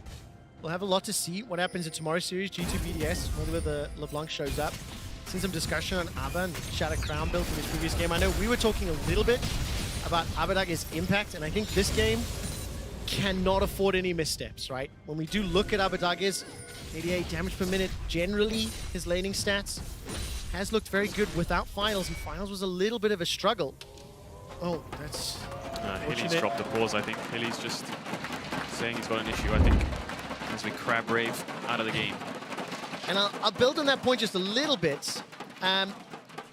It's very unfair to like shine a spotlight and be like, hey, this is the play. This is a problem, right? But I will say that some of those Emperor's Divide, some of those engages, and this is true for everyone on the XL squad, this game, there cannot be any errors. There cannot be any mistakes from this Azir pick, from Abbedagge, if they want to keep XL's hopes alive, keep them alive in this series, Tecto. Yeah, and I think it's going to be incredibly hard for Abbedagge to have major impact in this one, because when you look at like where Karzi's going to be positioned, he's massive far back, he's playing poke fires, he's not really going to be in range. You look at Niski, it's going to be these quick in and outs. So realistically, you're hyper reliant on trying to see if you can turn the tide of a fight if Chasey dives in, but even then, a lot of the time it's going to be trying to fight these uneven fights with Chasey where you push in sides with Niski and Chasey and then try and collapse. So with the position that you're in here for XL, it becomes so hard to try and take control of these side lanes. Like, see here, it's going to be the mid lane turret gone, and now the Dragon is going to go over towards Mad as they can push you in completely. They win the mid lane prio, so they just lean over towards Dragon when you're underneath your towers. Yeah, Chasey's got that bot push. 1-3-1 is just so strong here for Mad Lions, isn't it? And XL don't really have the hard engage to match It's only the Rel that can really go in, but Poppy Alistar does so well against Rel in pushing her back, and similar story for the Lee Sin. I think if you're XL, the only thing that you can really do is maybe try and drop this outer top tower and just go, right, we're going to move Odo Omne into a position that you don't expect. Try and kill Chasey, get that shutdown on him. Even then, though, that's pretty tough, and maybe then you can lean into some sort of objective, but realistically, with the position that you're in, it's so hard to try and find that time to get that moment, as Niski will more than likely, with this reset, TP immediately back towards, I was going to say top side to make that play happen, but it's actually they're going to swap them. Chasey's going to go top, and Niski is TPing bot to keep the priority. So the 1-3-1 continues with 30 seconds on the spawn. Chasey has the TP to join in the bot side, and he should win out against Odo Omne quite hard. And Lions have the mid push, and they're getting some bot side vision down. Hilly's still sitting on those 3 wards, going to try and take away that control ward, and XL looking like they're going to cross map. So XL may be dropping this dragon, saying, you know what, we've got 2, we can afford to give up dragons, and maybe we can look for something up towards the top side. But I think killing Chasey is a bit of a... It's impossible. A little bit of a bit of an challenge. issue, but now that I look at it, it's impossible. I mean, the other question is as well, like this series has not been defined really about those dragons at all. It really has been about both moving around the map and then the goal difference between the squads. Mad Lions have got the absolute control. Niski drops a Pengu and has a little bit of fun with it, but look at the minimap. Okay, Limit moving into that northern quadrant, placing some vision behind Chasey. Has Mission Impossible been unlocked? Is Tom Cruise on the roster, XL? We're going to find out. Odo's down the bottom lane. Mega Knock has just procced. So he's busy battling with Niski, and I think we're going to look at the Dead Reckoning Part 2, but Chasey is not going to be jumped on just yet. I think now it's risky, but I think XL might have to rush a Baron. I think at around 21, 22 minutes, they're just going to have to force it and see what happens, because the longer this map stay goes on, the worse it's going to get. Especially when Chasey can find time to recall and move bot and start forcing these tier 2s together with Niski. Even the Ravenous Hydra he'll pick up off this next reset as well is going to be disgusting, because it just means he gets so much push so quickly. Doesn't have Demolish for bot lane. And Odo screaming, oh no! He manages to escape the double TPs, completing Abadaga. Emperor Divide lands onto Chasey, is taken down! Mission impossible accomplished! When he jumps into the face of an Emperor's Divide, XL are gifted a lifeline, they're gifted a shutdown. Peach has got himself the range of a dragon, and Alyoya is smited where he stands. He manages to escape to his tower. The dragon was secured though, keep that in mind. Teleport committed, another lifeline, another kill. And XL, maybe they're looking for another tower to boot. They should get a bot tier 1 off that. That's a huge play for XL. Chasey TP'd in with quite low HP, and then ends up getting pushed back and falls. Elyoyo loses his flash to Peach, and they manage to get a tower off the back of it. Niski's trying to clear out the way. Maybe he can slow it down a bit. He's got the flash, he's got backup from Kazi, he's got support from Hilly. The tower falls, the chain completes, the corruption lands. Kazi, with the help of Niski, find another kill, so it is at the expense of a tower. Abba, shifting, conquering, Sands, Hilly, over the wall, Patrick into the pulverize! He's flown up and cleanses for his life, rooted in place, and he's distorted to death. But Limit holds Niski in place for Sand Soldier to take him down. The shutdown. Where's Chasey? XL are coming back. Berlin, do you believe in XL? Elyoya now on the hunt. The Gnaw comes out, and we're back to where it started. Odo hopping for his life. But all of a sudden, Mad Lions with the numbers advantage. They're turning their attention to the tower. Limit really limited the amount of damage that Chasey could do in that fight. Great stun as the Camille came in over the wall, but still, tower goes down. Mad got their kills, and just like that, Mad take back control once again. I want to believe Mad Lions will just close this out cleanly. I cannot believe it based on what I've seen in the 2 previous games, and XL are showing signs of like, this is how the fight started what feels like 3 minutes ago. It definitely did. Niski has to give up on the chain onto Odo. Here's the TP in by Chasey, instantly pushed back. Actually, he was full HP coming into it, just gets chunked out so much by the tower damage and the pushback, and it's Patrick that comes in with the killer instinct, gets that kill. Peach then chases around and gets Elyoyo's flash, and anything that plays over. But Mad Lions, you can see on the minimap, all collapsing slowly as XL, they're thinking, well, we need to transition this into something. We're so far behind, let's try and get this tower. And we saw the fight continue all the way to that bot tier 2 where kills were traded back and forth. If Mad Lions are going to keep making plays like that, though, that's exactly what XL need. They didn't have push on top side. Niski and Elyoya overextend, trying to make a play on bot side with no vision of where XL are on the map, and that's why XL are able to punish. So if XL can find these moments where Mad Lions aren't synced up on the map, that's how they can try and close this one out. Like, it's why we haven't seen a huge amount of split push compositions in a while. They're very difficult to coordinate on the map, especially when you already have 2 dragons in the way of XL. You still think Baron Rush is not the only way, but like, is the priority on that lower now based on the last couple of minutes, Cadril? No, I definitely think it's going to have to be a Baron force in some way to get this LeBlanc TP, or at least try and force Mad Lions into you, because otherwise they'll just keep playing away from you. It's Mad Lions running headfirst to XL here. They have the TP on Niski, and they are much stronger in this top side river, so XL going to have to bail out. And I don't think Mad Lions are going to give them an inch in terms of vision on this top side. And of course, Niski's got that teleport available because of that previous passage of play. Odo, the no misses, it's flashed away, rather it's flashed away. Chain of corruption, the tower's down without Odo. Mad Lions want to set themselves up for it. Sonic Wave is sidestepped, and that was a great flash from Kazi. It really was. Reacts to the jump from Odoamne. Was a bit telegraphed though, and Niski was already around the backside. Odoamne probably didn't have information, and here's the 1-3-1. Which side lane do you defend? You don't have your top laner, so you can see Peach going top, Habadaga's going bot, and their bot lane still mid, and Mad Lions are just going to keep chipping away more and more and more at these side lanes. Yeah, Habadaga trying to see if he can get damage onto Niski. We'll get some good damage, but now that you've been drawn to the bot side, yeah, Mad Lions going to turn over the Baron. Right, damage is quite low though. See if they can get this down. Niski's going to TP in to try and provide some more. Habadaga's TP's up in 3 seconds. Odoamne doesn't have it. It's Peach. How much of a flip? It's Peach. Where's Peach? Can he get in? He's on in Can time. he get in? He can't get in! The Baron is secured! 6,000 gold! Oh, Yoya. Magnet Storm down. Yoya does such a great job to limit the impact. Habadage is slain! Limit is dead! And with Baron secured, Mad Lions feel like they are in touching distance of getting back to the World Championship. How do Mad Lions do this? How do they always just somehow pull it off and get to Worlds? Now they're in such a great position to lock themselves in if they can win this game and close it out. I didn't realize how strong your scripts were in LEC. Like, this is absolutely Mate, obscene. it's your script now, too. I mean, 2018 has been the last time Hilly was, or sorry, 2017 was the last time Hilly didn't make it to Worlds. He's been going all the time. Mad Lions have never missed Worlds in the entire time this organization has been in, and look at it there. Look at the placements on the side, right? Of course, in terms of Mad Lions' performances, they will win a best of 5 to make it to the World Championship. That is a powerful sentence that you will hear many times over the next few weeks, assuming they get this last Nexus, and it's feeling inevitable. The teams that have made it to Worlds the last 3 years from Europe, Mad Lions with a 7,000 gold lead with Baron empowered minions with 2 dragons under their belts. Cadril, they're looking to push XL to the lower bracket, where they'll be guaranteed to face Fnatic in a do or die. You can see it's a 1-3-1 with Baron. I think it's going to be so hard to hold on. XL kind of needs a force. Look for a fight. It's not ideal with your comp, but you need to do something. W comes down from Oyoya. He's able to literally walk it out. And Mad will just disengage while Niski pushes top. Mad Lions now using these Baron empowered minions. A minute and 20 seconds to go. 6 towers to 2. Pull the trigger. Take out Hilly. Dagda just cursed him by saying he's only missed Worlds once in many years. He gets taken out, but at the cost of an inhibitor turret. I don't think that's the worst curse from the Mad Lions perspective. I mean, 6 years Hilly has been going to Worlds, and he wants to make sure that he's able to add one more to that checklist as well. Niski gets the tower on top side, and Hilly's smiling even though he's in the grey screen as that one is taken. You can see just how many members have to commit to try and deal with Niski at the moment. So on the bot side, you still get to keep pushing. Niski gets hit by the boomerang though.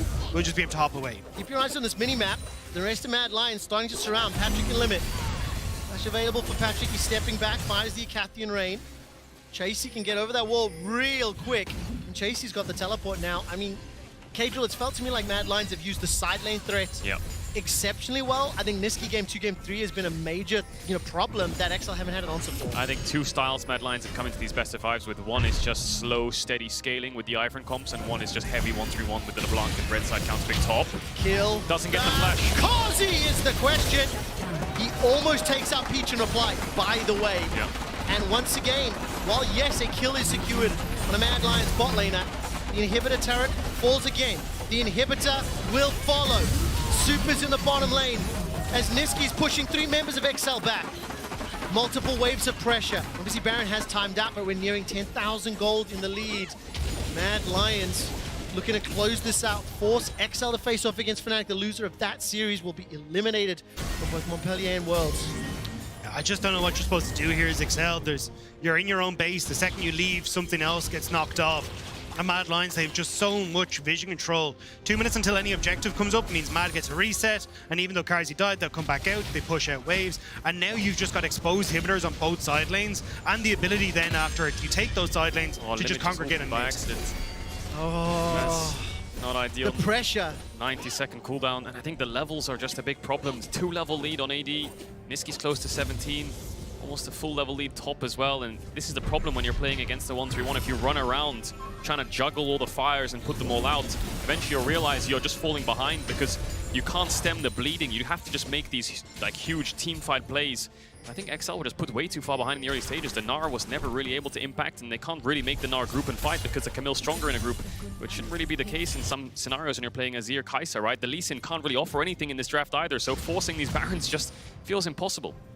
And that's the thing, it feels like you kind of have to put all your eggs into the Patrick basket, but there's no real way to carry that basket into a position where it can actually do anything at the moment. So for Mad Lions, they just continue to push in on sides. You've got Niski, who might get jumped on here by Peach, but 2 members now on the bottom side means that XL are going to be hungry for that top lane inhibitor. I don't mean to laugh in terms of the seriousness of the situation here for XL, but it's a beautiful analogy. Who's going to carry the basket of sensitive materials? And Patrick, despite being minorly behind, it's a 4,000 difference for Camille, 2,000 difference for Niski. Mad Lions have shown up, they've stepped up, and for a team that has had one of their worst splits in several years, they have shown that as an organization, they are able to grow and develop. I expected it in the best of threes. I actually wasn't expecting it today. Mad Lions, I think, may have surprised many. I mean, last split they even went from 7th, 8th to a championship. Yes. You know, now they go on a 9-game losing streak. They look like they're not going to do very well up against XL, who took G2 to 5 games, and now they're just going to 3-0 them, and they're going to dismantle them. And it's just a case of good preparation and having the time to turn things around. And yeah, I mean, Mad Lions, so close to Worlds. And that's the thing, when you have a month and a half off, you get so much time as Mad Lions to, reset, step away, go in a boat apparently, take everything that you need to come into the series. Yeah, boat difference. Okay, Dagda, listen, bear with me, okay, because it's 30 minutes in, we're 10 seconds to Baron, 20 seconds to the next Dragon. What is the only way XL can get back into this game? I appreciate its silver linings, I'm not anticipating it, but what is the only way you see it happening? Honestly, see, it's copper line at this stage, because you have to hope for massive mistakes coming out from Mad Lions, not once, not even twice, I'd say, because there's just so much left to try and take. Niski, you can see there, like, the pressure that they have with this bot inhibitor down, coming up onto Baron. You've even got the top inhibitor down, our inhibitor turret down. Mad Lions just need to take it slow. They're under no pressure here, and they know it. Doing this one patiently. XL grouped up, Abadage, matching levels and teleports with Niski.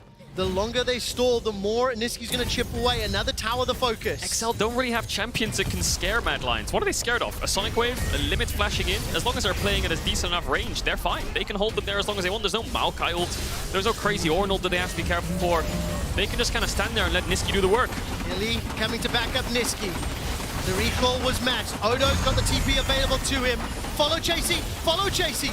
He can peel, hook, shot, up to the chain of corruption. Hextech ultimatum is down, and with Patrick dropped, the ends are cracked, destroyed, and eliminated. JC gets another. Peach will fall. Not a single Mad Lion member is down. And inside the base, the pack are on the prowl. Niski turns his attention to the Nexus turret. Odo and Ab are going to try buy some time. TP but in the face of 5 members of the Mad Lions, Mad look to push XL to the lower bracket, and Mad have guaranteed themselves a spot in Montpellier and the World Championship once more.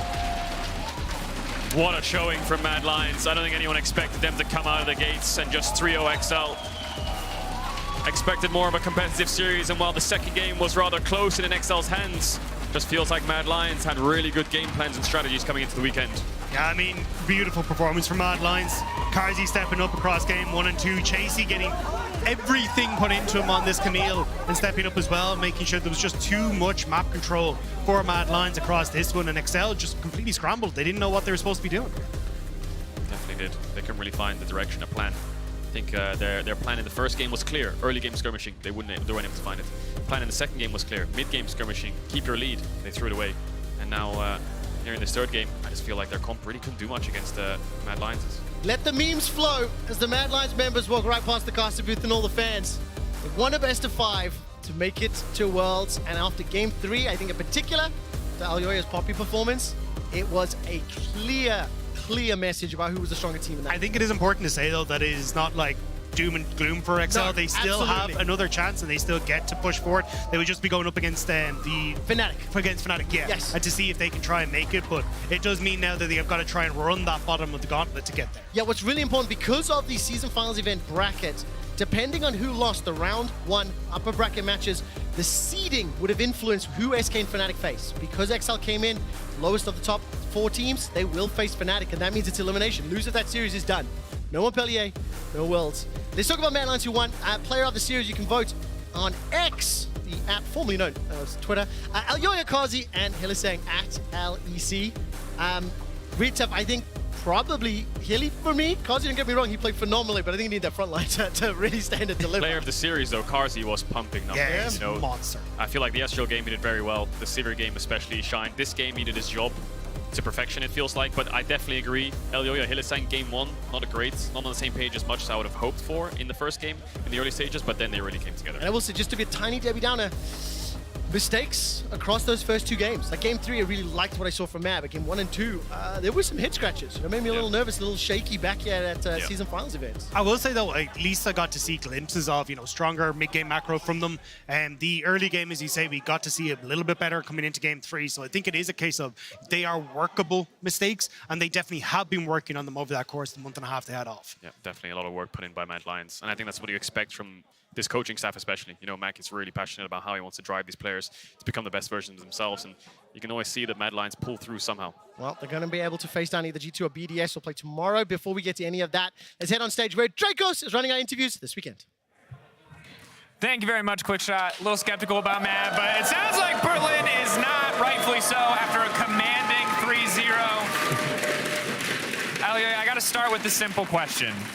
What changed? It was 0-9 into an instant 3-0 over the second place team from Summer. What are you guys eating different? Are you practicing different? What happened? Well, I'm not sure exactly what changed, but definitely something changed. I think these past days in scrims and everything, the environment and even the atmosphere has felt way different.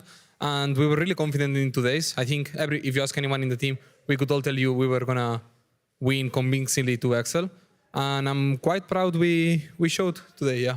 Yeah, I mean, ultimately, game 2, if I could just ask a little bit about that, very much dominated by Excel. Yeah, 7K gold lead they had at what point? What are your comms like in a game where you're playing at that much of a deficit? Well, I mean, I'm not sure if I should remind you 2021 finals against Rogue. There is still 2 players from that Mad Lions still playing today. Like, we know how to play from behind. Like, we are used to. Like, I don't know how we do it, but me and Karzi are always playing from behind, and I take responsibility there. I'm the jungler. That doesn't say good things about me, but yeah, well, I think even though it felt like we knew we were behind and we weren't playing well, the early we got caught pretty much everywhere, me specifically. But yeah, I think they were also not playing well the team fights, and we could punish their mistakes really hard. And I think Karzi played really well that game. I mean, not so well, but his champ was so overtuned. You saw that time on mid. How did he not die there? Look, man. I mean, comms where I'm dead.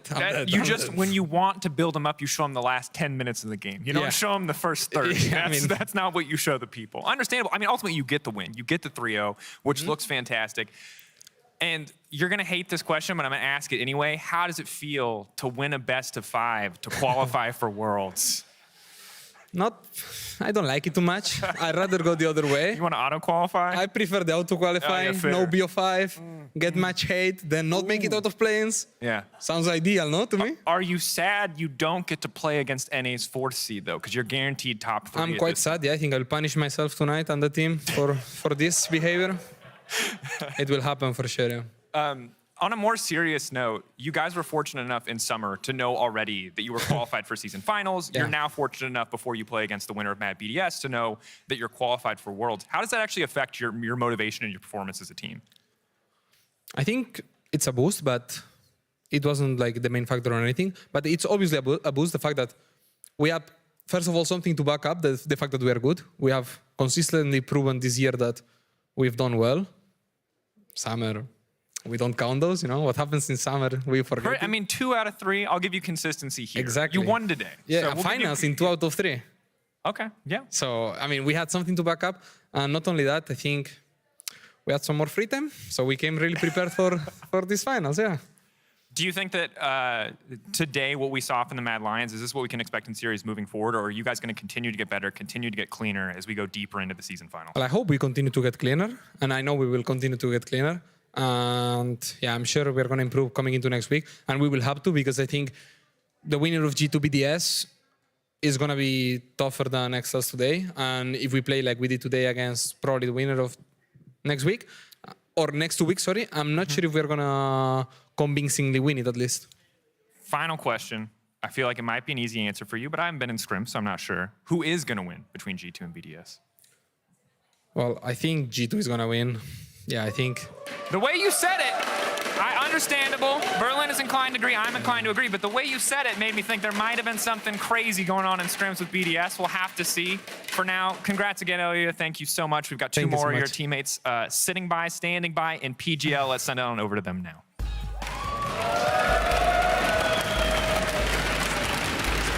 Yes, great job interviewing Dracos. Awesome. Mad Lions, they make 2 worlds, and this is the LEC post-game lobby. I'm joined by Yamato, Karzi, and Hilly to talk about that awesome feat. I mean, Hilly just lost 9 in a row. He took a little vacation. Then you were like, Excel, sorry. But what happened? I don't know what happened, but I feel like we worked a lot on our issues. Like we had a lot of losing streak. I think we had like 9 games. That's probably the most that I've ever had. And I feel like we tried to solve a lot of our issues, and talk about them also helps a lot. And having like team activities or something just to like be together, to be bonding, and helps a lot to talk to each other and laugh it out in a way. And I feel like it gives a lot of energy in the game in a way, and we can make more jokes, and the vibe is just completely different from before. But I can't put my finger on what exactly changed, you know? It feels like we're playing more comfortable on stage, and we're playing like more comfortable chubs as well, and we know how to win, and we know how to lose, I feel like, as well. So it's like a good strength. What were your favorite team activities?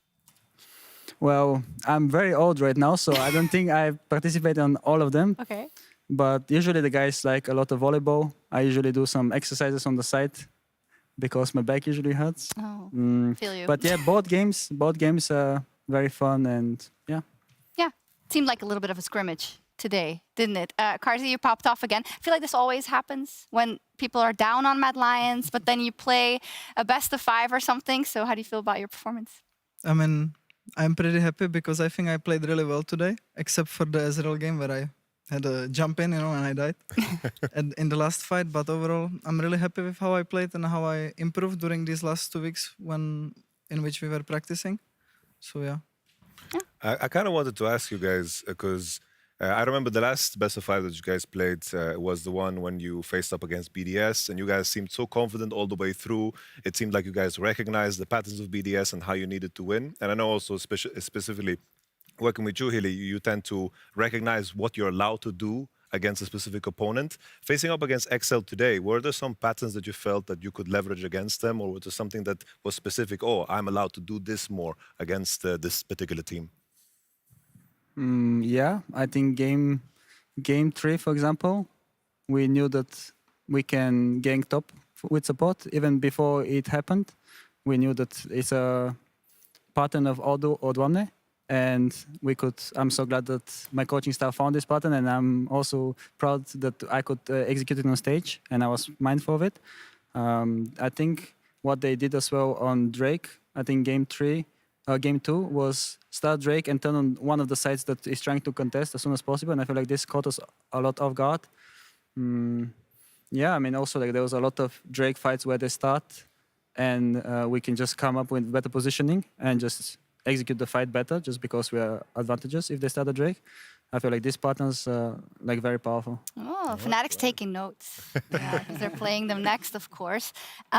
Overall, though, we talked to Mac before, and he gave us a lot of info. He said specifically he feels that any team works good if the support and jungle synergy is working, but you and Elyoya were just not finding each other at all. And then as a result, it seemed like the team was just not sure about the direction in general. And he said you watched a lot of other teams and tried to emulate things. So are there specific teams or specific regions or anything that you like to take things from, you two? Yeah, we watched a lot of BOG. from China and a lot of KT from Korea, and we resemble, I think is the word, most to those two teams. So they were like the best fit to learn from, and I feel like we learned, or at least I learned a lot from these presentations, and like I took a lot, and I feel like we also could talk a lot together with me and Ayoya of how we move on the map and what we think is best, and yeah, it's much better than before. Karzi? Did you watch anything you liked? I'm just watching the same as Hilly. Okay, yeah, that makes But sense. I'm AD carry. I'm doing the AD carry stuff from these teams, BLG and KT. Yeah. Talking about AD carry stuff, the MasterCard play of the day is Karzi Sivir quadra kill in game 2 to seal the comeback. Only a quadra kill though, Karzi. What are you doing? I was screaming for Penta, but Yeah. Actually, I think we heard. We heard your comms, Zilly. Is this what it was like? Beep, beep, beep, beep, mother. Beep, beep, beep. I hate Niski just because like we were talking about we were on the mid wave walking up as 4 and there were 5, and Niski was making a call of if they kill Hilly, if they go on Hilly, just let him die, and I was like, what are you saying? Don't let me die. So after we killed them all like 4v5, I was like flaming Niski in a way, but it was kind of funny. I think the team plays better if you're flaming Niski. For sure. Yeah, for sure. Cool. All right. So let's take a look at the bracket then, because oh no, actually I should ask you about Worlds first. Congratulations, you made it to Montpellier, but you also made it to Worlds. It went so smoothly that it almost comes as a surprise. But Karzi, obviously, when you came into this matchup, it must have been top of your mind, or did you just not think about it? Oh, I mean, I knew that we are going to win for sure, because I have had the same feeling that I had when we were playing in spring playoffs, when I thought that we are gonna beat any team except like G2. I wasn't sure, but yeah, now I'm having the same feeling. I think the only opponent for us is G2, because I think we are playing really well. Yeah, let's take a look at the bracket, because it might be G2 next, of course. When you go on in this upper bracket, you will be playing the winner of G2 versus BDS, but that's in like 2 weeks. And now that I know how you do with breaks, I mean, they're going to be insane. You have another week break. I'm kind of excited because I'm curious from you guys' point of view. You guys have had ups and downs. Like when I talk about you guys, you have a very high ceiling and a very low floor. Do you guys feel like coming into now this Best of Ice system at the end of the season, are you going to break new highs in terms of what your potential is? Is that on the rise for Mad Lions? I definitely think so, because right now, this is the first time when we are actually playing scrims, and we are playing really well in scrims as well. And this is like the only time of the year when we are actually winning scrims and even stomping opponents. So I'm expecting even better version of Mad Lions that was than that was in spring finals, for example. Okay, I like that. That is exciting. Of course, Excel is not out yet because they started in the upper bracket. They will be playing Fnatic up next tomorrow. What do you think of that? I think it's interesting because I think in terms of the stylistic matchup, I thought that XL is a tough one against Fnatic specifically, because I think Fnatic rely heavily on snowballing through bottom side to enable Trimby, because I think when Trimby is not the aggressor, I think he just turns into a much worse player, and I think Razok leverages that super well, and then they transition that to a point where Humanoid delivers in the later parts of the game. But then after watching today, I felt like XL kind of lost some of that discipline because they couldn't close out the later parts of the game, but I think that's where Fnatic also tend to fall off. I think if Fnatic don't transition big leads into the later parts of the game, I think they can struggle. I think they were very unhappy with today's results because I think they wanted to face BDS. Oh, Fnatic did? Yes. Because of that style you were talking about. Pretty much, yeah. I think BDS would be the easier opponent. So I think XL, definitely they need to rethink things now. Okay. You guys agree? Definitely. We always agree with Yamato. We always agree with Yamato, don't we? I think it's perfectly right. Yeah. So, G2 versus BDS tomorrow. I'm already hearing that in terms of your perspective, G2 will be the team to beat. Hilly, does that mean we're looking at a 3-0 again tomorrow? What's your gut tell you? I wouldn't say 3-0 actually, but I do feel like G2 is in favor. I think 3-1 if I had to like guess. I think BDS will fight, but I don't know if it's gonna be 1 or 2 games. But I don't think they're gonna win. Okay. Yamato? Well, I have to agree. I would say I would lean heavier into the series being more smooth because I feel like BB just did such a good job of handling Adam the last time. Yeah. He like solo killed him with Set into Olaf. And I think that if you have that covered, if I think of like the matchup Nuke versus Caps, I think as long as the bottom side doesn't snowball out of control, which I think is a very tough task to do against Hansama and Mickey, I think G2 is definitely favored. Can't let bot snowball out of control or mid or jungle. A jungle, a top. Yeah, it's a hard one. But say, crazier things have happened. I mean, Yeah. Mad Lions were supposed to be crap, you know? But they're not. You guys are a mystery. And it's really crazy, right? But I think We also don't understand it. you so. don't. It's very, very frustrating for your opponents probably as well. But anyways, you make it to Worlds and you make it to Montpellier. Let's take a selfie. Did you guys take selfies when I wasn't here? Or? I don't remember. Oh. I'm not on the show that often. Oh, okay. I stream with the sack. You got to That's the name of the. That's I the know name it of the is, group. I know it is, I know it is. Get in there. Get in there. Same. Awesome. Thank you. Bye, everybody. We'll be back tomorrow. Bye. Remember, we start early We'll again. be That's 3:30 Berlin Standard Time. And be sure to also check into twitch.tv/LCS. I believe my teleprompter is telling me lies. For their roadshow tonight, kicking off at 9 p.m. from New Jersey. Jersey Turnpike, all that stuff. But we'll be back tomorrow for G2 vs. BTS. Bye-bye.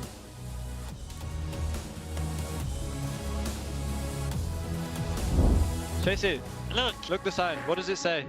It says, GP? be a rat, pick GP. Okay.